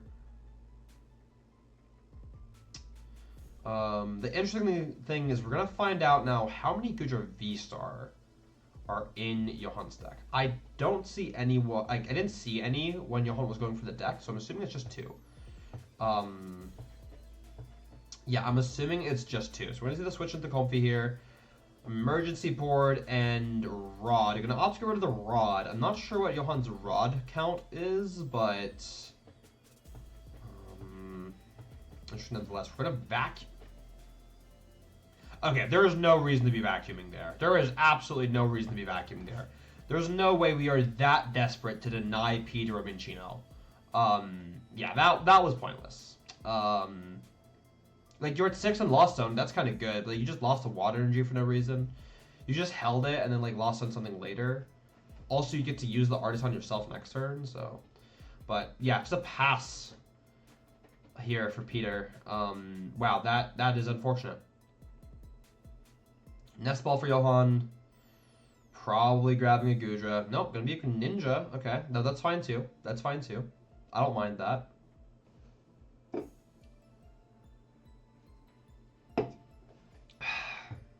Gonna be a Concealed Cards. Yep. Colress and I think it was a Vacuum. Okay. Couple energies, Gates, and a Nest Ball again. Would like to see the Nest Ball for Goodra. Nope, not gonna Nest Ball for Goodra. Okay. Sure. We have 2 Chops. Do we have a way to discard them? Do we have an Ultra Ball? We do not have an Ultra Ball. We have jack shit, as a matter of fact. Actually, we have all our Archeops in hand. We prized 1, there are 3 in hand, and we're just gonna have to be Ionoing them to the bottom. Honestly, looking at this hand for Peter, I'd actually much rather have seen an Abyss Seeking. Not Abyss Seeking, Read the Wind. I'd much rather have seen a bit Read the Wind from Peter here. Just because, like, you're not being threatened by anything on Johan's board, right? Like, nothing on Johan's board is actually that threatening to you. So you can just, like, Read the Wind, and then if you hit an Ultra Ball, you're playing the game, right? Now you're Ionoing, and, like, you're gonna have to Read the Wind anyway, right? Unless we draw the nuts. There's 2 Ultra Balls. Not quite. Pretty close, though.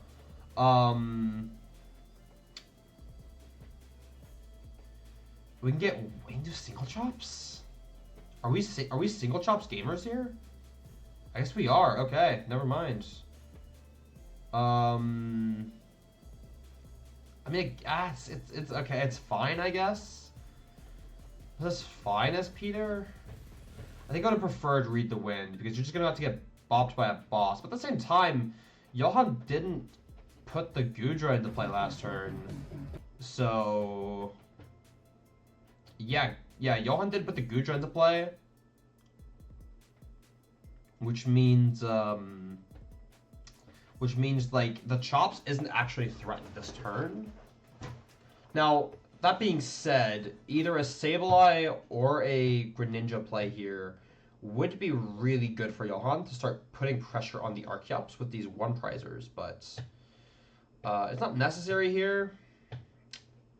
And, alright, we have the Artisan for the Cram. We're playing 2 Crams. Yeah, I like that. I like 2 Cram. That seems fine. So we're probably just spitting at something here. You can spit at the Lugia, and then you can knock it out with the Goodra next turn. Alright, I really like to see a Goodra V hit the board at, like, any point. I think we already got rid of a gate. I don't know that I like that gate. Alright, it is what it is. Gonna be a Chorus away, Mist and Metal, and then we're prime catching this Encino. Okay, actually I could like that. We still prize 2 Goodras. I think Johan is kind of like tunnel visioning on the fact that he prized 2 Goodras and is deciding not to bench a Goodra V as a result.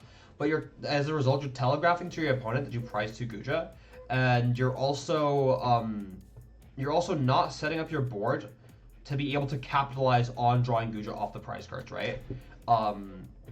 Because when Johan eventually gets a Goodra off the prizes, you're now... what's it called? You're now... not able to like attack with it that same turn, right? You have to like put a Goodra into play and then go, right? But gotta. He's gonna get the fish. Fish for Iono. Iono's free. Actually, no. Iono's free is fine here. Like Johan's board is like not bad, but like you need Johan to like kind of do nothing. So actually, yeah, I think I agree with this play from Peter. I think I agree with this play. There's a Roma. There's a Heads. Guess we'll put a Cincino in the hand for next turn. Might as well. We're also going to use the chops while we're at it. It seems, yeah. Start loading up a Mintino. God forbid Johan ever got to use got to attack with Ninja this turn though. That would get rough. But yeah, it's gonna be the knockout on the Cram. Now ball's in Johan's court. No Snorlax to handle this all one prizer board for Johan. It's also like really rough for Peter. Snorlax is like probably the best card you could ever have access to right now, but oh well. It is what it is. Seems like we're finally eyeing up a Goodra. No, that's a Comfy. Can we please get a Goodra? No, we can't. Okay.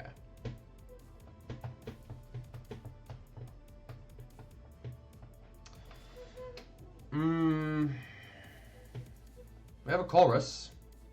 Power selecting first though. Do not get rid of a gate. Thank you. Colress. If we had a water and a rod, we'd be gaming. When I see the water, I don't know if we need the rod. I'm not entirely sure. We're gonna see the Comfy though. Goodra. Okay. I think.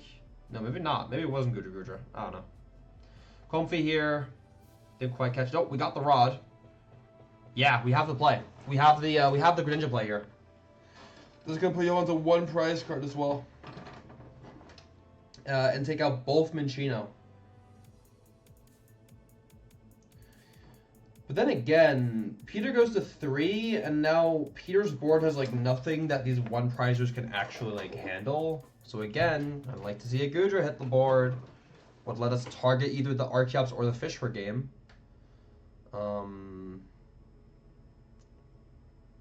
Have a boss in hand. Yeah, it's gonna be the 2 rats. Peter's gonna ask about the gift energy. See if Peter draws extra cards. Oh, we do have to summon Zenta next turn if we draw it off the prizes. And we do. We do draw summon Zenta off the prize cards for Johan. Yeah.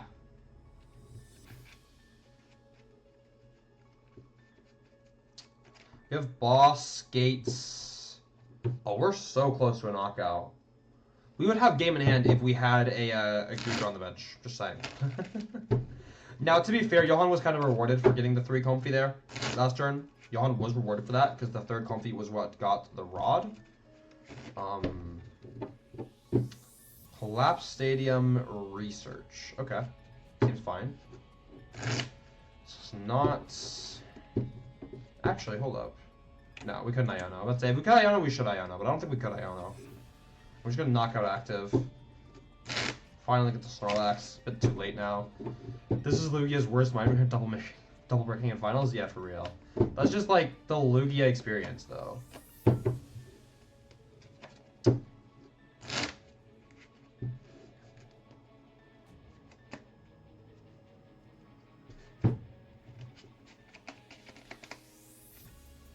Alright, retreating into Comfy. Jets. We're so close. We are so close to Johan here.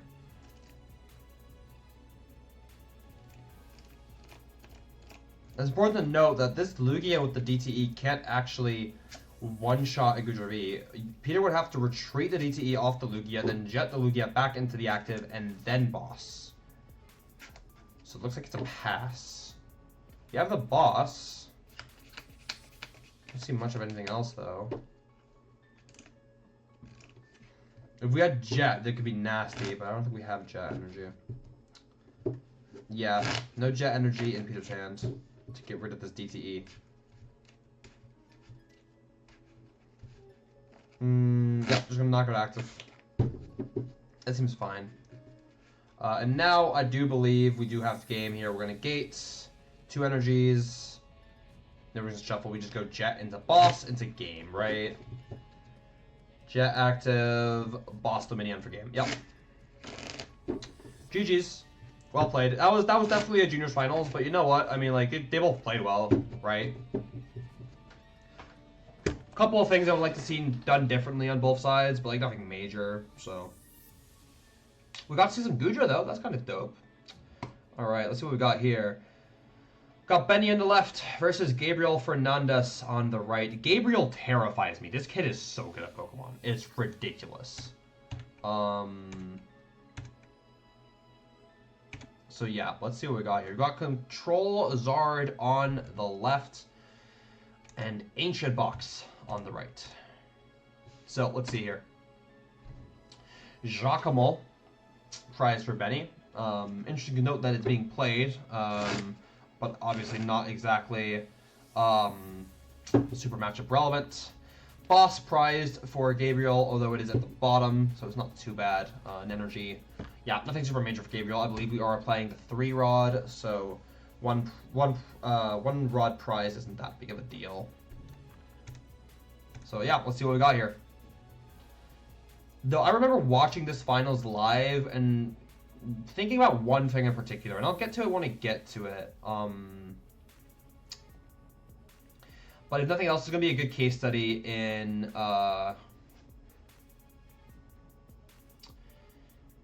There's going to be a good case study in Zard versus Ancient Box.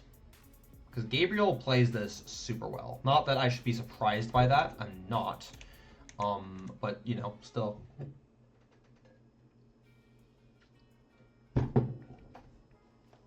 Let's see here. Going to be a Concealed Cards into a Nest Ball. Get the second Roaring Moon. Seems good.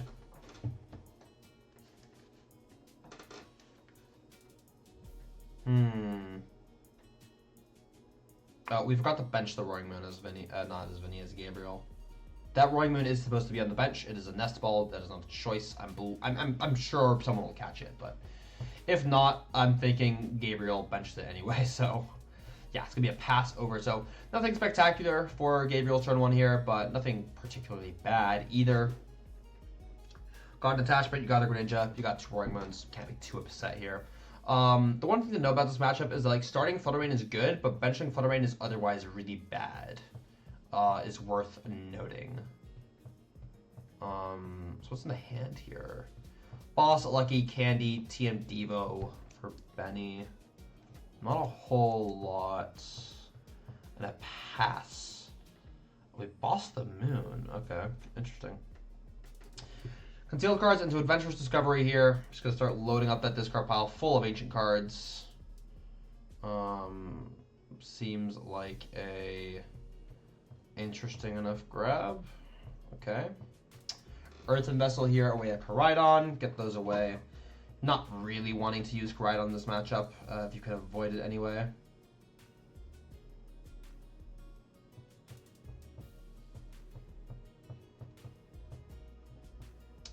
What now? Pokestop. 2 Pokegear is good, but we are down 2 Moon though, and we have 2 Moon in play. So Rod is getting more value, and we're going to attach and pass. Whether or not we could attack, I don't think we could, but if we could, I do like this play regardless for Gabriel, because it means that like you really want to play from behind, right? So it's Ancient Box rather than Moonman. This is Ancient Box, Ancient Box. Ancient Box and Moonman are 2 separate decks. Yeah, they're 2 separate decks. This is like actual Ancient Box. There's gonna be an Iono here for Benny.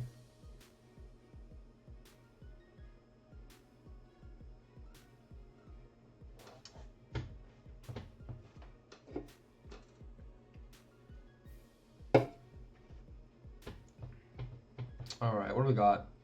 I believe it was a pass from Benny. At this point, surely you consider taking prize cards as Gabriel, right? There's nothing you like in particular you want to knock out on Benny's board. But then again, like I think in general, the player who's forced to take prize cards the most is probably Benny. That's because if Benny doesn't start this race soon, Gabriel is going to have a ridiculous amount of ancient cards in the discard pile and will be able to one-shot Charizards, or at the bare minimum, one-shot Pidgeots, right? If you don't hurry up as Benny. Not to say that... Yeah, not to say that we're, like, super opposed to taking prize cards as Benny here. Not Benny, Gabriel. But I wouldn't hate seeing it. Wouldn't hate seeing it here. Alright. No, we're going to take the prize cards. We're going to start this race. Pokestop, Hero's Cape is going to be built. That is a huge card in this matchup. But I guess we kind of don't have any other choice as Benny here. There's not a lot going on in this hand. There's an Arven. We have 2 Poffins, but that's not doing us anything. I believe it is 2 TM Devo as well in this 60. Interesting. Yeah, we have the Zards. We can go Candy Zard now. No Candy Zard. I believe we're just gonna see 2 to the the actual Zard here. So we have Attach in hand to retreat the Pidgey, and then we're able to start this race as Benny. Yeah, not looking great though. We have the Counter Catcher. I'd love to see Counter Catcher on the Greninja. We're not gonna have that though. I guess not the end of the world. It's gonna be a Koraidon bench. Okay, that's very interesting. Drums, love that. Ancient drum of awakening, whatever it's called, awakening drum. the drum. Yeah. Okay, Ultra Ball here for Gabriel. Gonna keep loading those ancient cards into the discard pile, and this is just getting out of hand, right? Like, there are so many ancient cards in Gabriel's discard pile. I keep thinking they're the same player for some reason. They're just not. Yeah, there's so many ancient cards in Gabriel's discard pile here. Yeah. Gonna be a Sada. Gonna start loading up those other 2 moons, presumably. Now it's gonna be the Koraidon. Now that the Koraidon is on the board, you do want to be attacking with it just to get it off the board. To potentially force cards like Boss out of Benny. But let's see here. How much damage are we doing? A lot. We're doing a lot of damage.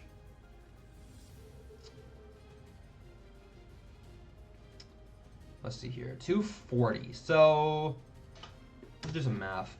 Three ancient cards is gonna do. No, that's 90. 90 damage is enough. 90 damage is enough, right? Wait, 240. Hold up, I cannot do math. No, 90 damage is 10 short. Yeah. No, wait, no, it's not. No, 90 damage is exactly enough. 90 damage is exactly enough.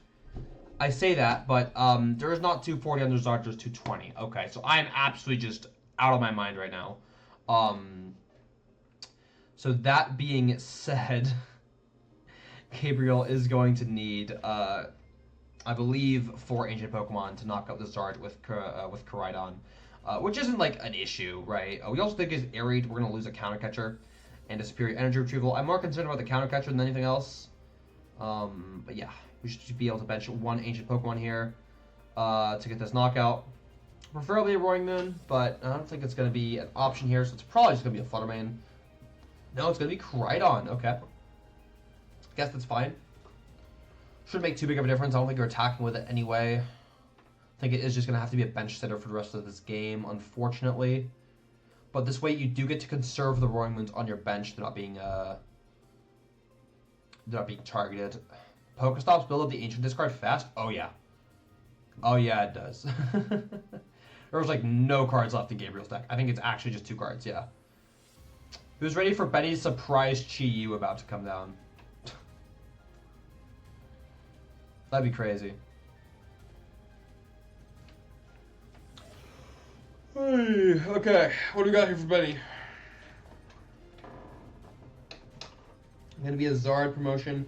3 prize cards left. We're gonna keep hitting this Pokestop. This time, though, gonna go unpunished. We can get Bird now. We can get Bird. And Bird can get his energy. Energy lets us hit with the Radzard. Hitting with Radzard here is kind of mid, though. Because it puts Gabriel to 2 prize cards, which means Gabriel gets counter catcher access once Benny goes to 1.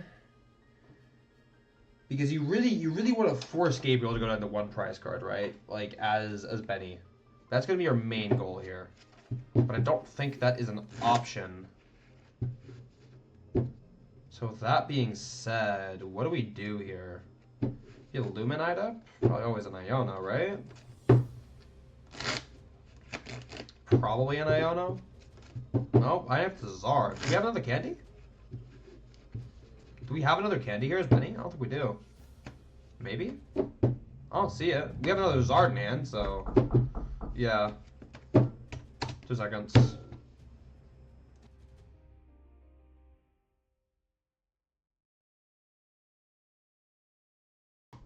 Alright, roommate's leaving. I think he's gone for the weekend. Alright, so we did go for... What do we do here? Oh, we boss stalled. Ooh, wait, that's interesting. Okay, we boss stalled. Alright, so Benny went for a boss stall onto the Koraidon on the bench, and Gabriel just pennied it. Actually, Penny's, like, low-key kind of cool here. Like, in this deck. Because the Penny, the Penny means that, like, ancient cards that are typically stuck on your bench can now get off the bench. Right? So, like, Fluttermane, like, bad starters, like, you can just pick them up and then discard them.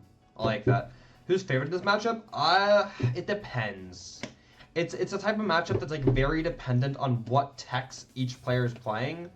A lot of Ancient Box lists play more heavy Zard techs, but depending on the techs in Zard, the matchup can get a bit skewed. Higher counts of Turo, and Eerie can skew the matchup in Zard's favor. However, I would say, generally speaking, I think this matchup is favored for Ancient Box, but, like, by a small margin. Not by a whole lot. It's pretty damn close to just a 50-50. But yeah, Gabriel has gotten exactly what he wants here. He's gotten to eat his cake, have his cake and eat it too. Because now he's at 2 prize cards left. There's going to be 2 prizes on Benny's board no matter what. And the second Benny goes down to 1 prize card, we will have the counter catcher play available. That being said, though, we are not that far off from just being able to one-shot Charizard. And we should also have the boss remaining still, which means we could also just kill the Pidgeot. And we are in Pidgeot killing range now. We are doing 280 with this Roaring Moon. Yeah. So Benny, not exactly in a great spot. Let's put it that way.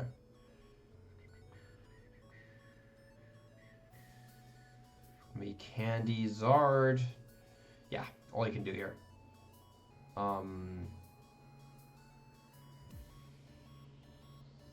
Yeah, fish for an Iono. Yeah, that's correct here. You're gonna have to Iono here as Benny eventually. One thing to note though is that Gabriel has 2 cards.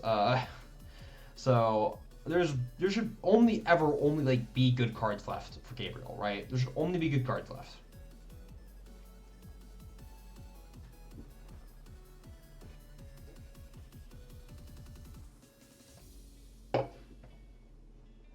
All right, I'm gonna be the Zard bonk here. Let's see what Gabriel has. Here. Typically, I like to see the Koraidon promotion because the Koraidon promotion, it's a pivot if you need it to be, but more so than that, it will force a boss. It's gonna be the Moon. Do we have it? There's counter catcher. It doesn't do it. We need boss. There's boss. Okay, yeah. Well, that's kind of. Oh wait, do we have Palpat? Wait, I think we have Palpat in hand. I think we had Palpat in hand as Gabriel. Yeah, we did. Okay, so we hit the Pokestop. If we hit the boss, it's fine. We just Palpat back the boss, and then we go, Pokegear for game. Okay, perfect. Yeah, great play from Gabriel. Was able to just guarantee it, and yeah. So one thing to note here is that, is that Benny was never able to Turo a Zard, right? Gabriel was allowed to two-shot a Zard in that game, which is not something that typically happens, because that's like your number one thing you need to stop from happening as Zard in this matchup, is don't let them two-shot you, right? However, it was like, Benny was so slow about getting a Pidgeot into play, not of his own choice, of course, but, that we're just never able to Turo our, we were never able to Turo our Zard when it got damaged. Speaking of, this hand from Benny looks quite mediocre. And Flutter Mane start for Gabriel as well. The Flutter Mane start is really good in this matchup. The Flutter Mane start is very, very, very good in this matchup. You're probably never punching with the Flutter Mane. However, it does deny, it does make it harder for Benny if he starts Charmander or if he starts Pidgey. And can't retreat him on turn 1, right? Or get like second copies of each down. Alright. Nest Ball here for Gabriel, gonna be a prize check. Concealed cards being used. Earthen Vessel. This looks like we're thinning a bit more. Get rid of Explorer's Guidance. Bench Moon, attach Pass. Seems very reasonable. Good standard turn 1. Okay. Arven here for Benny. So Benny is going to be able to play the game here. I think we're going for a Nest Ball maybe. Have the Sealstone in hand already, so we can't just grab the Hero's Cape right off the bat. And Nest Ball for Rotom. 4 Sealstone. Poffin. Mander. I want Mander, and Pidgey here. Don't know that we have access to both. Do we have out to another Mander? I don't think we do. I think we're just making the call that Vinny can't kill this Charmander, which, to be fair, is like kind of alright. Attaching to Pidgey, though, is very, very, very interesting. Not sure that I agree with that. Maybe because we need to call for family next turn, but we have to call for family next turn. That seems just rough. Assuming Gabriel is able to take a knockout. Sada here would make it extremely easy for Gabriel to take a knockout. And we know that there is a Sada in hand, but we are going to go for the Explorer's Guidance instead. Or, no, yeah, we are. Okay, interesting. I guess Gabriel is just really content, like, not doing anything here, which I think is fair. Right? Gabriel looks very confused looking at this. Explorer's Guidance. We're going to get rid of the Penny. Going to be Sada to Koraidon. Sure, seems fine. Looks like it's a pass. Yeah, so once again, pretty much the exact same board Gabriel had last game. Except that was a Flutter Mane in the active. Buddy Poffin for Benny. Pretty good card to see here. And then what are we doing now? So this energy is absolutely just not achieving anything on the Pidgey. But we might just be instant charging. I think so, yeah. Instant charge. Not great. Arven, Ultra Ball, and TM Devo. We have Arven Ultra Ball now, so we are hitting next turn at the bare minimum. And then what are we doing? We're using Sada here for Gabriel. Yeah, so it's just a whole lot of Benny bricking and Gabriel being able to set up, like, the God board. Like, as Ancient Box, you're never really expecting to get away with, like, this much setup against Zard, right? Like, if you can get away with it, you absolutely try, but you're not exactly, you know, expecting it. So, yeah, gonna be the Arven here. Eyeing up a Charizard, that's probably your Ultra Ball grab. Energies from the Charizard. Let's just see the candy. Yep, there's the candy. Just the candy grab, though. Ultra, Pidgey. Candy, Pidgey. Candy, we have Zard? Yeah, we have Zard. Okay, perfect. Yeah, this is great. This is totally fine.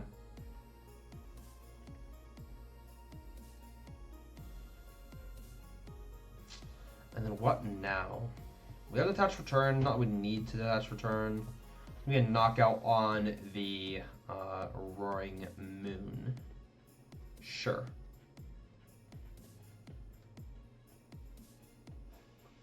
Okay, Sada. That's fine. Draw 3. Yeah, I mean, these cards leaving like very little for me to actually commentate over because Benny is just kind of bricking and Gabriel is just kind of like doing Ancient Box shit, right? Like, neither of these players have really done anything remotely that interesting. But it's fun to watch the fucking dinosaurs just do dinosaur stuff. I'm a big fan of that.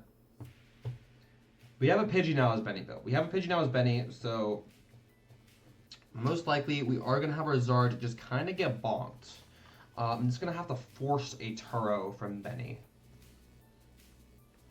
Can we force this Turo, though?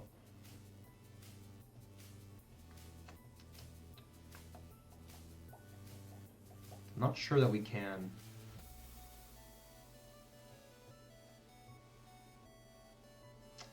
Yeah, I'm not sure that we can force this Turo.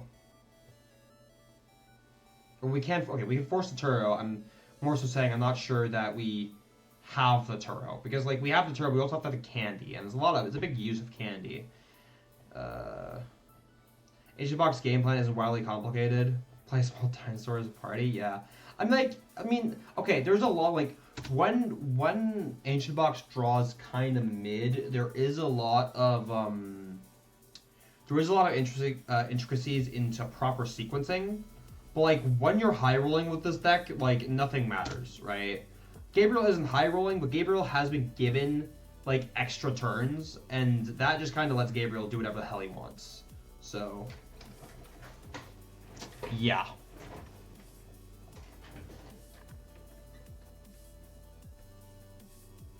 And we have a Yono here. That's fine, it's just not Turo. But, like, I don't think you could Turo here as Benny.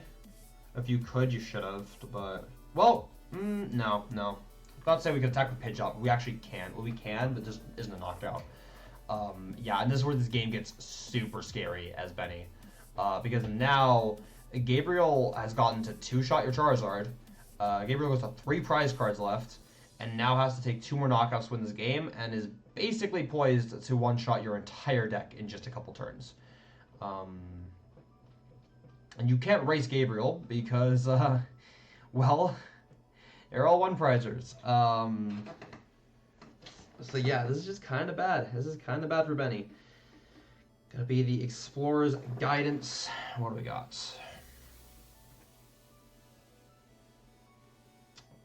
What options do we have available here? I can't really see Gabriel's hand. Ancient Box needs Pidgey V. No, it does not. No, it does not. Because you want to deck yourself out. You want to deck yourself out, and then you want to use Palpad and Rod. That's how you play around Iono. You just deck yourself out.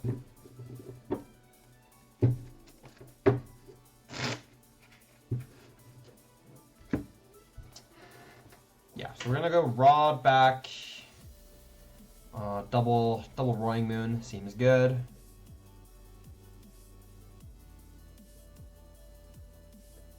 Yeah, well, so we saw it in game 1 with Gabriel. Gabriel had 2 cards left in deck, but then when Benny got Yono'd, Gabriel already knows the 2 card he's about to draw into and can just basically guarantee win, right?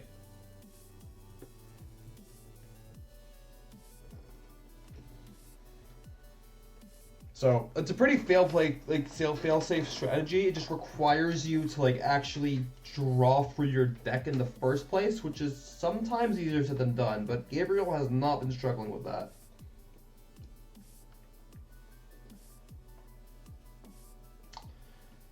So yeah, looks like we are just knocking out the Zard here. Yep, and this board is so good for Gabriel. I mean, come on, look at this board. Right, you have 2 Roaring Moons ready, you have the Greninja, you have the Roaring Moon in the active, right? Yes, the Flutter Mane's dead space, but like you're still hitting the thresholds you need to hit. So yeah, this board is just really good for Gabriel.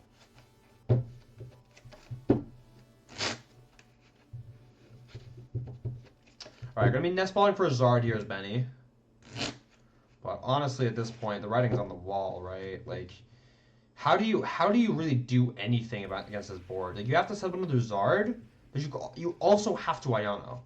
So your best bet is probably like, okay, I like Vacuum Pokestop.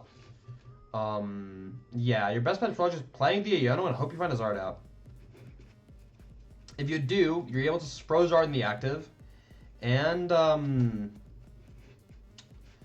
also reset Gabriel's hand to 3. Let's see here.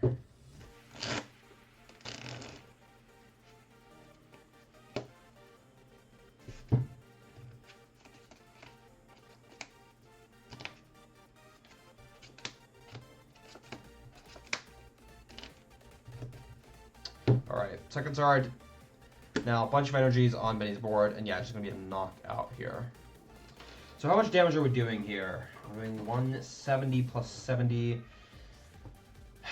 So, what, 240? 240 damage as Gabriel now? I mean, we could hit Zard knockout range this turn, but I wouldn't be counting on it. Realistically speaking, we're probably wanting to boss if we have the option. Hitting into this Charizard and Benny having Turo is one of the few ways we lose this game as Gabriel. Now, granted, it's also pretty likely, so let's see what happens here. Let's right on a Pokegear. I don't think we've used a supporter yet. If we Pokegear into boss, we are gaming. I'm gonna get a bunch of energies back with that superior energy retrieval. How much are we at now? 210? We're doing 280. We are knocking out Pidgeot now. We are in Pidgeot knockout range. Can we gear into the sauce? No. Oh, do we already support her? Oh, I think we already supported her. Okay. In that case, this... Well, okay, we can still get back into this game. You still knock out... You can still win in 2 prize cards. Or in 2 attacks, sorry. As Gabriel. So you're still ahead. Right? Yeah, it has to be an Iono. Do we not... What the hell is in Benny's hand? It's Boss Iono. It's nothing else. We could go quick search for Turo. But I'm starting to think Benny just doesn't play Turo. Because I have not seen one. Yeah.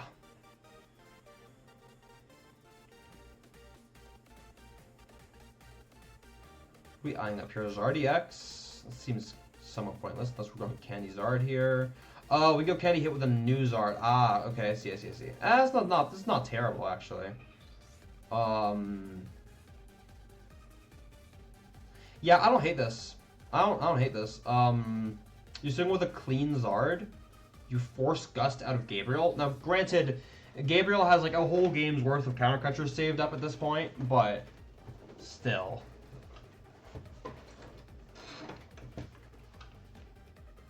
You kind of play to your outs here, Benny. We're going to 2. See what Gabriel has. 4-card hand. There's Booster Capsule. I know there's a Boss. I know there's a Palpad. So, pretty good for Gabriel. The issue is we low-key kind of want to stay behind. So I think we're killing the Radzard here. Just keep counter catcher as an out. Yeah, that's exactly what we're doing here. I am a big fan of this play.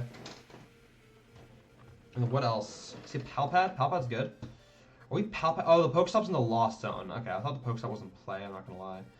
Seeing, I think it's Double Explorer's Guidance is the grab. We're considering the boss, but if we have enough counter catchers, then we shouldn't need to get the boss.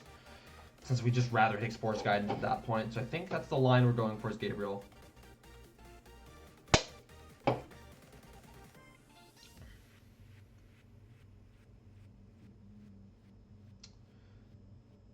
Yeah.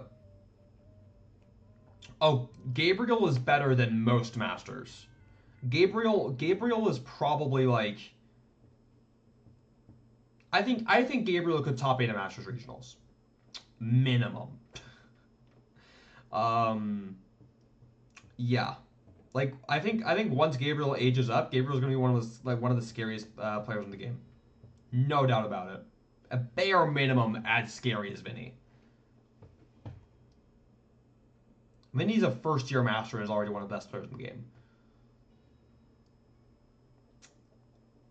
So if Gabriel even like matches that, Gabriel's like immediately just like the GOAT. We have to remember Gabriel in basically back-to-back tournaments won Worlds, then LAIC, then EUIC. Spoiler alerts, Gabriel wins. Like back-to-back effectively ICs. ICs are better, right? Because Worlds is obviously bigger than an IC. Which is just ridiculous, right? It's absolutely ridiculous. Okay, Lost City here for Benny.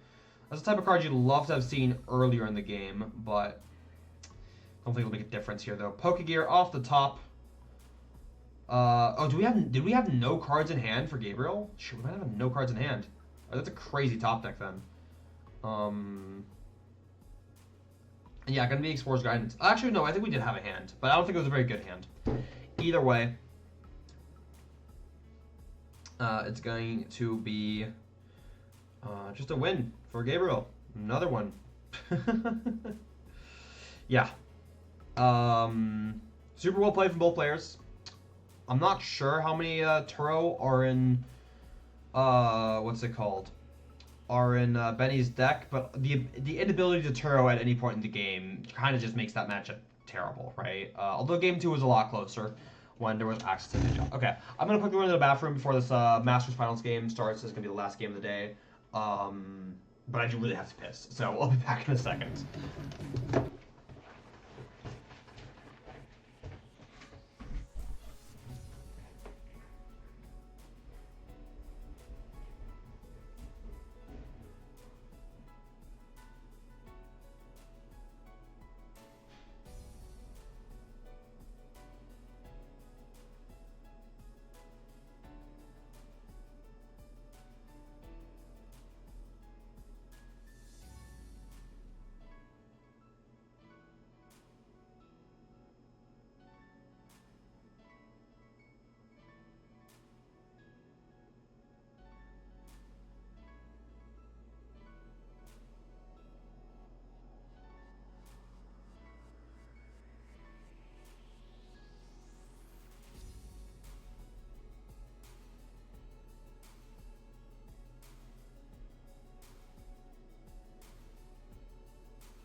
Alright, we're back. How we doing?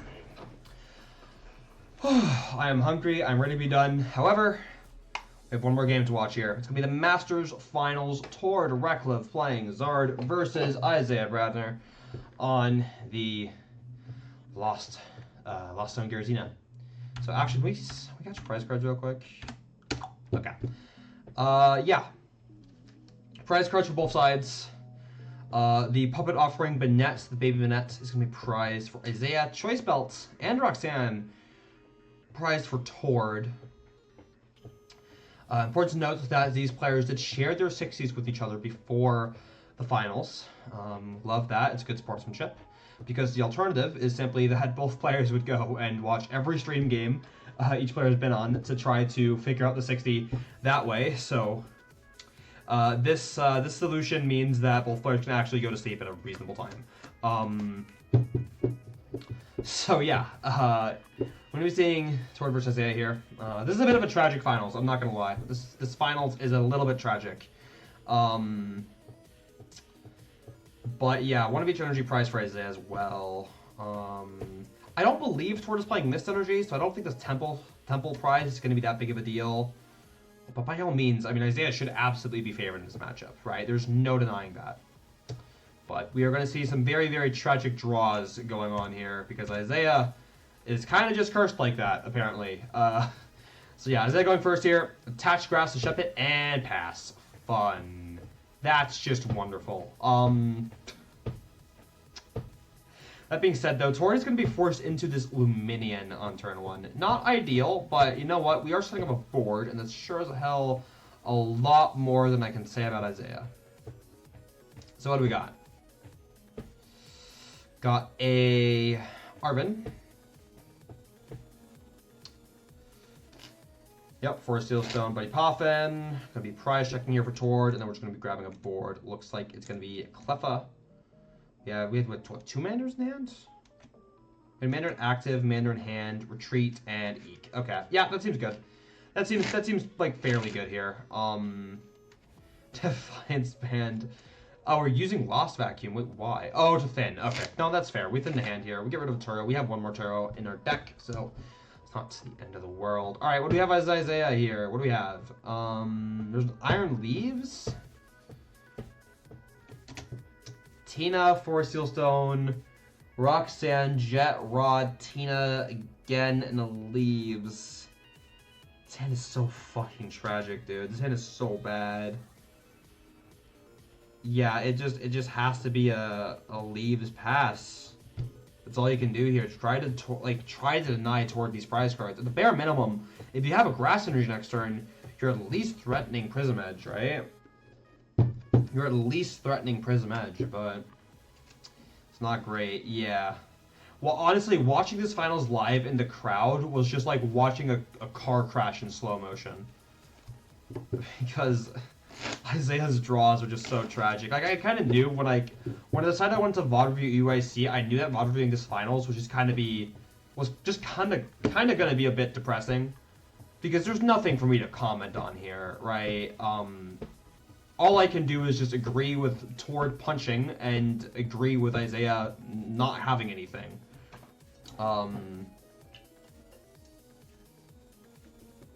Although I will acknowledge that attacking with Pidgeot here is super smart as Tord.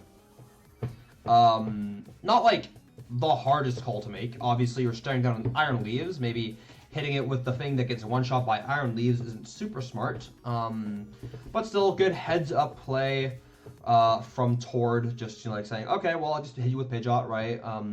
Now Isaiah, with his dead hand, needs Grass and Boss.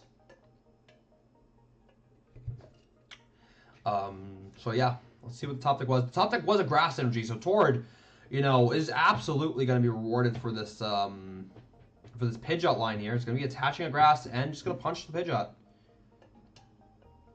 It's in Sableye / Cram range now. That's pretty good, but I mean, it's going to require us to do literally anything as Isaiah here.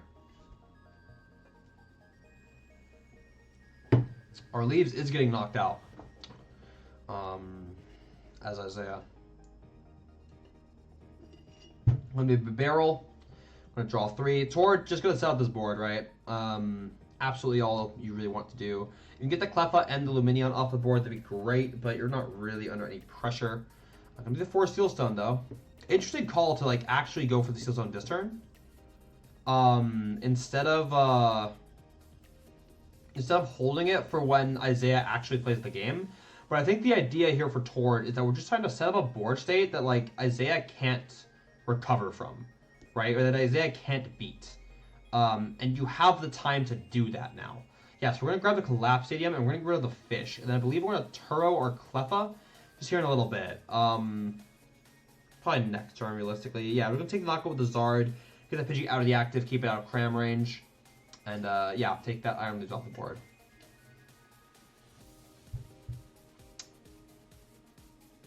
Alright, going to be a Colress top deck.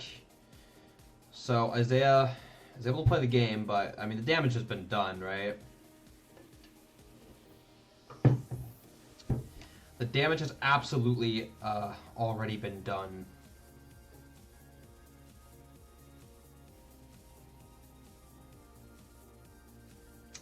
Nest Ball here for Isaiah.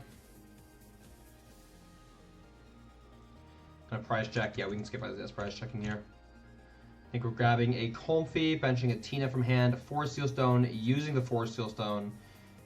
You're all but forced to. You're all but forced to. What are we grabbing here? Doing some more prize checking, it seems. Double checking what we have here. And the grab from the Forest Sealstone, I'm assuming we'll see it when it enters Isaiah's hand. It's going to be a Jet Energy. Yeah, kind of have to. I believe it's going to be a Jet into the Tina, maybe? Yep, and it's going to be an Abyss Seeking. With the Cram hit the board, it's not the end of the world, but this is obviously not great for Isaiah. Can't really see what we got off the Abyss Seeking here. Does look like we're getting rid of Tina and Gate, so whatever we grabbed off the Abyss Seeking for Isaiah must be important. Camera didn't spot it though, that's unfortunate. Ultra Ball here for Tord. Charmeleon is absolutely always a grab. 100%. And a couple of interesting lines we could do as Tord here is if we can actually just Turo or Pidgeot if we want to. I wouldn't be entirely against it. If we're able to set up 2 Zards and a barrel, Charmeleon is also fine.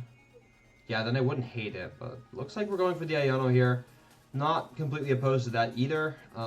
Isaiah's hand obviously wasn't great, but you know what? It did get a lot of new cards last turn, so Iono is definitely fine to go for. Alright, so let's see what we got here. Barrel for 1. Gonna be a quick search. We already supported, so no Turo. No Turo this turn. Didn't quite catch what Tord grabbed. I'm gonna find out. Iono for next turn? I guess that's fine. Yeah. Because you don't want anything off a quick search, or you would just Iono for... You just Iono for next turn, and you can Iono into then quick search, right? So not forced to quick search for the Iono next turn, which means you can quick search based on your Iono grabs. Yeah, this is absolutely correct. I'm gonna be a Colress for Isaiah. What now? What now, Chief? I believe it's not grass energy. Psychic energy. Not grass, just psychic. Poff and Nestball. Ninja, Psychic, and Nestball being the cards we're keeping. That seems fine. Okay. Seal cards into 2 switch. Not ideal. Could be worse. I mean, you're getting a flower selecting now, right? So let's see what we got. Okay. Psychic and what? The camera, of course, didn't really care to show it to us.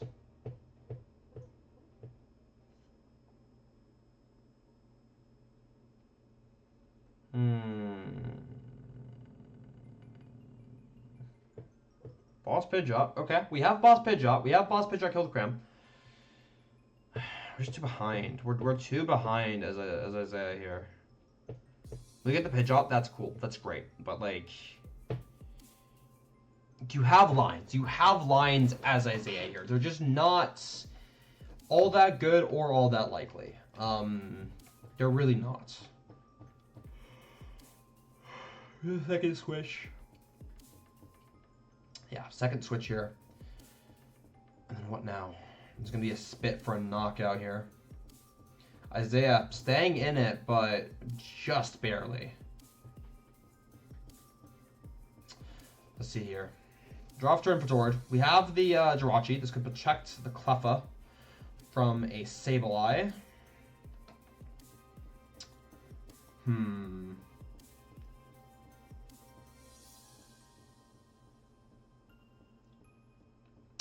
Zard, second Zard coming down like that.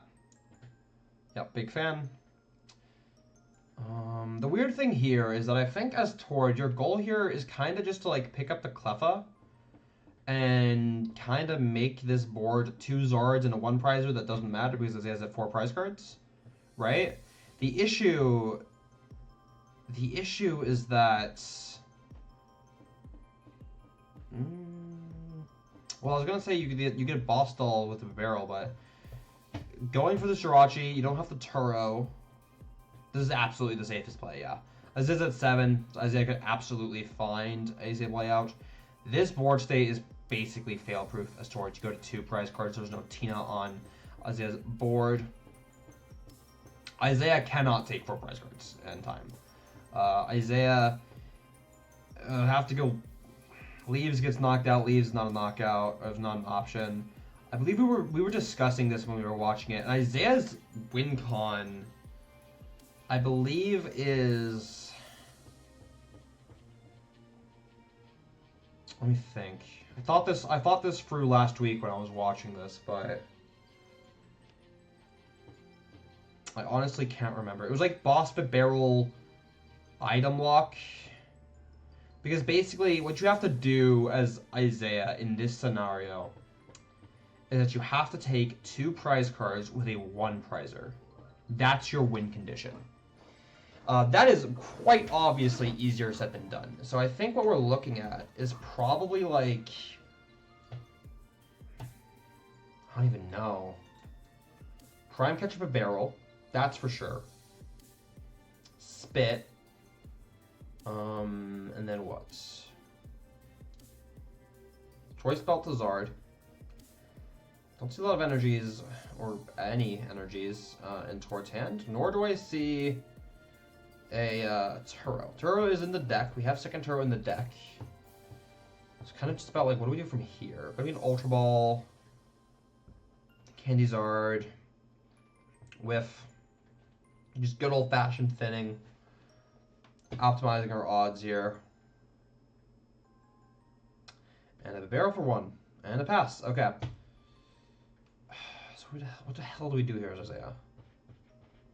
You cannot take 2 prize cards with a single prize. That's the issue. There is no water energies in Isaiah's deck. With no water energies, you can't Greninja. If you can't Greninja, yeah. You can't Sableye because of this Jirachi. Cram is only ever taking 1 prize card.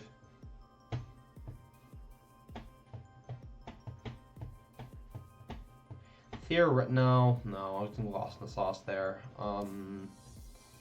Yeah, it's gonna be a pass. And eventually, Tord is gonna hit it. Yeah, both players are gonna see her and pass at each other for a while. That's how I remember it going. Isaiah knows that if he kills the barrel, he loses his game. I'm going for the Beaver. I mean, I guess like Isaiah has the win condition of Tord having second Turo prized. It isn't prized, but of course Isaiah doesn't know that.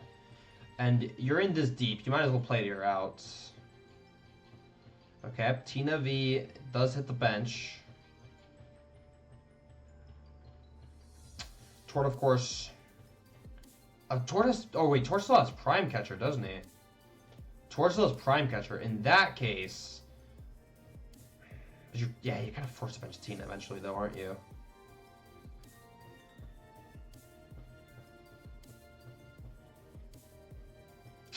It's just rough. It's just rough here. Can we keep both rods? Probably can't, can we? No. I think we can. We have Roxanne kill the barrel, but like that's the type of thing that just doesn't really work at the end of the day.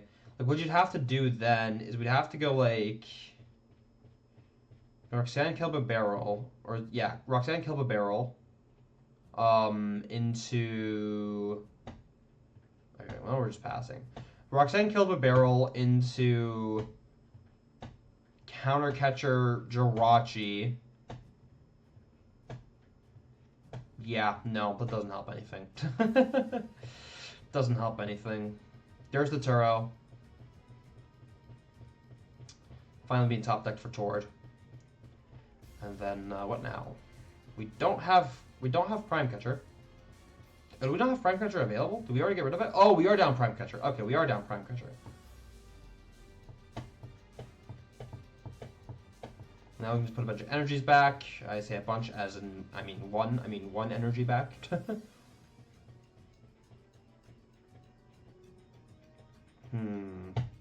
Yeah, it kind of has to be like Boss Stall a 1-prizer as you're out for Isaiah, but like that's just never realistic, alright? Like it's never realistic. They have and Isaiah scoops. Cool. Yeah. It's basically checkmate, right? Because you know Tord has the energy.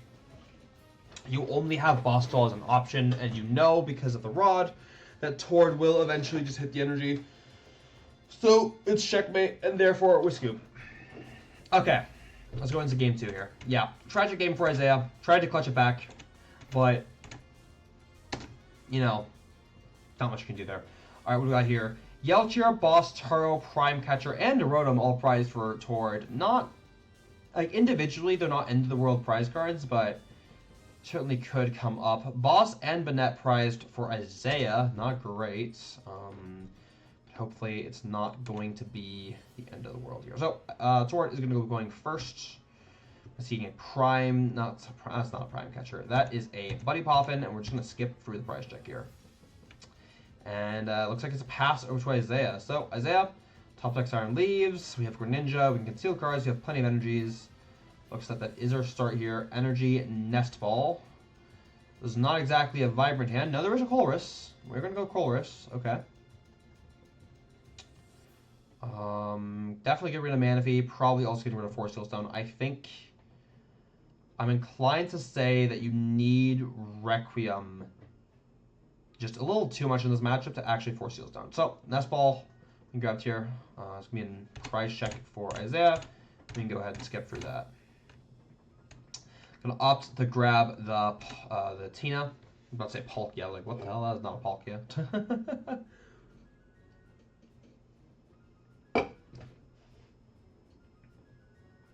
Jet and Mist Seeking. Yeah.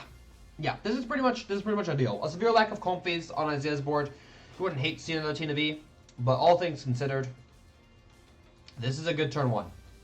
This is a pretty okay turn one. So let's see what we got for Tord here. A couple different options. Eyeing up the Candy Bird right there. There's a Charmeleon, there's an Energy, and there is an Iono. Okay, yeah, this is completely fine. We actually, crazy thing, we had Arven in hand for Tord, so we could have gone Arven for Candy, Pidgeot for Zard, but I do believe we're going to go for the Heat Tackle here. I actually really like the Heat Tackle play here for Tord. As it is going to set up this Tina super well. Kind of put pressure on Isaiah without actually putting a 2 pressure in the active and giving Isaiah lines to put pressure on the 2 pressure, right? So, a quick search. Probably just like an out to a Charmander. Seems pretty reasonable here. Let's see what Tord ends up going for. Good barrel eyed up, okay.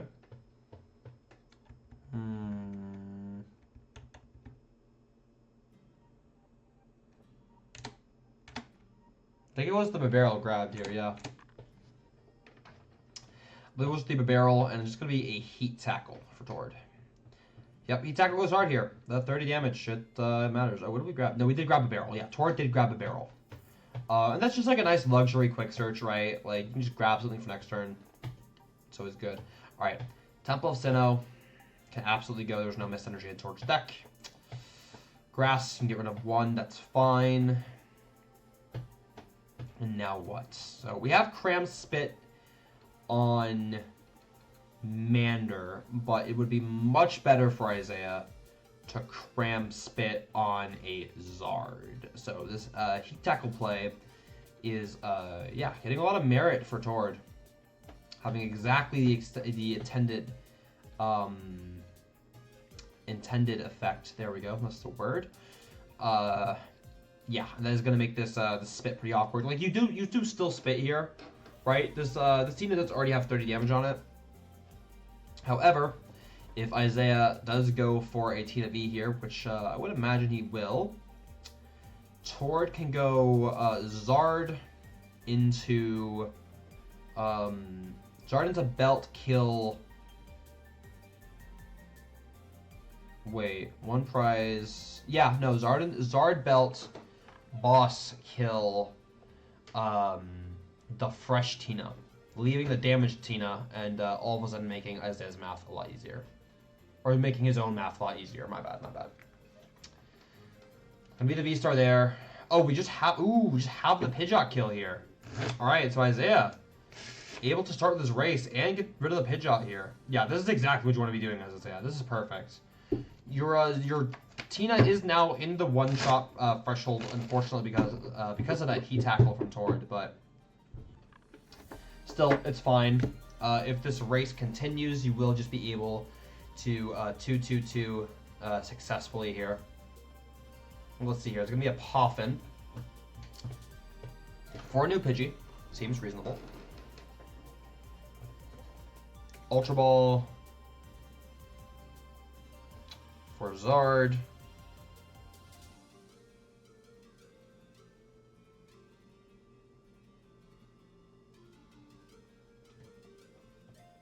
Okay. Gonna leave the energy in the deck there. Oh, my bad. Been a long day. A long day of odd review. We've been nearing on 5 hours, yeah. 13 hours of VOD review over the past, what, 5 days? In 3 streams? Pretty successful. I'm not used to these long stream hours. Alright. Yeah, Tord, I mean, surely he's just trying to, like, respond to this Tina, right? That's probably your line. Setting up the Radzard, and it's going to be one of your most important swing cards here. It's going to be an Iono. I like the Iono here a lot. You want to start pressuring Isaiah's hand, not let him to get too cozy with it. You have the choice belt. Oh, did we need the choice belt for this knockout? We did need the choice belt. Okay, so that's a huge Iono here. Yeah, Tord Iono'd into the choice belt. That's a massive deal. I thought we had it already, but no. Okay. Now, this is still, like, within what you'd expect to see as Isaiah. But, you know, it doesn't make this choice belt any less fortunate for Tord. But let's see what Isaiah can do about it. Give me a knockout. Now Isaiah, 4-card hand, has to put together a 2-prize knockout here.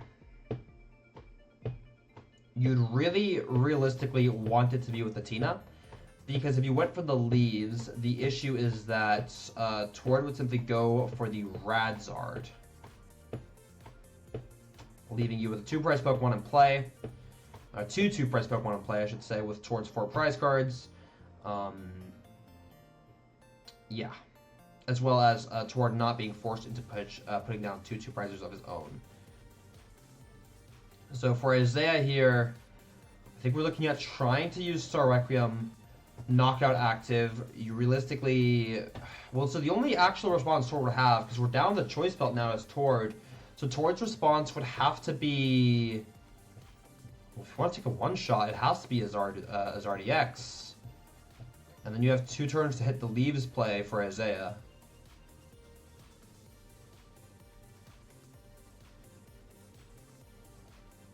Yeah.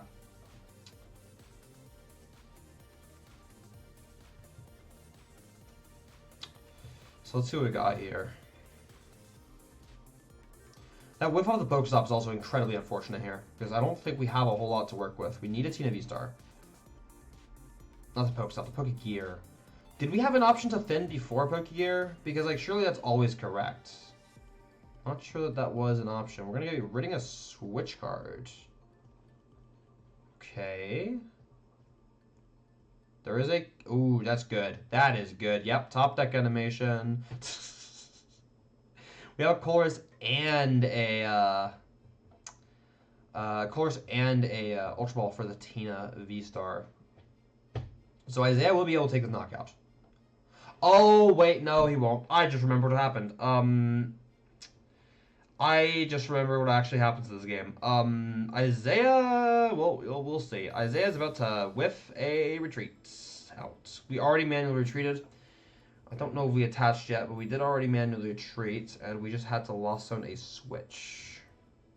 Not sure if that was an option for Isaiah. Frankly, I can't bother to go back and check, but obviously, if it was an option, we are punished for it. Yeah. Yeah, this is not great. This is not great. This Tina V-Star is just kind of vibing now. This Tina V-Star is just kind of vibing.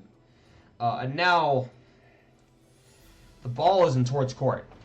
Because if Tord takes a 1-prize knockout here, Isaiah takes a 2-prize knockout here, Tord takes a 2-prize knockout there, Tord's at 1, Isaiah's at 2, Tord has no 2-prizers in play.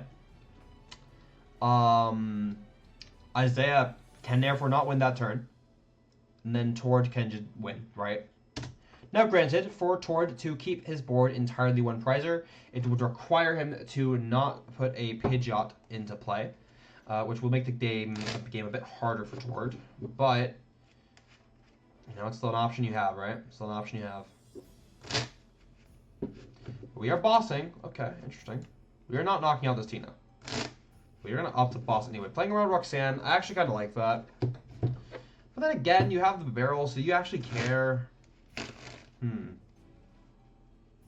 I feel like this is just kind of putting the ball back in Isaiah's court. Oh, no, wait. No, that's not true. That's not true. Because now we can heat tackle for knockout. Now we can knock out this Tina with a one prizer, and you're effectively getting the exact same scenario? Or, well, no. No, you're not, because Bradner goes take 2 prizes, Tord goes take 2 prizes. Now both players have full 1 prize board, but we go into Isaiah's turn, so Isaiah just goes like spit and disable in the game. The issue is that those combos also have to involve a gusting. Well, at least the second one will. Yeah, gonna be the V-Star here. I'm honestly not sure that I agree with Tord bossing there, I'm being honest. Like, I don't think it's terrible, but I guess what we do to play around Roxanne, but I don't know that we even needed to. But, oh, well, no. Actually, maybe this is better. Maybe this is better, because now you're at 4, you get to Iono Isaiah to 2. I guess you could kind of have done that anyway. The issue is that, like, Isaiah needs to be able to keep up with this game with now a 2-card hand and a board that isn't terrible, but certainly isn't perfect.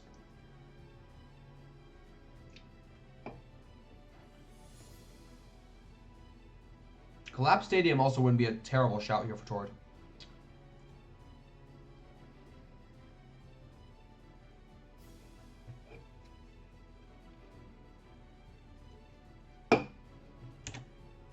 Yeah, we collapsed the Mander. Collapsed, also, the main thing about the collapse is the collapse forces Isaiah to get rid of one of these cards that all kind of benefit consistency. Now, granted, the baby Shuppet is, baby Banette is in the prizes, so the Shuppet is the correct one to grab, but it's going to be the Comfy. I guess you're keeping item lock as an option, but we do have the energy here. Yeah, and you absolutely do want to take the knockout with the Radzard, because the Radzard is the hardest one prizer to respond to. So, Tord goes to 2, Isaiah's at 2. The hard part now is that Isaiah needs to go cram Gust to kill something into probably like Poltergeist for game type of deal. It's rough. It's very rough for Isaiah. We are not exactly spoiled for choices here. These Ionos have from Tord just, you know, messing with him the entire game.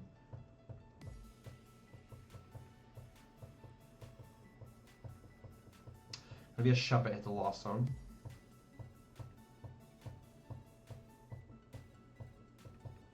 We have the switch.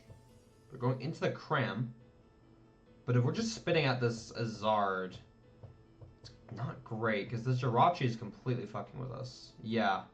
So I guess we're just hoping that Tord does not have Turo? Well, there's Candy Pidgey. Candy Pidgey. There's Turo in hand. Tord has Turo. We're going to target the Shuppet, making the Poltergeist play impossible.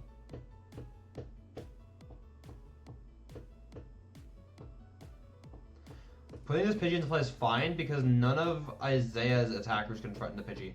The only reason you can't put a Zard into play is because the only reason you can't put a Zard into play is because of the Iron Leaves. Okay, so there's something about this turn that I remember discussing with people during the game. So, what is Tord trying to hit here? I think we're trying to hit Zard? No, what are we trying to hit here? I honestly can't remember. I think it's like Candy Zard.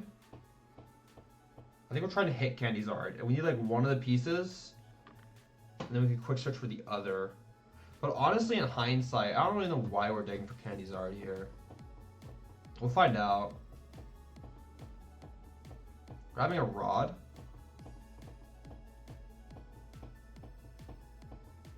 Let's see here. Energy. I think that's a Luminion. That's just for a boss for the next turn. Arven is going to be the card played here. For Tord.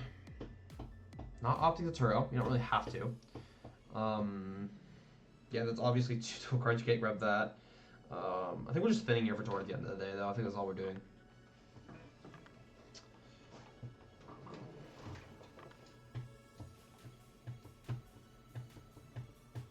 Yep. Back into the Radzard.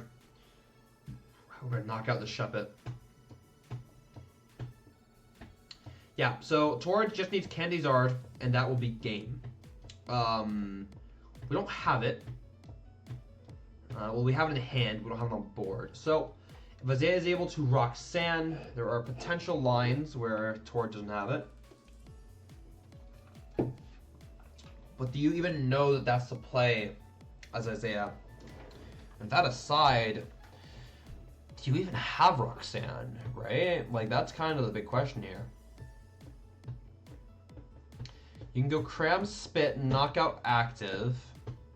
You just gotta hope that that Tord can't win.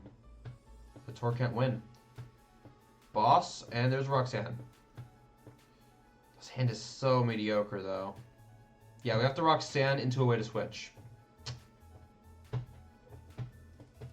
The problem is you have this Pidgeot and this Bibarel. Like, we're trying to Bibarel into literally one piece, and then Pidgeot gives us the other one for free. So unless, but like, even Tord going into all of his energies here wouldn't change anything. Yeah, Tord hitting all of his energies here wouldn't actually change a thing, because there's already an energy here, so you don't even need Zard's ability. So it looks like we're gonna Rod first, but this won't matter. I'll be real, I just won't. Yeah, there's gonna be a Rod. Get some resources back. Potentially for next turn. Gonna be a gate here for Isaiah. You get to power up. You get to power up this Tina. You threaten stuff with the Tina, and you're also threatening with the leaves for next turn if you have to. That deck is good for Isaiah, but it's only good if he makes it to next turn. Oh, we're benching the Iron Leaves. All right, but yeah, it's gonna be a spit. And now, this is the turn where Tord needs to hit it. Okay, so we can thin Cleffa, we can thin Poffin, and we can thin the energy. We draw 5 cards, and we need to hit literally just one out to either Candy or Zard, and then we can grab the other one from Pidgeot. It is by all means an extremely easy ask for Tord. But he still needs to hit it. Maybe the Judge Shuffle. Attach. We're opting not to bench the Cleffa. This could keep the Lumineon as an option, but we hit the Zard. Candy being grabbed. Zard. Game.